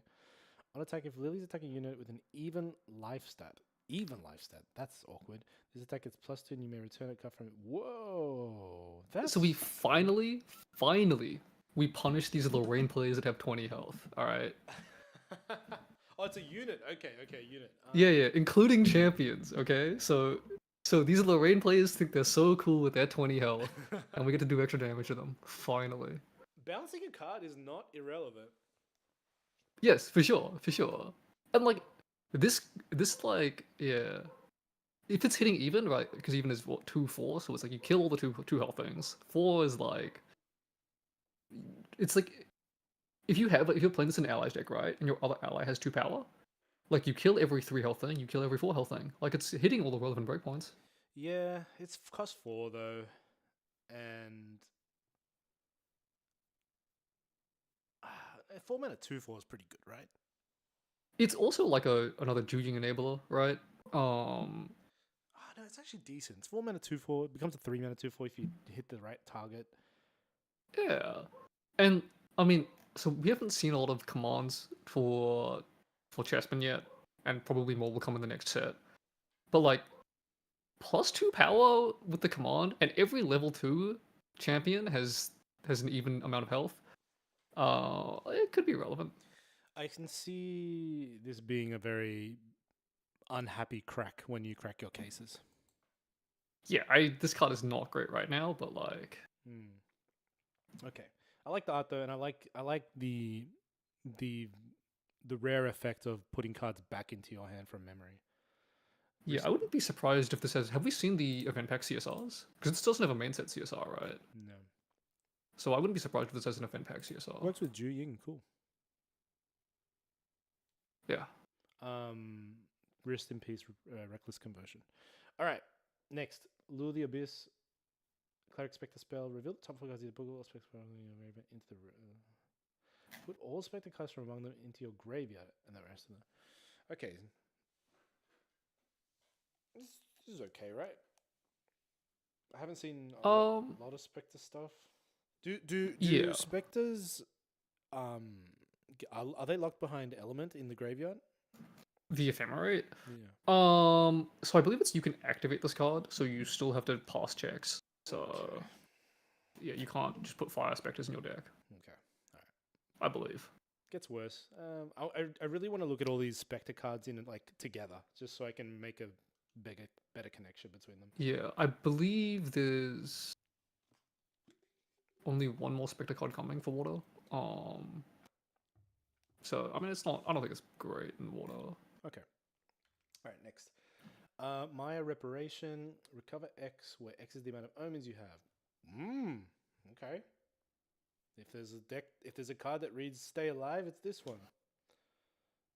I think this card is okay. Like you're probably healing for like 3 with floating, and floating in water is normally better than draw a card. Yeah. So it's probably fine. I mean, I can see some cool stuff with like, discarding this, putting an omen counter on it, and then like using it with sealed level 2's effect for another heal, putting floating back in your bin. So wait, when you use an omen card, does it go back in your graveyard or does it stay banished? With the sealed initial use? Yeah. It'll probably go to your graveyard. Okay. Yeah, I think this like I don't think it's. I don't know. I don't think it's like amazing. I don't think this or card is good. anything. Yeah. Like we saw this with Diao Chen, right? She got the like not Diao Chen, Guo. She had like the heal 1 for every Fate Stone. Fate Stone you have, and it's like I mean this is better than that, but like not by much. Yeah, that's true. So I don't think it's that good. Yeah. All right. Is this the Icebound Slam? Obsequious Blow. This card costs only very. Yeah, this is the slam. On champion hit, the first card that opponent activates during the next turn costs 2. Whoa, that's solid. That's solid. For each, dude, it's so hard to cast. Yeah, I don't think this is good. It's so hard. I think this is a win more card. I think if you have 5 omens and this is 5 mana deal 7, like you've already won the game, no? Yeah. Like, yeah. why bother? This card isn't good. Sorry. If it costs 7, would it still be? If it costs 7, this card's fine. Yeah. If it costs 7, this card's fine. Because you get like 3 omens and it costs 4 to deal 7. That's fantastic, right? Yeah. Okay. Plus 2 from the mastery, like it's a good card. But 10 is it's a lot. It's a lot. Yeah. All right. Next. Pristine Scourge. This card costs 1 less. Sorry, although if you mill that other card, there's the CL card that gets power equal to the highest power among your omens, right? So it's that's the plus combo. 7 power. Okay, that makes Yeah. sense. All right, Pristine Scourge. This card costs 1 less to activate for each of up to 2 omens you have. Each of up to 2, so it costs 3 minimum. Look at target opponent's memory and discard a card. Oh, it's that card that we that exists. Yeah. If you have 5 omens. Touch, extra critting touch, maybe. Yeah. Maybe with the Neos card? Yeah, Neos card could be good too. The gain power equal like banish an attack card or something. Your graveyard and gain its attack. Yeah, could be. It's only 1 more than Heavy Swing though, and I think I'd rather have a Heavy Swing as a playable card. What do you think of this card? I think this card like, sucks. Isn't this card just like a blowout if you get it? Like you just lose? No, I think this card sucks. I think this card sucks. Oh, it's your memory. So, okay. It's their memory, okay. You can't, it's not touch, you can't pick hand. And that is a huge, huge deal. Like, let's not pretend that's not a big deal, right? And then, again, if you have 5 or more omens with a different reserve cost, like... You've already won the game by then, probably. How many hurdles are you jumping through to get 5 omens with different reserve costs? Like... Do you reckon it's that hard? Again, like, once you get 5 omens, you're drawing a card to your memory every turn. I don't think you need this effect, right? To get 5 omens with different reserve costs, it's like a deck building constraint because you need a full 5 different reserve costs. But play Like, this listen, with like- extricating touch, Nathan, and they will have. It's enough. really easy to get a 3 cost. It's really easy to get a 2 cost. Are you playing a 1 cost in your deck? Are you playing 0 cost in your deck? How many 4 costs are you playing? How many 5 costs are you playing? There's Right? 10 cost. Yeah, I mean, and maybe if you're in water and you can mill them and turn them into omens, it's not that bad. But like, I think this effect is really hard to Dude, get. thinking back on it, I want that card that lets you draw 2 if you have 8 total cost. I just want to make a deck with just only 4 cost cards. Like Yeah. So That card, I love that card so much because it just makes you want to make your deck worse to make this card better. So good. All right, next. Purling Footman. Oh my god, it's a mer woman, Nathan. It's a mer woman. People love fish girls. Was what I've heard. Oh, look at the top card of your deck. You may put into your graveyard. We've had a similar effect to this before. It's bovine, but worse. It's Vaporjet Shield Bearer. Yeah, I just think this card sucks. Like, just when would you rather have this over bovine? Yeah. I think some people would like this. I know like David like really doesn't like milling because you can't control it, and so if you see like you see Frostborn Paladin, like you can leave it on top of your deck. But like to me, I'd rather just mill. Yeah, I don't see it being a playable card. All right, next.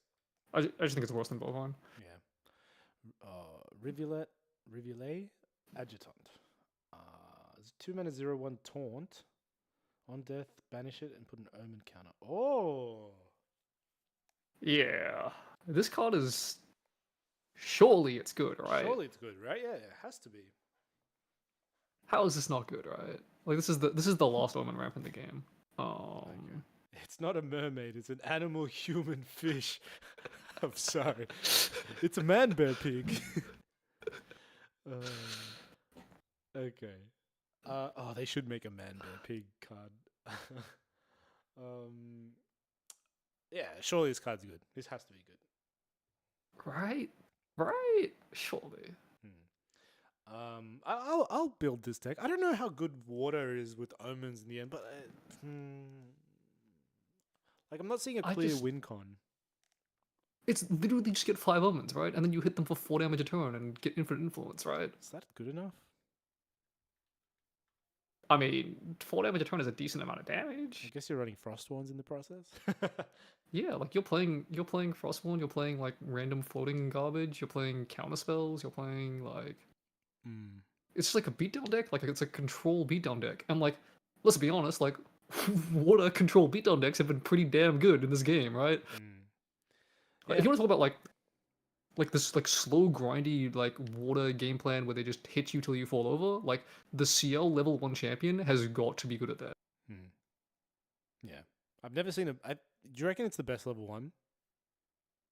Absolutely. If you depends on what you're looking for in a level 1, right? Because we have really good tempo level 1s, but as far as like if you're picking one level 1 to like play a long game with, this is by far the best one. Like it's not even close. Yeah. You're talking about like level 1s that like get like good value for now or help you like streamline your leveling up game plan. Then there's definitely others that are nicer. But yeah, the actual like there's no other level 1 that like generates the value that this does. Like the fact that once you get to 5 omens it draws a card, like we don't have a level 1 that draws like Rye draws 2/3 of a card. Yeah. Yeah, it's amazing. The water siege domain seems almost Zuchang? What, because you just make their cards more expensive? Make it hard for them to kill things. Yeah, and then this has taunt, right? Not intercept, which is relevant for that. Alright, next card. Skewering Advance. Okay, on kill if the unit has an even life stat. If the killed unit has an even life stat, like so, if it's a 2 health. Frostborn Paladin. It's a 4 Frostborn Paladin. Yeah, 2 or 4, right? This card's not good. Or Incarnate Majesty, or Seiryu. This card's not good, Nathan. It's not good. It's not good. So you think that? Do you remember that Rook? Right? Yeah, I remember the Rook. It had command will. It had command will too, right? Yeah, and if you hit an even, it's doing 6 damage. You can kill 6 health, a 6 health unit with this. You can kill almost Geldas with that. Do you remember that frog? You can kill a frog and draw a card. Kill a frog. You can kill Byakko. That's insane. Oh my god. All right. Yeah. All right. I've seen the art of this before, but I don't know what it does. She's got massive boobs. Jesus. Snow White Weiss Queen. You know the ice cream Weiss? I think it's Weiss. It's German, right? Weiss. Weiss. All right. Weiss. 3 mana 1/1. On enter rest target champion. If it doesn't wake up during it's like a freezing hail. Okay. If a rest champion you control would level. Yeah. Oh, okay. That's spicy. Yeah. So if you remember that card that I was talking about, the fire like deal 1 damage to something and then become distant. Like that's just a counter to this, right? If you want to level up to Diana 1, you can become distant, get access to your on-enter, and kill this off. If this card is really good. Is this card really good? Probably I don't know. Not. I don't really think so. If you can, if your opponent can't kill this and you can like freezing hail them the next turn, like it's really, really obnoxious. Yeah, I don't think it's that good. So, hear me out. Go on. And this is the tech that I'm gonna spill, and then no one's gonna fall for it at locals, and I'll be very sad. I'm playing Water Vanitas. Okay. Right. I know you've seen it. There's a card coming up later called Expeditious Opening that lets you play a card at fast speed. Oh yeah. Yep. The next ally you play is at fast speed. Oh. Okay. So you hard level the 2, champion on the stack. You flash in Snow White, and I'm pretty sure your champion goes back to the material deck. Why do you have to hard level the 2? Because of the other card and it's a level 2 requirement? Well, no, just like if you ever hard level the 2. I don't understand. Oh, they hard level 2 or you do? They do. Like if they ever level 2. I understand. Okay. If they level 2, you just flash this in, and they banished 2 cards, and their champion goes back to the material deck, That's kind of sick. and you win the game. I love that. I love that, Nathan. And you just win the game. I will hate you forever if you do that to me at locals. And now no one's gonna fall for it because I'm gonna be playing Water Vanitas with 7 cards in my hand, and no one will ever level a 2 in front of me. But like, someone will fall for it. Get David to fall for it. David won't watch this. turns on the horse, I guess. Yeah, turns on Juying as well, which is, I mean, it's probably relevant. Like, the problem is that you have to go to level 1, right? And most, like, you probably, like, this effect reads like a beatdown deck, and I don't think Water Allies wants to level the 1 that early. So, yeah, I'm not convinced this card is good. It's really obnoxious. People were talking about, like, playing, like, Reclaim on it and, like, trying to bounce it and stuff, which, again, by the way, Vanitas. Yeah. But, like, there's no real way to, like, extend its effect multiple turns unless you, I mean, look, if they can't kill a 1/1 with no stealth and you can freezing hail them, it's really good. But aside from that, like, it's not fantastic. I don't think it is. There's no way to tap champions at fast speed, right? Because it would be funny to like have the stick around for a turn and they're like, okay, like I didn't kill it, but like it's fine. I'm not rested, and then you just tap them at fast speed. But I don't think there's a card that does that. Yeah, you could fast. I mean, yeah, no, there isn't. You can tap allies, but I don't think there's a. There's potion. Oh no, there's potion of fusion frostbite, but that's not real. That's not real. There's bubble mage, but bubble mage is slow, so. Yeah, bubble mage also like it's slow. Okay. Displace bubble mage. All right. Water assassin allies has a lot of class bonus stuff. Yeah, you can go. Attrition is probably relevant. Yeah, I mean, like, there are decks that can do it, but it's like you're doing it. You're paying 3 mana and you're pushing 1 damage, right? So, yeah. You're just not applying that much pressure when you go for this game plan. You're applying the pressure of stopping them from leveling, but it's only for 1 turn. I like the new Alpha Song of Frost. Yeah. And I think Song of Frost getting a reprint is nice as well. I think it's one of the cards that's been like, I mean, it's not hard to get, but like people have been playing it, so it's nice to see it in the set. Yeah, new players will definitely value this. All right, Spectral Diffusion. This card costs 1 less for each of up to 2. Okay. Your champion and ephemeral objects you control gains. This card sucks.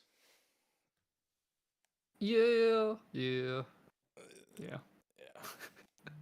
If Spell Shroud meant that AoE effects don't work, then it would still suck. Yeah, I'll agree with that. Yeah, I mean, look, fast Spell Shroud on your champion is relevant. It's just like there's just better ways to do that in the game already, because we already have that norm card that does it, right? The unique one. It's like 3 cost, 1 cost if it's on unique. Coronation Ceremony. Yeah. So I just this card has nothing going for it for me. Yeah. Next. Oops. Sunken Battle Priest. Ooh, I like the art for this one. 3 mana 1/3. Other ephemeral allies keep. Oh, it's an anthem. Okay. Banish a card with floating memory from your graveyard. What? Oh. So to ephemerate it, you need to pay 3 and banish a floating. Okay.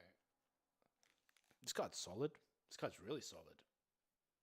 Is there a water or neutral give spell shroud? Yeah, there's the water one. We just saw this Spectral Diffusion. And then the Spell Shroud one, the normal one I was talking about was Coronation Ceremony, which gives target unit Spell Shroud. Yeah, this guy's good. I don't know how many ephemeral allies you can get, but this card is good. I just don't think Water Spectres has it, you know? I just don't think it has it. I have not been impressed by any like Spectre Water stuff, so yeah. This card is good, and this is unfortunately like just a good card in a bad like deck, I guess. Like there's a world where like this is just like a good mill hit, and you just like get a 3 mana ally, but like allied decks just aren't playing big mill packages. Yeah. All right. Cool. I love the frog teams. Keep it coming. 30 manas. They've all been really. Oh, actually no. The first one I liked. The second was crap. This one. All right. 3 mana 0. Why did they all have 0 attack? No, but it's the same thing. Oh my god. Yeah, Stalwart Shieldmate meet Throne Keeper Bullfrog. Yeah. If you were playing Shieldmate, you're probably swapping it out for this card in your water deck. Definitely. Like the fact that you can still play it turn 1 with Primordial Ritual is like all you really care about, I think. So they're just trying to make Seaside Ringleader get better and better. Is that what they're trying to do? I mean, if you play with Seaside Ringleader, it's a 1/5. Like it's still not exactly. Still not exactly beating people's faces in. Dude, you Um, combo this with Mist Resonance? Took me a while to process the name of that card, but Okay, like there is that card that like does damage equal to the highest health. Is it highest health animal beast in your graveyard? Which yeah. like is relevant. So Yeah. yeah. But yeah. Anyway, next. Torrential Blast. This is an old card, right? That's a reprint. Yep. Yeah. Okay, next. Weaving Mana Stream. Your champion becomes. I've seen this one. This is yeah. Whenever this card. It's good. Card's good. Really good. Yep. It's repositioned with some more upside. It's really nice. Mm-hmm. Mm-hmm. All right. Next. Oh, we're on to wind. All right. Okay. Ether's Embrace. Are you excited about the wind stuff? I'm so I don't I think the wind cards that have supported I think are pretty interesting. I don't think they support the way that I play wind generally speaking, except I'm gonna maintain forever that wind is the way for CL and that CL level 1 is gonna be the goated deck. At least for me. Okay. All right. So, Ether Charge. Target unit becomes distant. That's good. That's a good effect to have on an Ether Charge spell. That unit is a defending ranger ally. Rake it up and it gets plus. Wow. That's really strong. Yeah, like the text on the card is really good, right? Yeah. It's good, right? Like if you play this on Lilbay, like you just crack them, right? Like Yeah, you crack them really hard. yeah. It's but it's only So if it's like defending ally. So okay, maybe it's not yeah, yeah, yeah. I mean, you could play this on Purse, it's not that good. wake it up, suppress something else. Yeah, it's Alright, not great. It's next. like I just don't believe in the ranger allies like with gun combination. Yeah, it's one or the other for me. Arm Squall Guard. As long as you have one or more attack omens, Arm Squall Guards attack. Okay, cool. So now you can like they have different types. That's really Solid. good. This card's really good, Nathan. Did you know this? This card's really good. Is it? Yeah, you're playing this 100%. If you're playing wind, what's his face? CL. When CL? No. What? This is a 3 mana 2/3, bro. This is sometimes a 3 mana 2/3. That's good. Okay, but actually, so I don't know what wind attack cards there are, so maybe it's not good. So okay. Oh, you can I'll, run I'll Rally in share, Advance. so I'll share the source. Okay, I'm playing Wind Cutter, Oh, Wind Cutter. right? Because you get the infinite attacks with the serval positions, and you just go off every turn. Wait, what's? Oh, yeah. Okay. Because you get the plus attack from several positions. Dude, Yeah. once you get to 3 omens, Wind Cutter is doing 3 damage, right? Yeah. Every turn, and you just how does an ally deck fight board when you Wind Cutter their ally every turn? Yeah. But I don't know. Like, you don't value this card in the deck. It's a 3 mana 2/3. It's I don't think you're 3/3. playing. I don't think this is good attack. I don't think there's good attack cards that you want to turn into omens. I don't think it's reliable. You Like can't what are you playing? discard Like and wind, right? are you playing like thieving card? No, you can't discard and win. That's the problem, right? I don't want to take a turn off, play heavy swing, and then play a 3/2. Like Thieving card. I just don't believe it. I just like the one card would be like there's the Regalia, right? That you take a card from your hand and turn it into an omen. Is that what it does? Yeah. Was it from graveyard? So it's like I mean, yeah, maybe. But I think it's sometimes a 3 mana 3/3, and I don't think that's good enough. Okay. I think it's normally a 3 mana 2/3, which is I mean maybe a card that is baseline 3 mana 2/3, and sometimes a 3 mana 3/3 is good enough. But I don't believe in it. Okay. I don't. Oh, Black Market Broker got a reprint. Okay. Briar Schwartz King. 2 mana 0/1. Unique. Hindered spell shroud. Okay, so it's like unkillable as well. Can't wake up. Wait, what? Yeah, he's the sleeping king, 100-year sleep. There's got to be some synergy here, right? I mean, it's just Dilo. It's just Dilo, right?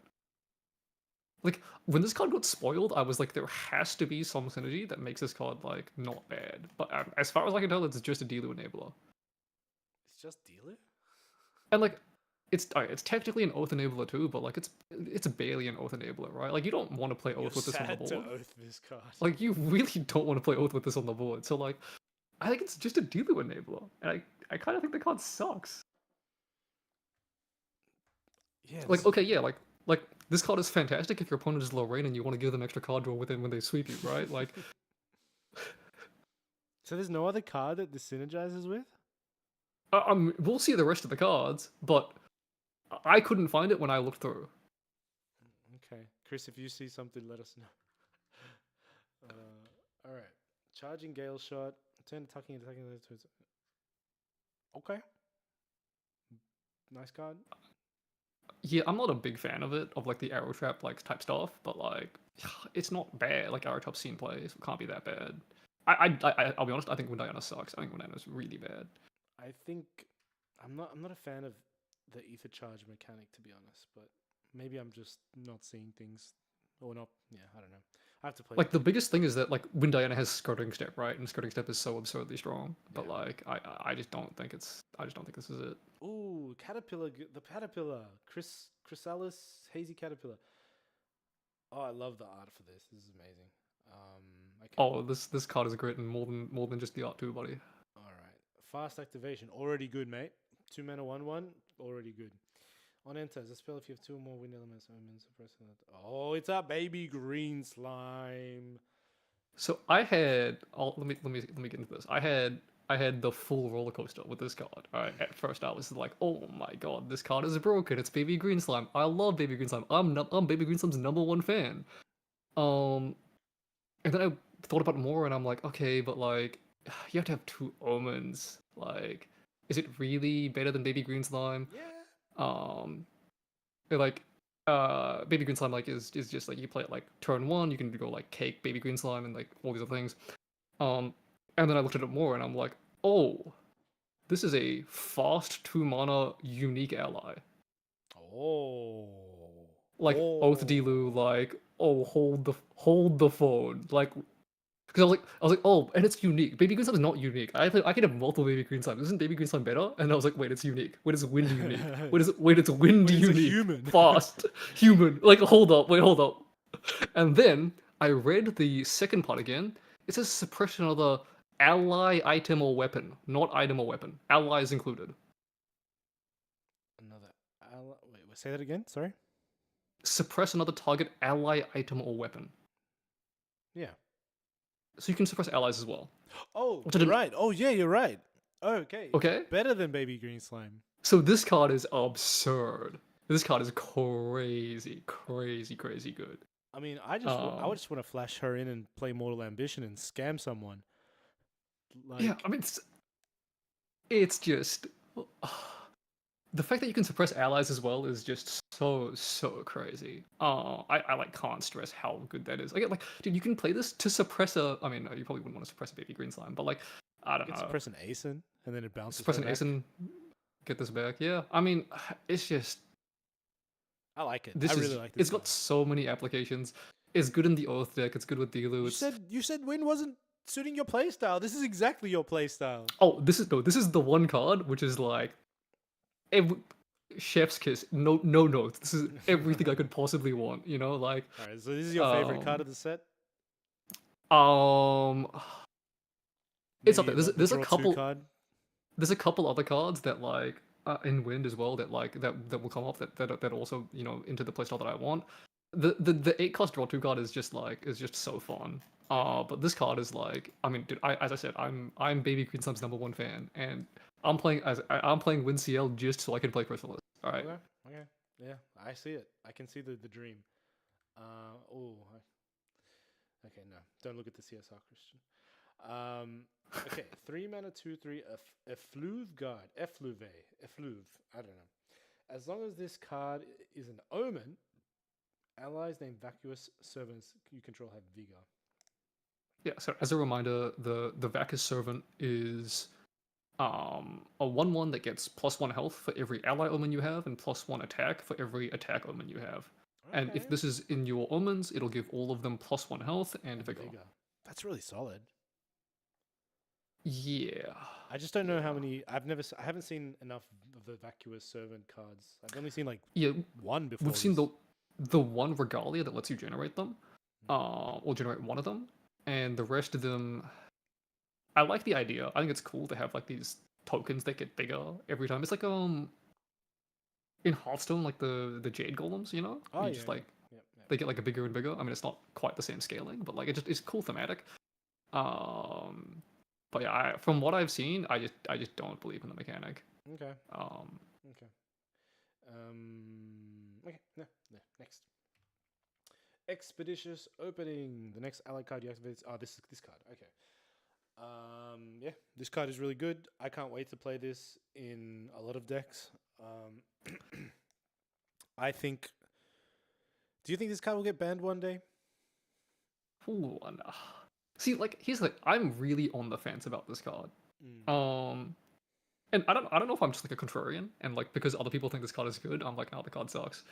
But like, okay, the card has to be good, right? Like it's a draw card to memory, and like the effect that you get with it is definitely going to be really relevant sometimes, right? Mm-hmm. But I just think you have to hold up so much hand size to make this work. Like you need to be able to play the ally you want to play plus 3 cards, right? And if you think of, I mean, you're a slime player as well, right? Like you think of Stone Scale Band, right? And when they changed that from 1 to 2, like how much harder it was to play anything, and this is 3, like it's a bit, I it's a just bit think being able to safely hard. play any ally on level on turn one is just really valuable. Really, really valuable. It definitely has a lot of applications, and we talked about like fast speed allies or being able to play 3 power allies early, or like can Academy let you guard. fight for board, Mm. and like being able to play an ally at fast speed would let you fight for board in a way that like you don't have to commit something so they can't kill anything on your turn, and then end phase you flash something in and then play more allies and you can win board back. And yeah, you also mentioned Academy Guard is a fantastic combo with this card. Um, but You don't see it? I just I see it. it'll be good. I just think it's kind of conditional. If you play this, you'll have 3, 4 dungeon. Yeah, if you want to play Dungeon Guide at fast speed, fast that's speed, yeah. definitely relevant too. Yeah, that's definitely relevant. You could like Dungeon Guide on their turn, which would be pretty funny. Can you But then you're activate not like allies then from you're the not graveyard? controlling your banishment. Like specters. Yeah. Yeah, you could because it would because you can only the only reason you can't do that is because you can't play that ally at slow speed. But like this gives you the permission for fast activation for it, so I'm pretty sure you could flash in a specter. Maybe But I mean, I wind think all the specters are slimes? fire. Wind Mm, slimes, nah. yeah. Like I can see why this card would be good, and I can see why this card would be broken. But I don't think this is just like chop and change. This is an auto include in every one deck, right? Are there any anthem creatures? Yeah, there's plenty of anthem creatures. There's barrier knight. What's it called? Banner knight. Banner knight. Banner Knight. There's uh Atmos. Is it Ares? The power cell one. Yeah. There's a couple. There's a couple This around. could There's work the really bird well one. with foster units as well. Yeah, true. Definitely like recruitment officer. Like this with recruitment officer could be really really strong. In recruitment officer's guardian bonus, you could play that with CL. Yeah. I mean, hey, yeah, there's definitely like it definitely has value. You can play with Freitas, all right? Sorry. All right. Next card. Sorry, I didn't say anything. All right. Favorable omens. For each element omen you can. Okay, this is like fat favorable wins. You running this? I'm gonna say no. You're not running this. I don't think this card is good. Yeah. I just don't see it. Like it's just +2 health to everything is kind of overkill. I mean, what's it called? The Harmony Melody, the one that gave +2 health to everything. Like that's soul play. So, but like nurturing. song nurturing, yeah. But like, when would you ever need more than +2 health on everything, right? Yeah. Like is your opponent Polarising for 6? Like it's just not. I just don't believe it. No, I agree. Next. Gale the Ratio. Mage spell. Cool. Destroy target ephemeral object. Okay, so it's ephemeral hate. It's generic floating, but you can't Some use interesting. it, right? Some interesting combat math with Young Beast Model. Or you flash in Young Beast Model to give something 2 buff counters? Yeah, that'd be funny. That'd be fun. Sorry, yes. Destroy target ephemeral object. Yeah, I mean, You it's can't just play a this big card. unless they have an ephemeral object, right? Mm-hmm. It's That's- not up to 1, it has to be 1. Yeah, that sucks. I mean, you can destroy your own ephemeral objects. Oh. Yeah, I mean... Next. Again, if ephemerals are broken, it's maybe a sideboard card. But even then, like, I don't even know if it's that good. Yeah, it's not. Ghost Hunter is an ephemeral killer. It's a 3-mana 4/4 against them. That's pretty cool. It's got range 2 Yeah, as well, I mean, which is solid. It's a 3-mana 3/4 if you have enough distant enablers. And 3-mana 3/4s are pretty good. I think we've seen that. Yeah. Like, all of the ranger humans in Wind that just have, like, ranged X plus, like, understated stat line is, like a 1/4 is, like, kind of fine, right? And if you ever hit an ephemeral with this, it's, like, fantastic. Like, if you're gonna play against ephemeral and you want a sideboard card for ephemeral decks, like, this is better than the previous one, in my I wonder opinion. if you can, like, run it as, like, a dedicated, what's that card called? The unique ally, the ranged one. Where it's something becomes distant, she becomes distant. A little bit. Liu Bei, yeah. I wonder if you can run a dedicated Liu Bei deck without the Yeah, unique yeah, ally and you could stuff. play like some of those allies that give other allies distant, and you just hit them. Yeah. And like I think this is a good addition to that, because I think a lot of the problems with the existing ones is that they were kind of squishy. And also, like, I think I mentioned it earlier, but like ranged X is normally overkill to clear board with, but 3 is not. So this is like nice to give this distant and just like fight for board with. Yeah. So it's a solid card. And I like the art. Next. So I heard you like Flashfire Horse. Don't tempt me. Oh my god. How about Flashfire Mouse? Flashfire Mouse. It's a 3-mana 2/3. It's a fast 3-mana 2/3. I mean, isn't this card just good, right? Like, isn't this card just great? Isn't this card just This card is surely this card amazing. this card has just gotta be good, right? Like, this card can't be bad. Bro, I'm flashing this in as Sylvie level 1 with a cake on the field. She's gonna be a 3-mana fucking 5/6 or something. 4/5, yeah. Yeah, 4/5. Yeah, you start clapping things. Yeah, I mean, it's gotta be good, right? This can't be bad. This is good. Is it broken? No. Is there a deck for it? I don't know, but it's a good I card. don't know. But it's not dying before you go to level 2. If your level 2 is drawing a card, right? I love Dream fast Fairy, allies. Dream Fairy aside, your level 2 is drawing a card. Also, you can level the 2 and response flash this in, right? Like, it's Yeah, it's another Sylvie. Yeah. like, it's gotta be good. I like this card. Yeah. Okay, cool. Next. Noble Dissolution. All right, Exalted. Destroy up to... Whoa. Okay. All right, so Luxem became Fractal's worst matchup. Cool. Yeah, I mean, get to 3, you play this, I just don't believe that this will ever resolve versus a Fractal player. They'll just be like, oh, okay, fine, you got my Glimmering Refusal, and move on with their life. Yeah. I mean... But, like, yeah. It's not great. It's not great. So, like, it's good versus Tristan. God, I'd hate to crack this as well in a pack. Yeah, another SR, yeah. But it's good versus Tristan, right? Like, you play this versus Tristan, they're pretty sad. Just literally just goodbye Shadows. True, yes. Shadows rip. I But mean, otherwise, it's not horrible, but again, we just have to see how good advanced element cut decks are again. Yeah. Distorted doesn't affect Exalted, right? Distortion stuff. No, so if it was a distortion card, then yes, but this is not a distortion card. So All right, next. Nocturnal Blossom. I like this art. 1 mana 0/1 stealth at the beginning of your end phase recover. Oh, okay, interesting. This card just straight up power creeps a lot, like just any heal 1 card that exists. that Harmonious Magic card or whatever it was. Yeah. Yeah, this card is better than that. Does that make it good? Look, it's not bad. It's not bad, dude. It's not bad. Like I think it's bad. I think it's bad. Imagine playing Wind Seal and then you just play 3 of these on turn 1. Yeah, and then what? And then you go to your next turn and you have 4 influence, Uh, 3 influence. I mean, eh, I'm gonna say this card will see play I don't believe that. one day. I just Maybe not this set, but one day this card will see play. okay. So fun little fact about this card, right? Its subtype is flower, Oh, okay. which means that you can brew Diao Chen? 2 potions with it. There's 2 potions that require flowers as sacrifices for brew, Oh, and I'm pretty sure this counts. That's Is it sick. good? Is it good? I That's don't think so. Good, man. It's But it is broken. cool. But it is cool that you can.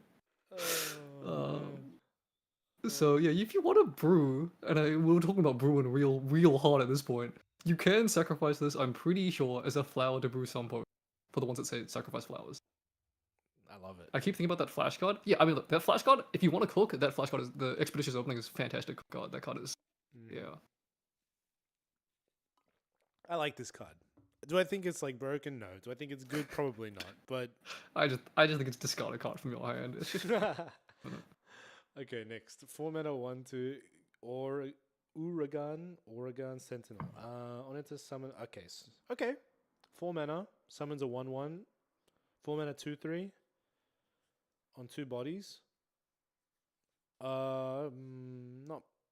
It's like starts off pretty below average, but can get pretty nutty if you have the combos right. yeah. So I think the question I would ask is like, how big does your Vacuous Servant have to be for this to be good, right? If it's a 2/2 and this is a 4-mana 3/4, It's probably that's good enough. fine. That's fine. Hmm. If it's anything bigger than that, this card is really good. Yeah. If it's a 1/3 and this is a 4-mana 2/5, if it's a 1/2, it's a 4-mana 2/4. It's like not great. So like yeah, I think you need like the problem is I think you need to have an attack omen to make this card good, right? Because you need the I think you really want the token to have 2 power, so you Right. can kill like a 2/3. Just send that thieving cut in there, man. Just send it in there. Yeah, if you can get a prep kind of play thieving cut, sure. So yeah, again like this card like I mean as the game goes on it gets better because you get more omens and maybe at a point it's good, but the fact that it's so bad if you play it early it's just I just don't believe in the package. Okay. Next, Poisonous Breeze Cap. All right, it's an item, Cleric Mushroom. If Poisonous Breeze Cap would be suppressed, you may sacrifice it instead. If you do, each opponent banishes a card. Whoa! At random. Whoa! What? Yeah. This card's good. This card's good, Nathan. This card's good. I don't know how to feel about this. This is a card that a lot of people thought that I would really like because I'm a big look. I love Baby Green Slime. I love Forest Cake. I love Mnemonic Charm. I love Focusing Round, and this is like the same bucket of card. I just don't Okay. know. I just don't know if it's good. I just don't. The fact that it's 3 cost drawn It's to not as- memory. If it was not as 3 good as I cost thought. drawn, if it was 3 cost drawn to hand, or if it was 2 cost drawn to memory, this card is completely fine. This card is fantastic, right? But like the fact that if you suppress it, you don't like you sacrifice it, it's not coming back. So instead of going +1, you make them -1. It's like the same thing. So it's just like it's a card that is really good at constantly going influence neutral. And like sometimes you Purse. banish a card from that memory and it's good, but But Purse. yeah, Backstep Purse. but like yeah, sure, but like you could already do that right now with Forest Cake, right? Yeah, but you Like, lose what no does this card- advantage for. I guess you're right. It's the same thing. What does this card do that Forest Cake doesn't do in your deck? It's effectively changing a +1 into your hand to a -1 in their hands. So Exactly. guess- And sometimes the -1 is better than the +1, but you lose the card forever, right? And it's not like these other cards, like all these other cards that I mentioned, like Mnemonic Charm, like Forest Cake, like Focusing Round, they all give you other value all the time, right? No matter what. This card will only go neutral, and then yeah, it'll only ever go neutral. unless you're literally doing backstep pros, I guess. But like then all the other cards are gonna be +1 as well, and this is gonna be -1 to your opponent. Okay. So yeah, I'm less I'm just high on not this card sold. now. When I first read it, I was just like, oh yeah, it's pretty nuts. But then like, you're effectively trading your draw for their discard, so it's like whatever. If you get like a cheap, efficient way to suppress this, like you get like a suppress this plus something else, sure, this card is broken, right? Yeah. But until we see that, it's just Bianco. yeah, it's good at being influence neutral, which is maybe good enough to make some decks, but like I'll be honest, like maybe I would rather just play Forest Cake because 2 cost draw to hand is so much better than 3 cost draw to memory. Would you value Bianco's effect if it like you play this turn 1 and then Yeah, but like I mean that deck is just gonna be playing Forest Cake, right? yeah. All right, next. Purging Tempest. Ooh, okay. Yeah, so your opponent is gonna play Fractal Polar Depths and crack them all, and you'll be like, yep, enjoy not Yeah. having any cards. Yeah, card's good. Card's a good side deck card. Water might be just out of here. Cool. I like that. Next. Yeah, the fact that you can turn off demo package for the entire turn is just solid. Yeah. Quadrilles Griffin. Oh, I like this. This is a fun card. It's a fun card. 3 mana 1/2. Whenever you activate a harmony. Oh, Harmony Melody. Put a. Oh man, this card is good. So I'm gonna build this deck, right? I'm gonna build this deck. I love the Harmony Melody package. I love Clockwork Music Box. I'm gonna build this deck, and then someone's gonna play Dream Fairy versus me, and I'm gonna cry. Bro, nah, dude, you play this. You play Blissful Calling. You're already happy. Yeah. I mean, like, the card. This is a good card, right? Like, this is definitely a good card. 100%. 100% a good card. It's got to be a good card, but like, I just think the don't make deck it your is. sole win con. That's all. Okay, but you're playing Harmony Melody. Like, what else is your win con? Like the bird? I guess you can play the bird package. the bird Oh, this is a bird. Wait, this is a Yeah, bird. It's a bird. Ooh. Wait. Birds. So I cooked birds last set, and I cooked birds like 4 different times last And then set. birds cooked him. I got cooked by birds. Oh my lord. But yeah. I mean, I like my birds. I'll play it. I'm down.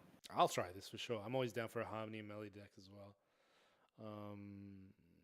It's not class bonus. That's so good. Yeah. I love it actually. It's really good. Yeah. I'm a big fan. Next.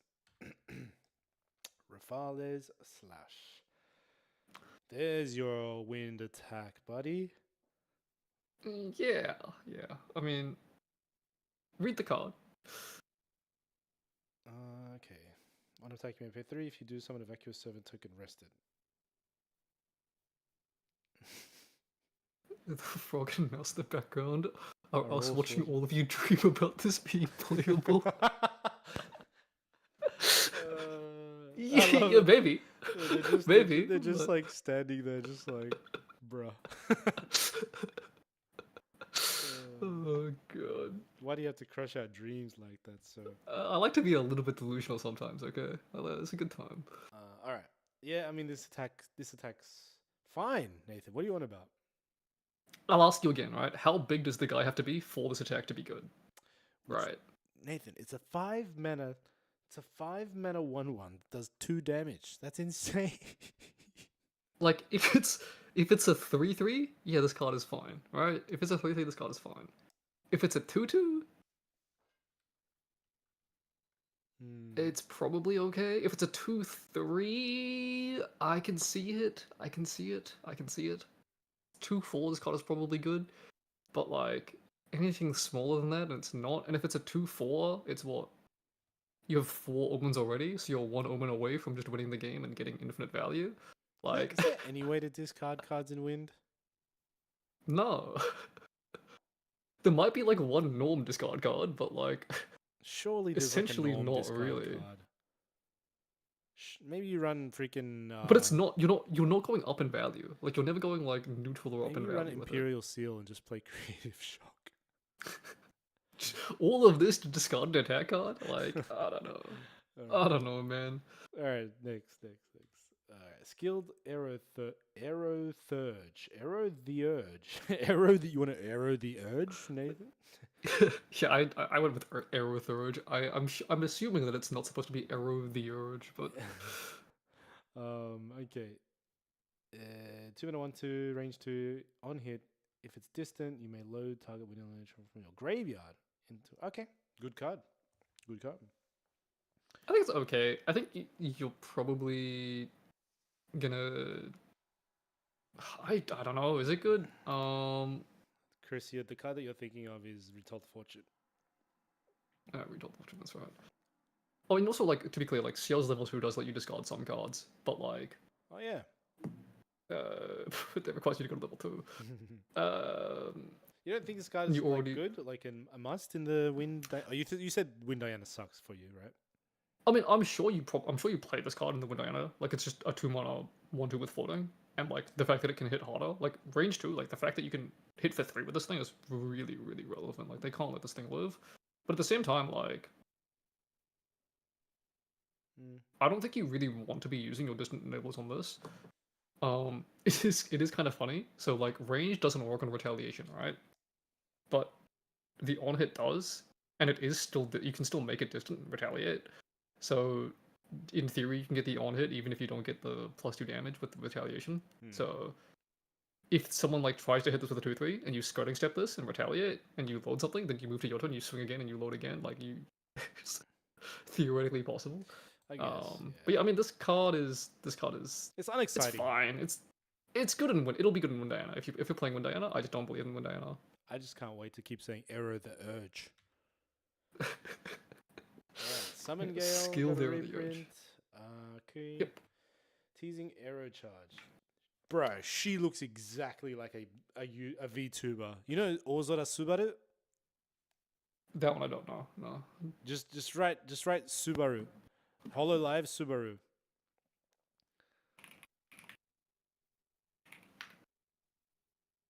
Oh, her. Yes. Yeah, Okay. it's Yeah. literally Yeah. I her. can see it.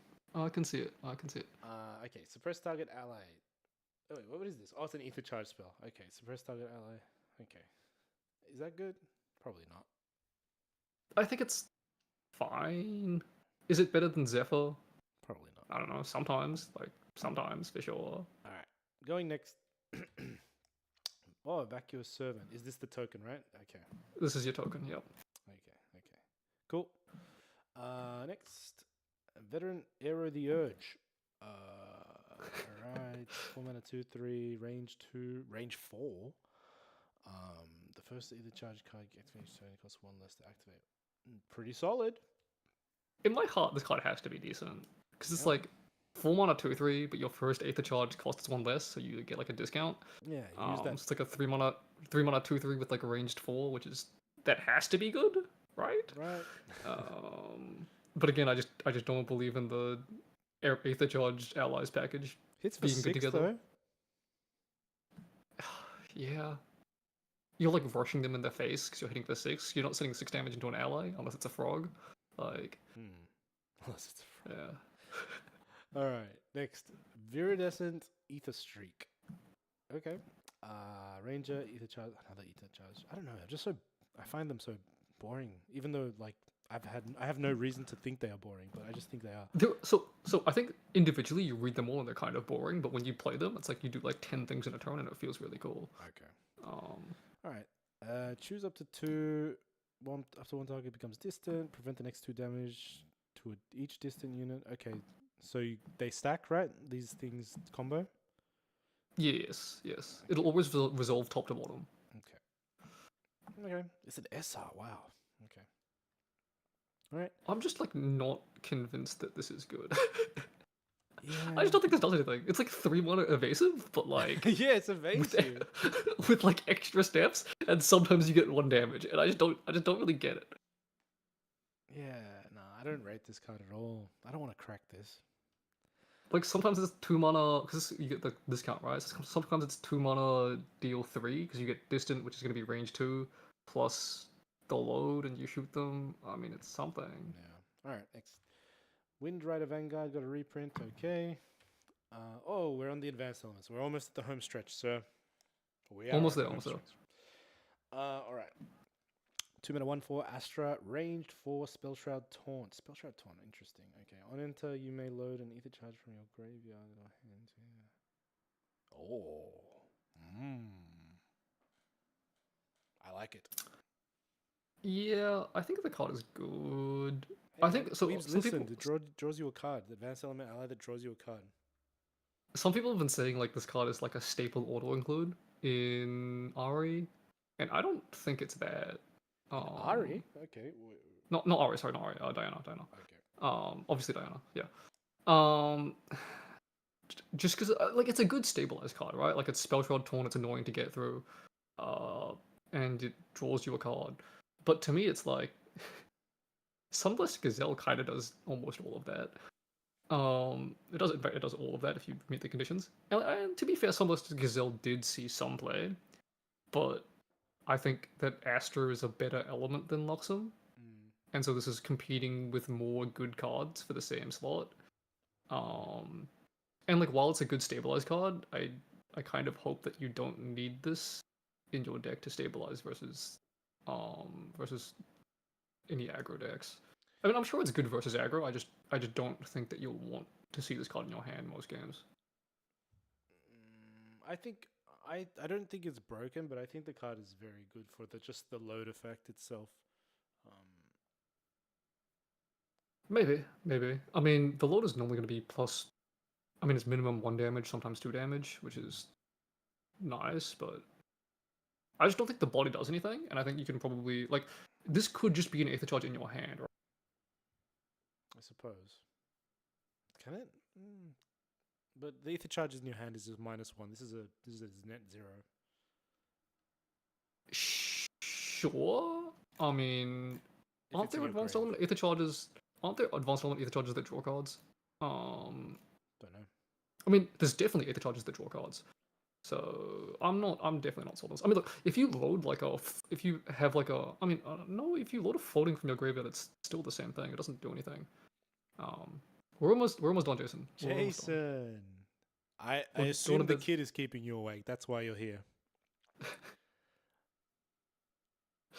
Oh my god. We're almost done. We got a freaking winner box tomorrow as well. Yeah, that'll be fun. I'm looking forward to showing up to that. All right, we should keep going though. Just finished grinding for like 3 hours straight. What are you doing, bro? Yeah, grinding what? Are you an Uma Musume guy? Grinding GA? The hell? Oh man, This guy's grinding for Quicksilver Cup. Holy crap! I love it. I love it. I love it. He's got his priorities. GA always first. GA always first. That's the truth. All right, I'm moving on. Cataleptic Constellation.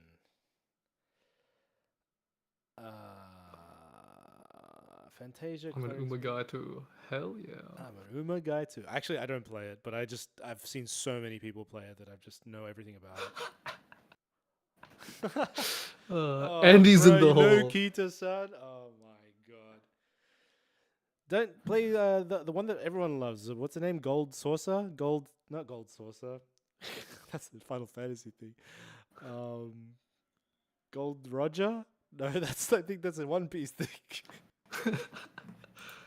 Gold Ship. That's it. Gold Ship. Gold ship. Yeah. All right. Sorry. Cataleptic Constellation. Imbue to on enter, rest target ally. That ally can't wake up for as long as you control cataleptic. Oh, okay. If we are imbued, summon 2 astral shot. Oh, okay. Is this good? I think I would rather play Torpid Fractal because that one's reservable. Yeah. Oh, he's Okay, not so, reservable. like- Okay.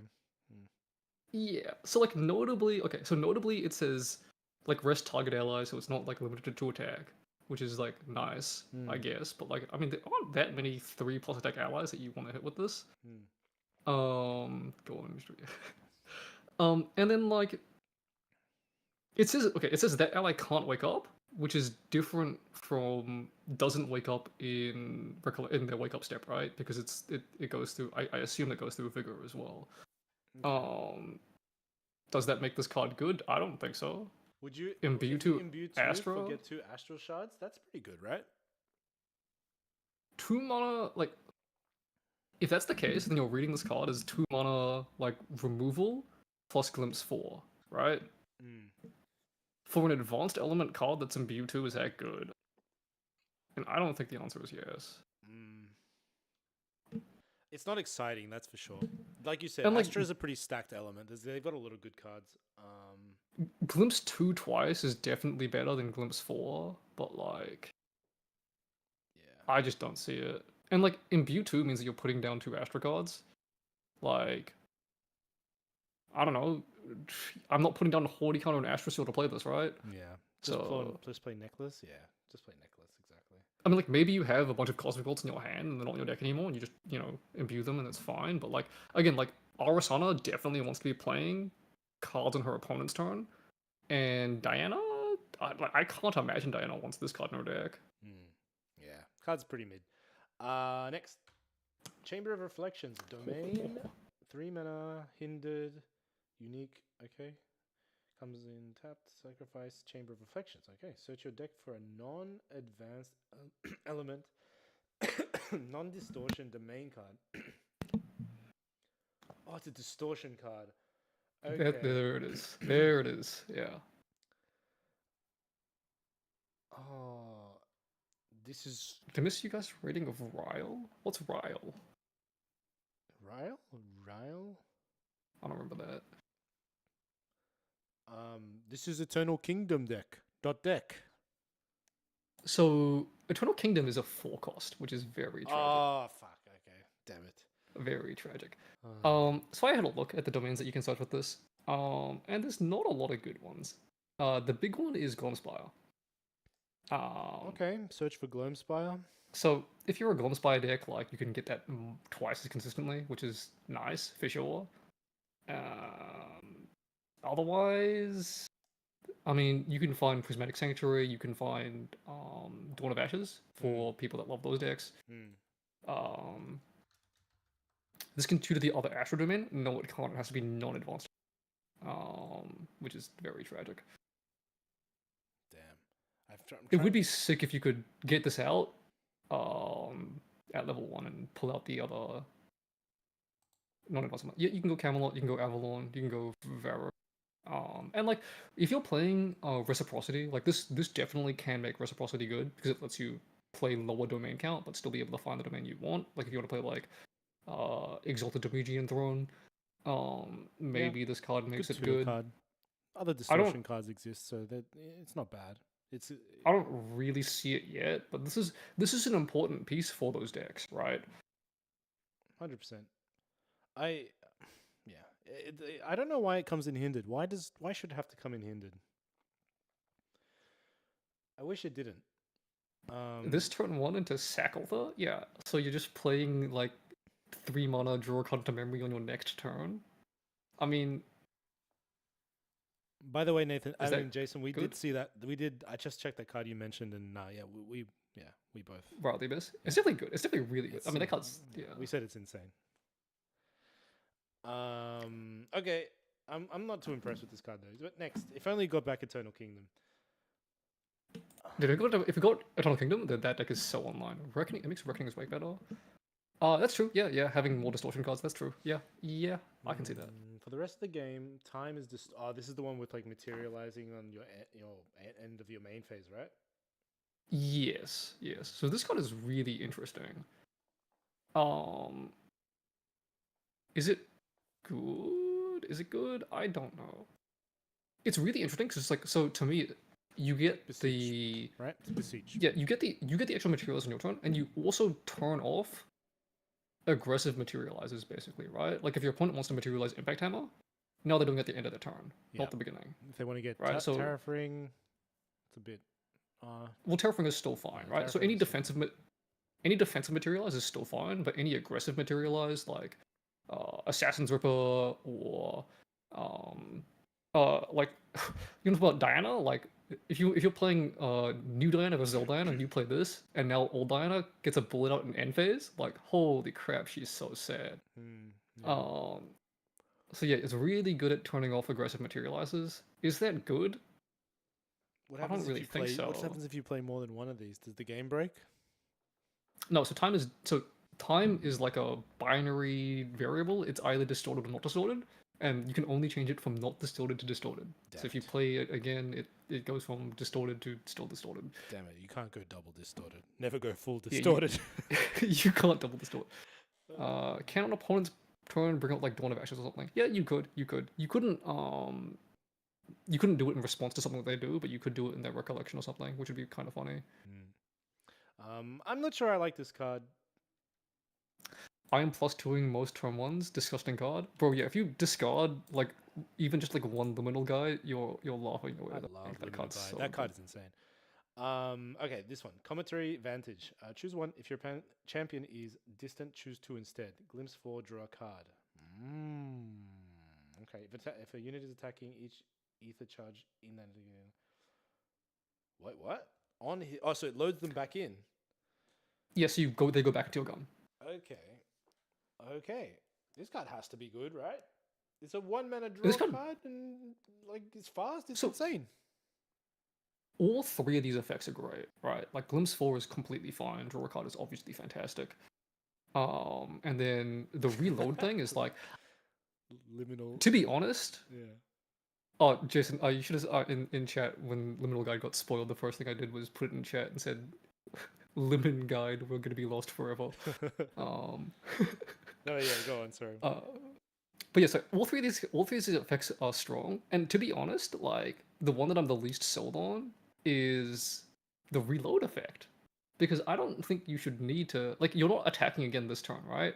So you're putting all of your Aether charges back into a gun for next turn, which is like probably okay. But to be honest, I think I'd rather have Glimpse 4 draw a card most of the time. Really? And I don't if that's the case, is this like better than Wisdom's Reprise? And I don't know if the answer is yes, because you need to be distant to activate this. Man, I So think you're overestimating the glimpse mechanic for Diana and underestimating the ether charge mechanic with this card. I think at least this card seems. I think I just really- Hello.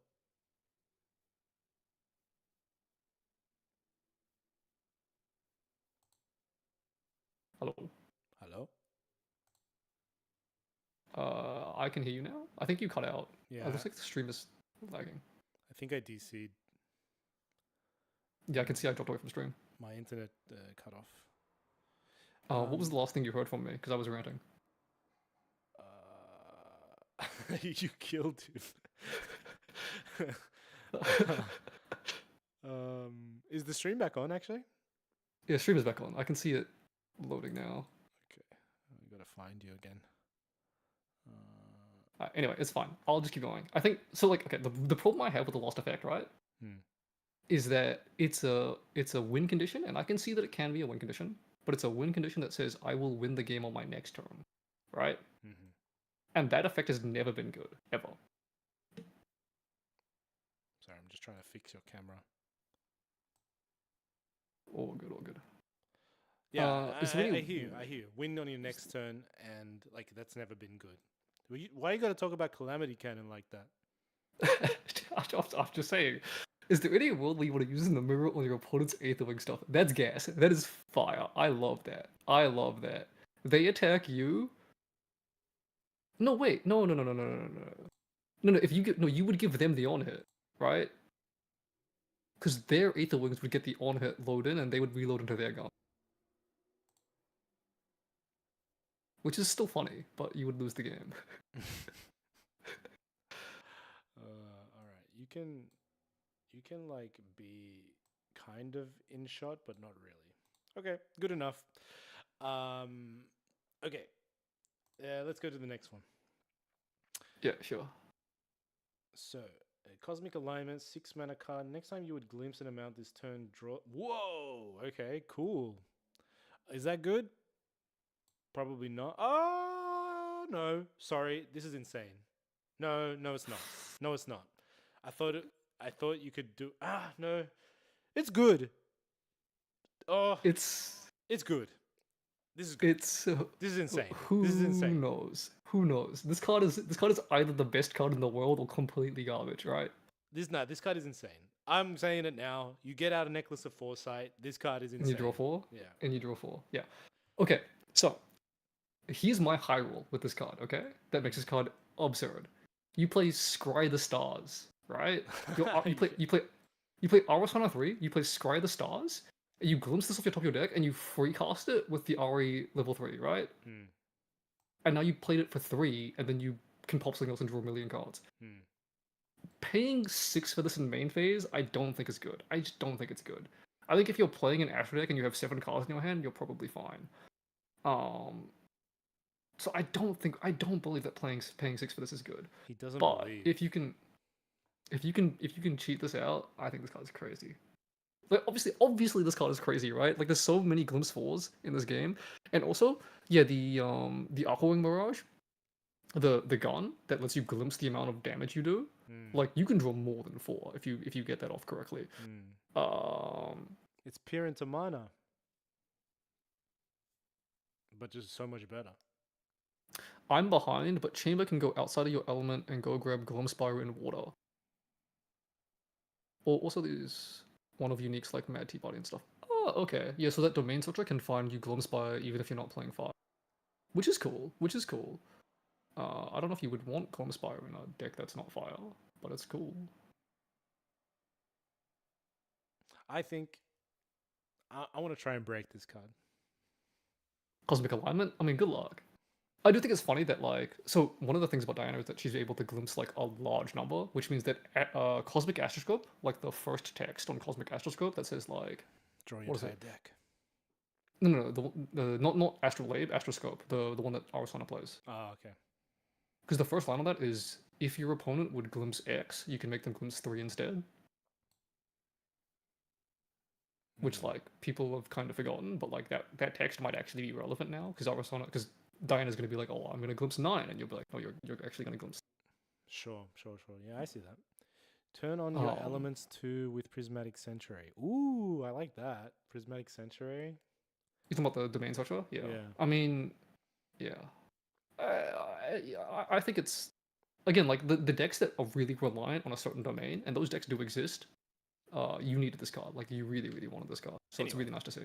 Let's keep going. Humpty Dumpty, Fate's Fall. Put a buff counter on Humpty Dumpty. Then glimpse X, where X is the amount of buff counters on Humpty Dumpty. Okay. So it's not an ally. Okay, it's an item. Until end of turn, Humpty Dumpty becomes an ally in addition to its other types until end of turn. Interesting. Yes. So it's I don't know. It's a card. I just see this card as a main deck Astroscope. I don't think I ever want to turn it into an ally. I think I just want to keep glimpsing more and more, and it's just an Astroscope that's in my main board that'll. Isn't that really? And solid? it's good. And it's good. That's a fantastic card. Yeah. And then just swing for game one turn. If I like, and it's also like, yeah, if you're playing Arasana and you ever run out of Cosmic Bolts in your deck, like, okay, now I'll just hit you, right? So I think you pretty rarely want to hit them because if you hit them, it requires you to tap it, and then you can't glimpse and get bigger. Yeah. But like, you know, Astroscope's a pretty damn good card. So having more of them is, I'm not going to complain. Yeah. Hump that gloom mouth. Yeah, it is a gloom mouth. I like Humpty. Turn on Mandate. Huh. Like Mandate of Honor? Oh, turn on Mandate because you have another unique ally. Okay. Oh, okay. So you can create like a yeah. So on your draw phase, you can do whatever you want, and on their draw phase, you have a unique ally. Sure. I like that. That's cool. That's kind of fun. That's fun. Solid. I think it doesn't mean that you have to turn this into an ally on their turn though, so it might just die. But like, it is fun. Yeah. It is very scary to just have this keep glimpsing. So yeah, it's good card. All right, next. CSR Humpty Dumpty. Yeah, let's go. Stellaria Shower. Star Calling 1. Okay. Observable. That's a fractal. Okay. If it was Star Called as the spell, X is the amount of Fente. What? Does this make sense? In Astra? Oh, they want us to run the other card. The token, right? The Constellation. The Astral Shards are Fantasias, right? Yeah, okay. Yeah, they're all Fantasias, yeah. I think like if you Star Call this card, it's fantastic, right? Like it's +1 influence. Yeah. Is that good enough to run? I mean, I think it's fine. Like 1 damage like a free ping, then a free 2 damage, then a free 3 damage. Yeah, yeah, it's probably decent. Again, like Astra, you have like a lot of things that you're fighting for, so I don't know if it's good enough. And like, yeah, It's a matter of space. As Astra Sight is one of your favorite cards to see in a glimpse, and this is very similar to Astra Sight in that it gives you just +1 influence. It is, yeah. It might be even And like like stronger than Astrocyte. Oh, no. The Astro Sight is really good because it's also good in your hand, right? It's good in your hand. It's great. It's fantastic in your deck. This card is fantastic in your deck. It's completely dead in your hand. So I don't know how to feel about this card. It's probably good. It's a good card. It's just Astra has a lot of those cards, right? can we Can you fit this buff or nerf what's it called? Polaris, and then instead of shuffling Cosmic Bolts, shuffle this into the deck? in? That'd be fun. That'd be really fun, actually. Yeah. Yeah. All right. I mean, I can see it. I can see it. All right. Next, Stellarian Shift. Target unit becomes distant. Draw a card. Okay. It's backstep. Backstep's broken. Banish this card from your graveyard. Your champion gains stealth until the end of the turn. Okay. Solid. Prevent the next 4. Whoa. Okay. This just does everything, doesn't it? All right. Yeah, this card's fantastic. All right. Yeah. It's a good mill hit, it's a good discard hit, and it's the actual card itself is completely fine. And also like I'm pretty sure this card just bodies Tristan. Like they can't incap this, right? And you can just get stealth on their Shadow Strike. Like I don't know. I mean, I guess they can stop you from becoming distant in the first place, but like, yeah, I mean, this card just seems good. Yeah. I think this card is really nice. And like the only way this wouldn't see play is because Astra has too many good cards and Advanced Element Backstep isn't good enough. Yeah, I can definitely see. Oh, it's gonna be so fun cooking Astra because there's such a space issue with this. There's too many good cards to choose from. Yeah, cool. All right, next, Vanishing Eclipse, Ether Calling. Okay, return target ally to the top of its owner's deck. Your champion becomes distant. Oh, nice. I don't think that's very relevant though. Yeah, I think like also like it's really interesting. This is an Aether charge that doesn't load when you cast it, right? So you can only load it if you Aether Call it or if you use your level 2. And like it might see play just because of that, just because you can Aether Call it. Yeah. And its effect is not completely irrelevant. Like becoming distant is nice with Diana level 3 and returning a card to returning an ally to the top of the owner's deck is like sometimes good, but everything I think that you want to return is probably got Spell Shroud. I guess maybe like Incarnate Majesty, but yeah, I think this card is it's pretty maybe decent, pretty but mid. It's probably a good sideboard card, right? Like versus Genbu versus Incarnate Majesty. Oh no, Genbu is Spell Shroud. No, it doesn't even work for Genbu. Accidental pun with the space issue. Haha, got him. I made a great pun the other day. What was it? It was like something to do with GA. Oh yeah. I said in the Seal and Diana started that video. I said seal of approval for Seal. Haha. Yeah. Anyway, Crux skip. All right. All right. 3 mana 3/3 on hit. Opponent banishes a card from them. Whoa, okay. All right. That's kind of broken if you dungeon guide this and just turbo this out really quickly. That could just like. Well, no, they sorry, choose, your opponent right? chooses. Okay. They choose. You can't just completely body them. Yeah. Okay. I mean, still though, that's still. On Still death, not bad. if there are 7 or more Regalia cards among all banishments, return to your field with a ball. Okay. Ensol? Much? Ensol? Do you think this card sees play? No. Cool. Yeah. All right. Me too. This card's gas? No way. No way. Turn 2, turn 1 Creative Shock, turn 2 Templar. Oh, you cheated out. Okay, that's gas. That's gas. What's okay, a Templar? What's a Templar? Templar, remember that Spectre, the Fire Spectre ally that you pick a Spectre in your graveyard and bring it onto the field? Oh. Wait, you can I thought you said you don't ignore class element things. No, that's when you activate them from the graveyard. But that one was like pick one in your graveyard and put it on the field, right? Just reborn it. Oh my god, that's ridiculous.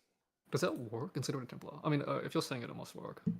Target Spectre ally with reserve cost 3 or less from your graveyard into the field. It becomes ephemeral. Sacrifice it at the beginning of your next end phase. I mean, it's still only 3 damage, right? 3 damage and you banish a card from the off. Yeah, it's only 3 damage, right? I agree with you, Jason. I think this is OP. 3 damage and they banish a card on the material deck. I mean, is that really better than that 3-1? Like, is it really that much better than the 3-1? Dude, if you... Oh, no, they choose. I keep thinking it's random. They choose. They choose. And you just creative shot and pitch not a floating. I don't think I'm that upset if I'm your opponent. Like, I just took 5 damage. It's like, sucks, but like, whatever. Okay, but I imagine was a card doing from my this material deck. like several times. Sure, but like, what, you're gonna discard multiple of these and then play multiple Templars? Yeah. Yeah. I mean, maybe. It's pretty easy to banish Regalias as well and get that second effect. Templar, Crossroads? Yeah, sure. If you're hitting the nuts, sure. You're nuts with any deck, you're fine. I mean, look, I can see, like, this is a 3-mana 3/3, it's fine. And, like, I don't think the on-hit is super valuable. If you hit it multiple times, it definitely hurts. But, like... Bro, if you attack twice, you win. As far as advanced element cards, this sucks, right? Like... Look, it doesn't follow our criteria that we talked about ages ago with advanced element allies. It doesn't draw a card and it doesn't win the game. So yeah. Sorry, Jason. I mean, like, being able to tune it out early is nice. I just don't see it as super high value. And there's other 3-power specters. More crux cards. Duplicitous, replication. Duplicitous. All right. The next time one or more Regalia enter the field under opponent's control, summon a cop. Oh, is this why you say Ensile is back? No. So yeah, I mean, this is for the Onsole mirror. So they Onsole, you play this, and then you Onsole your next one, and you completely body them. Can't wait for the Onsole mirrors again. Fuck. This is an absurd card in the Onsole mirror. I prefer checking out the Umbra Spectre. I mean, we'll get to the Umbra Spectre when we see it. The next time one or more. Firewind Vanida Spectres displacing. Yeah. I mean, if you displace her, you keep her. That's true.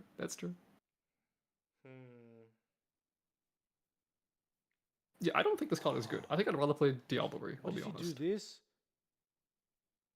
and then you play Rallied Advanced. Right? Wait, you talking about the Crossroads Spectre again? Yeah. Sure, yeah, you can get rid of 2 cards from the Get material. rid of their entire material. I still don't think it's that good. I think a lot of decks have 2 material deck slots where they lose it, and I'm like, okay, it's painful, but like I can still play the game. I don't think it's game winning. One man's treasure is also another man's treasure. Yeah, true. So okay, the first time I saw this card, I said I'd rather play Diablerie, right? Because Diablerie lets me have it, and I steal it from them, and it's funnier.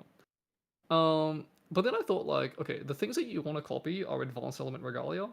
And if you steal Astroscope, if you steal Astroscope, isn't this really good? If you steal Berserker's Plate, isn't this really good? If you steal Tome of Sacred Reliquary, Tome of Sacred Lightning, they're all good, right? So is this card good? I don't know. Polaris? Probably not. It'll never get Polaris. You're never copying Polaris. I don't think this card's that good. It's cool. Even if you could copy Polaris, you don't have any heroes, so it kind of sucks. But it's cool. You want to steal a deal with it, yeah. All right. Okay. Yep. Umbra, last element, and we're finally done. All right. Baleful Ablation. Guardian spell. This card costs 2 to activate. Deal X damage to all units except for your champion, where X is the lowest reserve cost among your omens. Okay, so that's what I'm saying. I'm guessing it'll be like deal 2 to everything for 3. Not good. On average, yeah. Unless you build very specifically. Unless you turbo to 3 and you put 1 advent in your omens and you do 15 to everything. Alright. That actually sounds so good. Well, it's like if you're going to play CL Turbo and you only have 1 omen, like it's actually not that bad, right? And like you can end phase just get the you don't have to get the advent to your graveyard. You can just get it out of your hand with the CL effect, right? Yeah. And then like you could just stay at level 1 the whole time and then just level turbo to 3 for game. Turbo to 3 and then go for 15 damage to everything. And it's also like it clears the board as well. Like, is it good? I probably not, but like Advent stonks, man. They're just going up every day. But like I want to play an Advent 15 cost deck, you know? Yeah. Like I tried it with the Empower calming stuff. Why do But, Arcane's cards do better in non-arcane decks? All Alright, next. right. Beguiling Coup. Coup? You say? Coup? Yes. 1 mana deal 3, banish it, put an omen counter on it, okay. Put another target attack omen into the attacker's intent. Okay. Ooh, okay. Trigger each of that card's on attack abilities. What's the other card? So basically, you play this, and if you pay 2, you can swap it for an attack card that's one of your omens. So this becomes an omen, and your attack card becomes the attack that you're using, and you get any on attacks. Okay. Alright. So as long as this card is one of your omens and you have no other reserve cost, 1 cost omens, your opponent. Oh, okay, that's really strong. Yeah, so you can play this, pay 2, play Heavy Swing, and give it +1 power. Plus your Survival Mastery, right? Yeah. So, yeah, I mean, it's definitely a good card, right? I like it. I mean, thank God it's an element bonus for that last part. Otherwise, it'd be absolutely nuts in level 1 decks. Okay, cool. Sounds really good. All right. Ensanguinating Wallop. What a name. Jesus Christ. 5 mana deal 5. On attack, recover 3. Floating memory. Okay. So, this card's not good. Except, advanced element floating memory is very hard to come by. Will that be relevant one day? Maybe. But right now, I think the card sucks. Yeah, my first instinct is like, I don't think CL has good... Actually, no, he has the X cost, right? The X cost Regalia, which is potentially really good to use at level 3.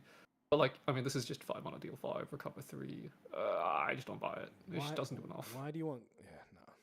I don't want to tap out to do... I mean, you're doing what, like, probably at that point 7 damage. The only reason why you'd be 3. running this is because you want advanced element floating memory for some reason. And I haven't seen a card that yeah, reads Orcs it's a 5 cost, but I don't think... It's an attack omen if you banish it as well. And then you're not using the floating. I mean, it's kind of cringe, but yeah. But whatever. This card combos with it, right? Which card combos with it? The previous one. Oh, yeah, sure. Yeah, you can bring it out. Yeah. So you can turn this into an omen and then bring this out and then ends up in your bin. Yeah. I mean, that makes sense. Yeah. Okay, I can see it. It annoys me that it isn't recover 5. Yeah, 5/5 would be fine. I don't even think 5/5 would be that strong, to be honest. So, yeah. Okay, next. This is my favorite card. This is my favorite Your card favorite for sure. card, okay. Surely. 2 mana, 2 damage attack, as long as the total reserve cost among all your omens is exactly 21. 2 mana, deal 12. On attack, it's another X, where X is the amount of omens you have at infinite cost. Okay, so like 2 mana, deal 12, heal for like 6, 5 maybe. If this did 21 damage, I would actually think that this deck is okay. This deck is good. But it's 12? Like, I mean, I can see why it doesn't do 21 damage. Okay, but Advent plus 2 3 costs is 21. Okay, that's all I'll say. So, yeah, and I mean like 2 3 costs plus Advent is really not that hard. I love Advent. It's so good. So I'm gonna blackjack people. I'm going to blackjack people. You play it with with combos with Beguiling Coup again. Yeah. You blackjack, you turn it into a... Well, okay, it'd be really hard to pull. It would be really hard to do that for, Once you do it, time. once you blackjack someone, Nathan, the next goal is to Beguiling Coup into blackjack. That's the man's play. Because you need to put an extra 1 in, so you need what, Advent 3/2, Advent 3/2 plus into Coup with blackjack as an omen as well. And you need 4 omens. I mean, it's hard, but I mean, I love these like mini games that I get to play where I get to not play the game but also play the game. So I want to blackjack people. Is it a good card? I don't think so, but I will play it. Welcome to the club of not good cards. All right, copy target non-skill action omen you have with non-skill action omen. Non-skill action omen. Okay. Yeah, so I think it's mostly spells. I'm pretty sure that's like either a spell or a skill, right? So I don't know why it's non-skill. Okay, but you can cheat it. That's pretty good. I have to see what the options are for this card, but you can cheat it out. So that's nice. Yeah, and it's also fast speed, right? So you can play a lot of these slow speed cards at fast speed, which is potentially very strong, but it's very hard to evaluate in a vacuum, like what you'll be able to turn into an omen and what you won't. Yeah. Um, It looks cool. It looks like if there's But- a support for it, then it'll be played. yeah, it definitely can be very strong. All right. Malevolent Vow, 0 cost, cleric curse spell. It's a curse. Okay. Discard up to 3 cards. Recover 3 plus X, where X is 3 times the amount of cards discarded. So recover 9 possibly. Put Malevolent Vow on the bottom of your champion's lineage. Okay. So if you discard 3 cards, it'll be recover 12 because it's 3 plus 9. Oh, okay, the curse strength, right? Yeah. I mean, yeah. If you can find a way to refill with a curse strength or that other card that drew you up to 5, the Fire Guardian one that we saw earlier. And this is the first curse we've seen that That's gives good. you plus health. Yeah. I mean, look, this makes me want to play Cursebreaker Diana. Like Yeah. the fact that you can also just you can just play it for 0 and just get an extra curse and get plus 1 health is like nice. Yeah. Um, I think it's a good card. so I think I wouldn't anything go that that costs 0 is a good card. I wouldn't go that far. Because I think you need a way to refill your hand afterwards with this. Gloam Spire. 'Cause if you discard 1, it's what? Heal 4 if you discard 1, which is I mean it's okay, I guess. I mean, you discarded floating. You discarded like a what are they called? The new Spectre things. Yeah, Hex I just don't Chaser. see those as level 3 decks. Maybe Hex Chaser. Yeah. I mean, this does make me want to play Cursebreaker, which is really nice. It's interesting that this is like an Umbra element card for CL, but it's not. Yeah, I mean, look. If you're playing Cursebreaker, this is a 4-0. If you're playing CL, I can imagine playing this card if you believe in a curse strength or that other card that refills all your influence. But otherwise, I mean, the card itself is not that powerful. It's fun. All right, next. It's fun. Marianne, Maladroit Maid. Everyone just looks like a VTuber to me now. Marianne gets +1 for each omen you have with different reserves costs. Okay. It's okay so far. Marianne has vigor as long as we oh my god, it's got everything. Yeah, so she can be the Marianne and have all of the keywords.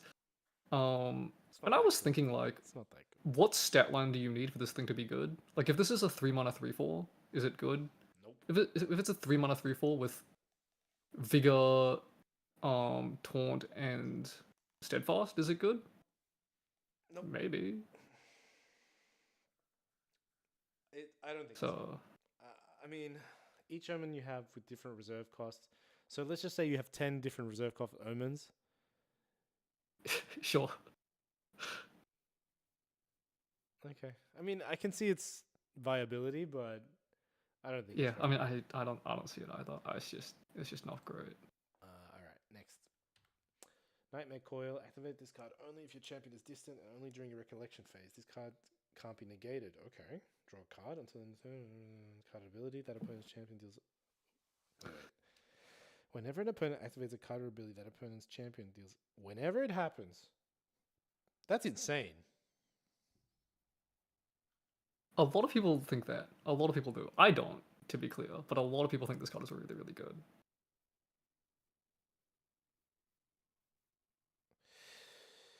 Okay, the way I read it, it's 2 mana deal 8. You don't think that's good enough? 2 mana deal 8? Not really. Like, you have to understand, like, you're giving your opponent the choice, right? They will either choose to take 8 or take whatever other thing you're playing. And if your other threat, you have to present a threat that is dealing more than 8 damage to them on this turn, right? Can you force them to activate things? I don't think so. If there's a card that forces people to activate things, that would be cool. Yeah. And like, if you're playing old Diana, maybe this card is good enough, but like, in that deck, like, your opponent is just going to respond to this being on the stack, right? So you'll play this and they'll go, okay, response, I'll play like Veiling Breeze or whatever, and you're still going to try and shoot them through their stuff. Yeah, it feels like Tether in Flames, where it's like you're giving your opponent the choice. And like if you're playing like it's an Umbra card, right? So you can play it in Old Diana, you can play it in CL, you can play it in Tristan. And if you play this and then you play Shadow Strike, like I'm still gonna play Cry for Help or Song of Frost and take 8 and be like, cool, whatever, right? And like yeah, there's worlds where like you'd be like, oh, now I wanted to play 2 cards and now I can't play like Song of Frost plus Incap and I'm bodied and it sucks because I take 16 damage and I'll die. But I don't know. I think this card is okay. It's 2 mana draw a card, which is gonna replace itself. It's nice. Throwing off interaction is nice. But I don't think it's super broken. It's a decent card for sure, but I don't think it's crazy. And also you have to be distant, right? You have to be distant to activate this. And so I don't think you're playing this outside of Diana. Yeah, it's getting worse. When Chris mentioned the Tether in Flames, I saw it and I was like, Profane Bindings. Negate target activation. Banish the card that had its name. Whoa, okay. On the bottom of your champion's. Whoa, okay. -5. Okay. We're playing Cosmic Diana. We're playing Cosmic Diana, right? Like surely we can play Cosmic Diana. -5 health. Right. -5. You have to play the other card. You have to play Malevolent Vow. You have to play it. Yes. Yeah. Well, you're playing Umbrasite, you're playing this, and you're playing Malevolent Vow, right? And maybe we can make Cosmic Diana work. Maybe. It'll be fun. Maybe. It's a cleric spell reaction. DTR Chan can play it if she's ever Umbra. If she wants to kill herself with -5 health. I mean, the card's good. This card's good. Hard negates. Less please. All right, next. Reckoning's Wake. Look at the top 3 X cards. I think I've seen this card where X is the amount of distortion objects you control. Put those cards. Oh, yeah, this is the card that we've been talking about with David. Just made an Advent Seal deck. I'll let you know how broken it is. Please let me know, because I want to put Advent in as many decks that aren't Arcane as possible. You son of a bitches. I hate you both. This is the card that we both, you and I, thought that was pretty good, and then David's like, nah.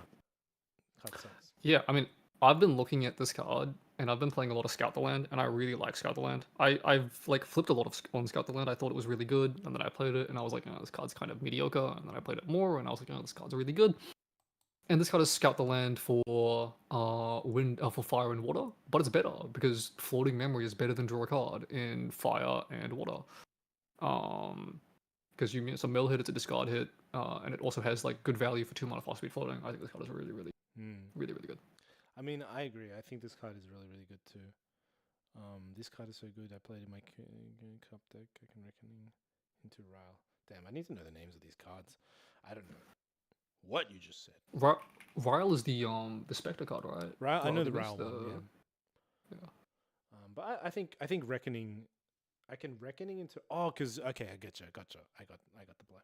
Yeah, and then also like you can look at more than 4 cards if you get more distortion objects on the field. Like again, if you're looking at like that Lorraine play where you can get the Cheshire Cat and the Sword out, and then you play this and you look at the top 6 cards of your deck. I mean, yeah, pretty solid. At a point, this card has to be good, right? Yeah, I like it. It's a good cut. David thinks it's trash. You heard it here, guys. Yeah, David hates this card. He's crazy. All right. 6 mana. Oh, this is like one of the few cards I can't pronounce. Sautiro. Vortex. All right. Guardian Spell, Unique Fantasia. I think you 3 or more omens. Huh? I think you missed one, Christian. I think you missed one. Oh yeah, I did. Yeah, Shackled Urgist. Shackled the Urgist. 2 mana 0/2 As long as Shackled the Urgist is ephemeral, it gets +4 attack. Okay. Yeah, Shadows or Looking Glass. Yeah, 5 cards here. Target opponent may sacrifice an ally. If they don't, return it to the field. It gets +2. Is that good? So I thought this card was pretty mediocre, but Jason said in chat that this is again you can discard this and then bring you it can back summon with it Spectre with Cheetah. the cheetah. Okay. And that's 4 power. And 4 power is relevant, and that's pretty good. So I can see that. But again, like I still think you're still investing resources in discarding this and getting it out of your hand and then bringing it back. Which if is like it's ephemeral, the on death effect never activates, right? Yeah, because it gets banished instead of going to the graveyard, so it never dies. Yeah. Okay. I think it's good with that Monster Reborn card, yeah. Okay.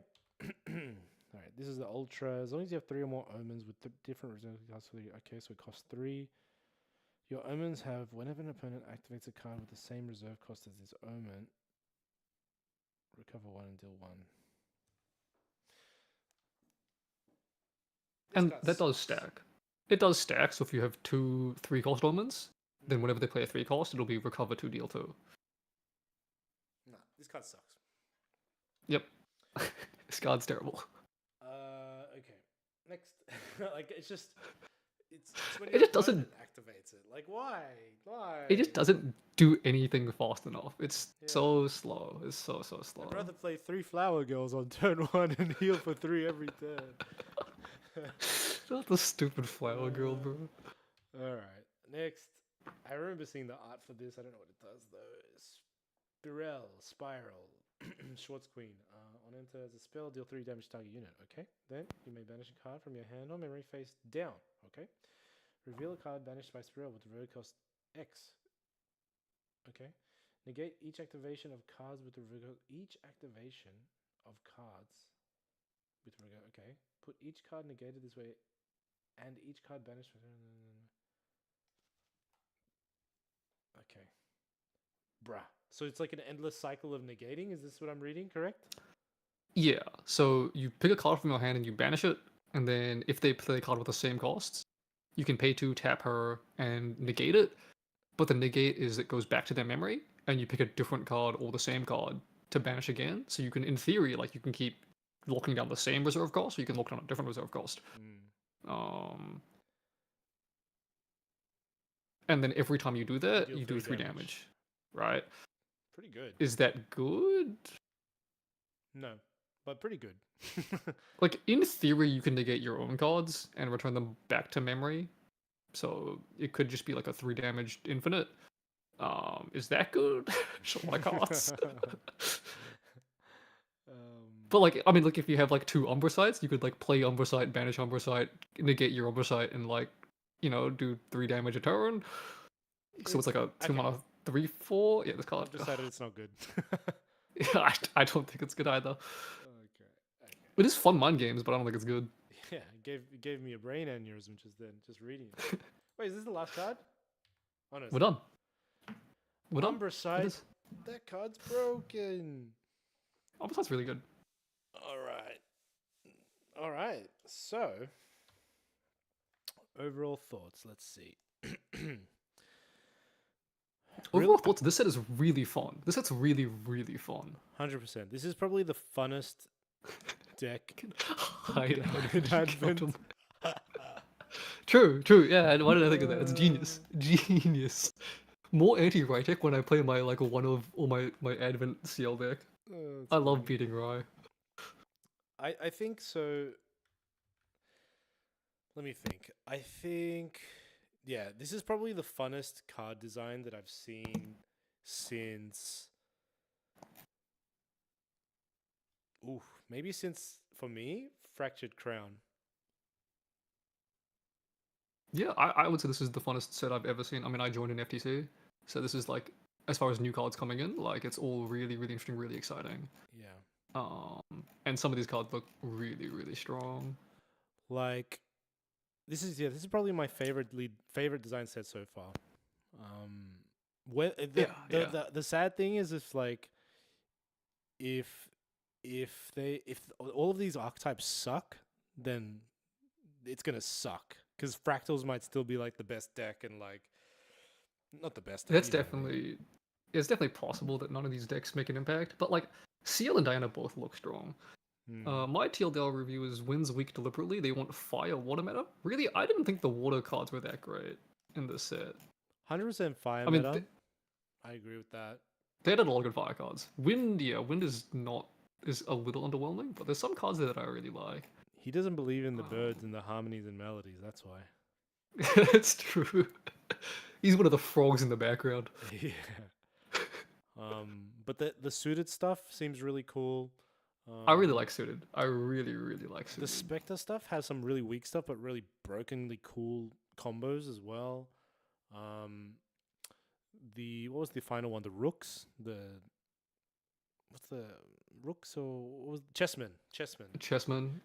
That one's obviously going to get fleshed out later in the next set. They'll print Alice too. They'll add more Chessmen stuff next set. Yeah. Really exciting cards though. Like, I love the one Also, that lets you draw 2 when you have 8 total. I love the one that levels up your champion, the fire one, the fast besiege. uh, Asta has to play suited from now on. Oh my god, that's such a good idea. Oh my it's god, kind of just get funny. him to do That's card very tricks the funny. whole time. And every time he plays a card, he has to say, "Is this the card you chose?" And then, yeah.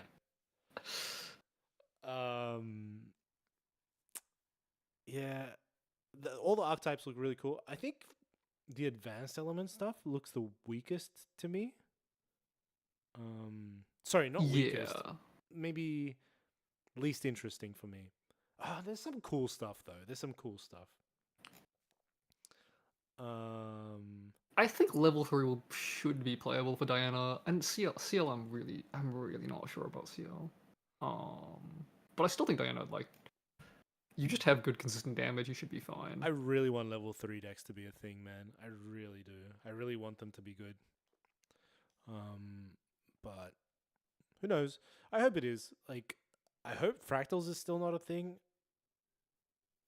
Oh, fractals is definitely still a thing. It's bro. still a thing, right?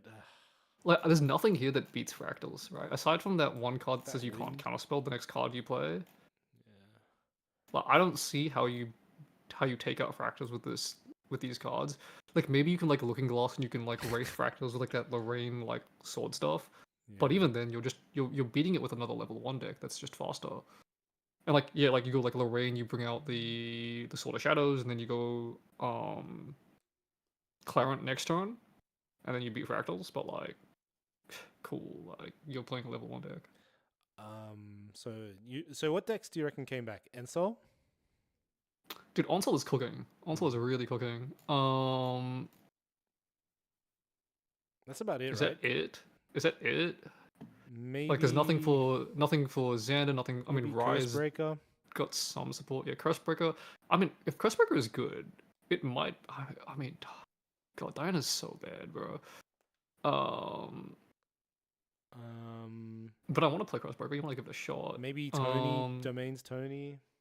Maybe Demon 20. Merlin. What did Merlin get? What did I mean, Merlin got a new level 1. You can play Alice.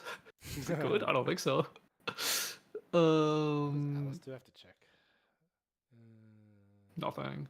Can you play CL into Merlin? I don't think you can. I mean, you can, right? Wait, can't you play CL into Merlin? Wait, is it good? CL into Merlin.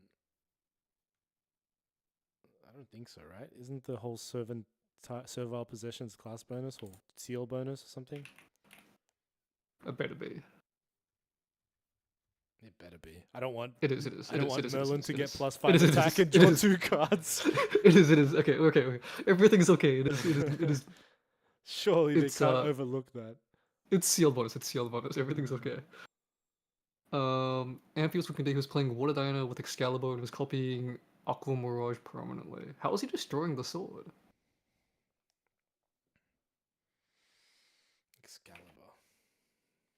Excalibur's the sword that copies a 0 cost Regalia.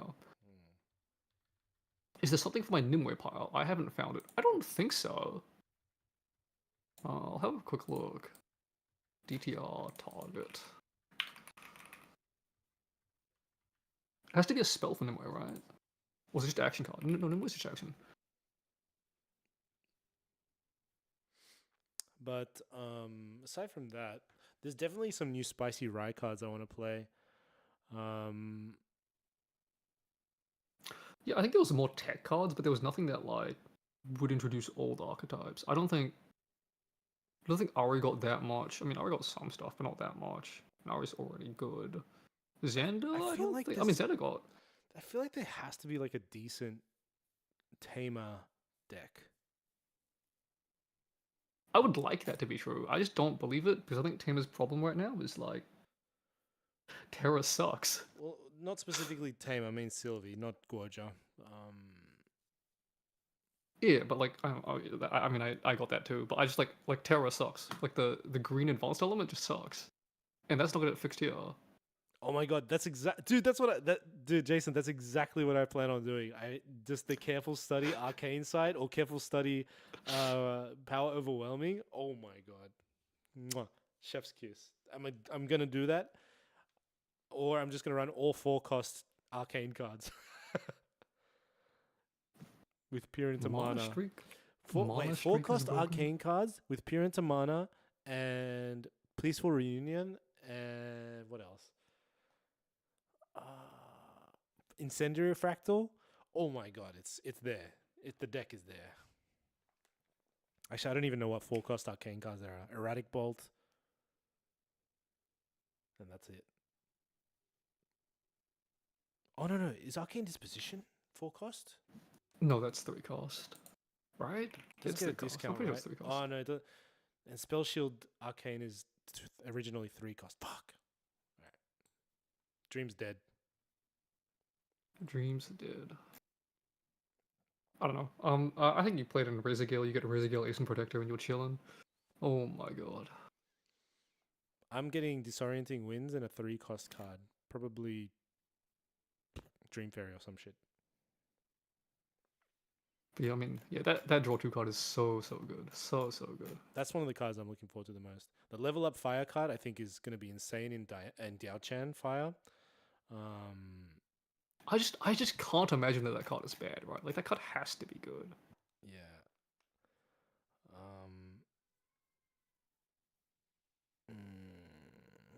Weaving Mana Stream? Which one's this one? Oh yeah, this card. I mean, yeah, it's like repositioned with upside, which is, I mean, that's definitely really good. Oh wait, no, you're right. This card's broken. Because it goes back to your graveyard, right? I didn't even realize when we looked at that. No, this card's way better than I thought. Oh yeah, it's recyclable floating. That's crazy. Yeah, because you use it to pay costs, and it goes back to your. It gets loaded, and you shoot it, and it goes back to your graveyard. Yeah, This we card's totally missed crazy. that. Yeah. That's absurd. Yeah, I thought it was just reposition one-time use, but you can shoot it again. That's strong. That's very strong. Holy crap.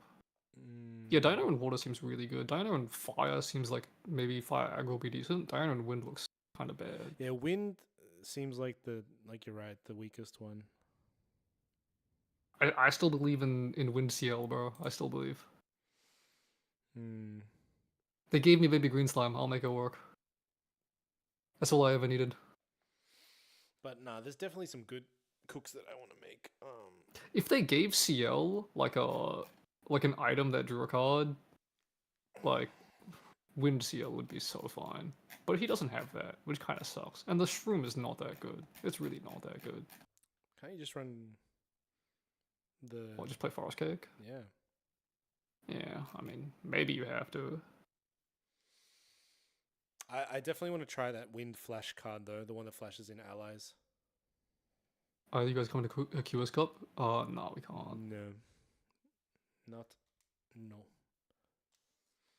Much as I'll be at a St. Auckland. I don't think Christian's going to a St. Auckland.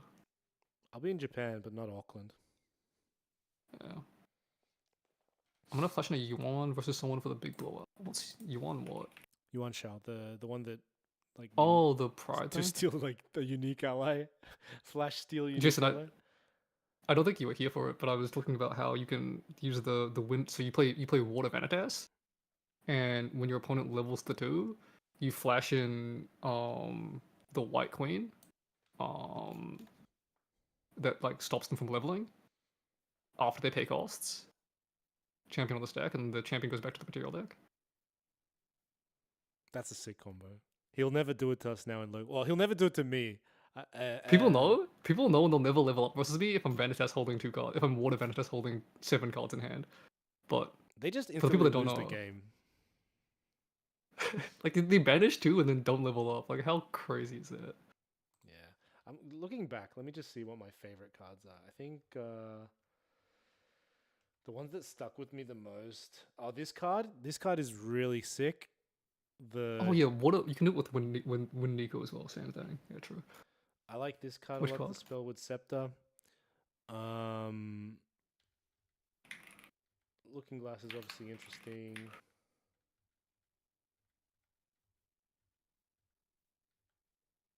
This card is insane. The freaking Votive Runeblade, the Crux weapon. Yeah, Reclaim, Diffusive Block, you play like Freezing Hail. Yeah, it's all really impressive.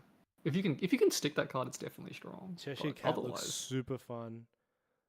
I'm there's some broken mechanics hidden in the secret rules of Cheshire Cat. Alright, you can do some dumb things. Alright. Ranger Strides? Yeah, the boots, Ranger right? Strides. The boots, That's the distorted boots. Oh, the ranged 4? Yeah. I mean that card is just being able to materialize 4 damage is so strong. Yeah. Jason, do you rate this card? This 5 of spades?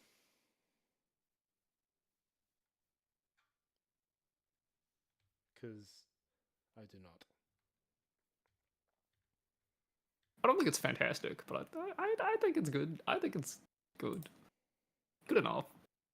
It'll make the suited list, I think. This card is insane. Liminal Guide. Why does it have to be called Liminal Guide?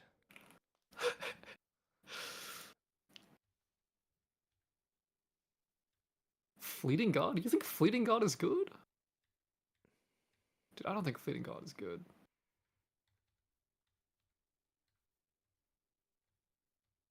Yeah, you kill it with Sword of Shadow's Flame and it's fine, bro. It's fine. It's got floating. Don't worry about it. What else? Oh, this card is insane. The 2 of spades. I love Two of Spades. I think this card's good. The Taunt guy that brings back himself. Haven't read it properly. Until the end of turn, if target unit be dealt damage from extra damage, yeah, it's all instances. You make something unkillable. No, it's target unit. You pick one unit. Oh, you go phase and you just become immortal.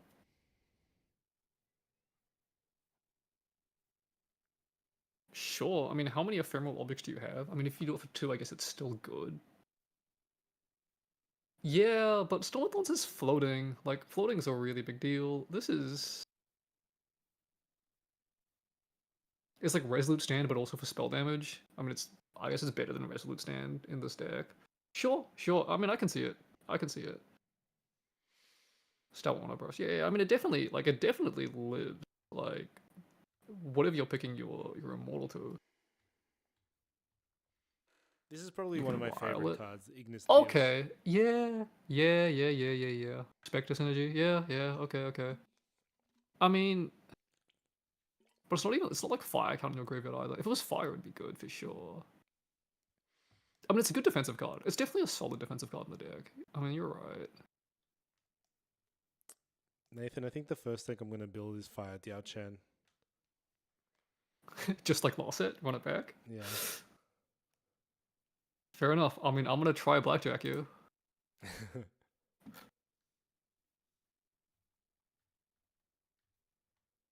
This card's really good. The March Hare, the 1/1 that brings itself back when it's kindled. I mean, Red Hair got so much better this set. Like, so much better this set. Oh, Jason, did you see our Jian Yi March Hare combos? This T-level deck grows stronger. You gotta see the siegeable fire domain from the last set with this March Hare. And you get multiple March Hares into the graveyard and you kindle all 3 of them with the domain, and then they all kill each other and you just draw cards. It's amazing. You just loop. What on earth is this?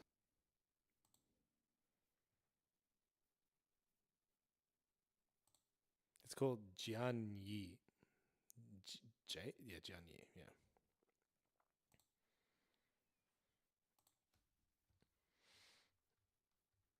This card's obviously good. Rile the Abyss. Okay, I'm seeing. Okay.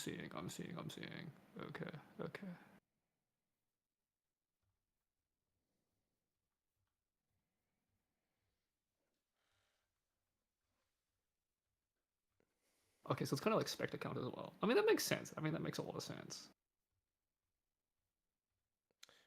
Looking back, I feel like the water cards are pretty weak. Okay, yeah, this is gas. Actually, this list is gas. Yeah, you're right. You're right. Oh, the caterpillar. The caterpillar is really good. This card is. I think this card will be banned one day. Honestly, I really do.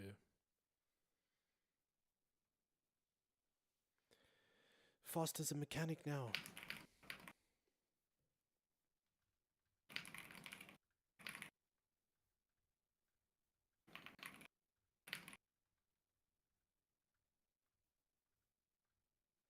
Yeah, fire definitely got the best cards. I feel like wind and water of equal power.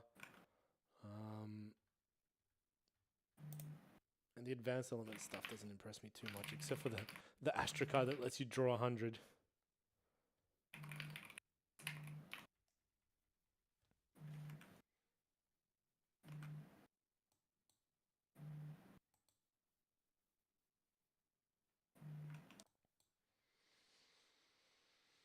All right. But that being said, I think it's time, man. We have to go to locals tomorrow. I mean, it was what, a 6-hour stream? I mean, yeah. Yeah. Yeah. Time to go to bed and go to locals tomorrow. At one point, I was thinking, man, maybe we should just cut it short and just do norm cards, but we did it all. I thought about it too, but I mean, once we got through like fire and it was like this, I mean, 2 elements in advance left, I was like, whatever, just rip it all now. Yeah. That was anyway, fun. Man, it was fun. awesome just chatting with people. It's 3:30. Why are you keeping me up, bro? You joined at like 2:30, bro. That's not our fault. Yeah, what were you doing the whole time? If you were here from the beginning, that's our fault. But you showed up at like 2:30, bro. But nah, it's been good. I'm excited for the new set. You know, I think everyone on our side of things is really excited. We're gonna get to case cracking soon enough. When's it come out? What's the date? Next week, right? Friday? Should be Friday. Should be Friday. Yeah. Yeah, that's gonna be fun. It's gonna be real fun. But yeah, really happy with the design this time. Really happy with what Weaves has done. Hopefully it's good. Hopefully, I want it to be good. Actually, I'm very scared of suited decks being too strong. Like, sorry, no, I'm actually scared of if suited decks are strong, then they might be just like the best deck. So I really believe in suited. I really do. But yeah, really happy. Backjacking people, that'll be fun. And yeah. Rai got some new Really toys. looking forward to Really looking forward to set. It's been this meta's gone on for a little bit too long. Yeah. Be scared of Spectral lol. Yeah. I mean, I can see it more. The more you talk about it, the more. Send us a list, Jason, of Spectre stuff. I'm curious. They give off Silvers vibes? What's Slivers? What's Slivers? That must be magic, right? It's a magic thing. It's like everything like synergizes with each other or something. Or they. All right. But yeah, I think we're going to stop here, man. Yes, let me go to bed. Let's go to bed. Good night, fellas. Yeah, I hope you have a good too. one. Yeah, good. And thanks for watching. Thanks for dropping by. Yeah. Now what do I do? Just click end stream? I click end stream, right? Yeah, you gotta click the end stream button. All right. See you guys. Bye. Bye.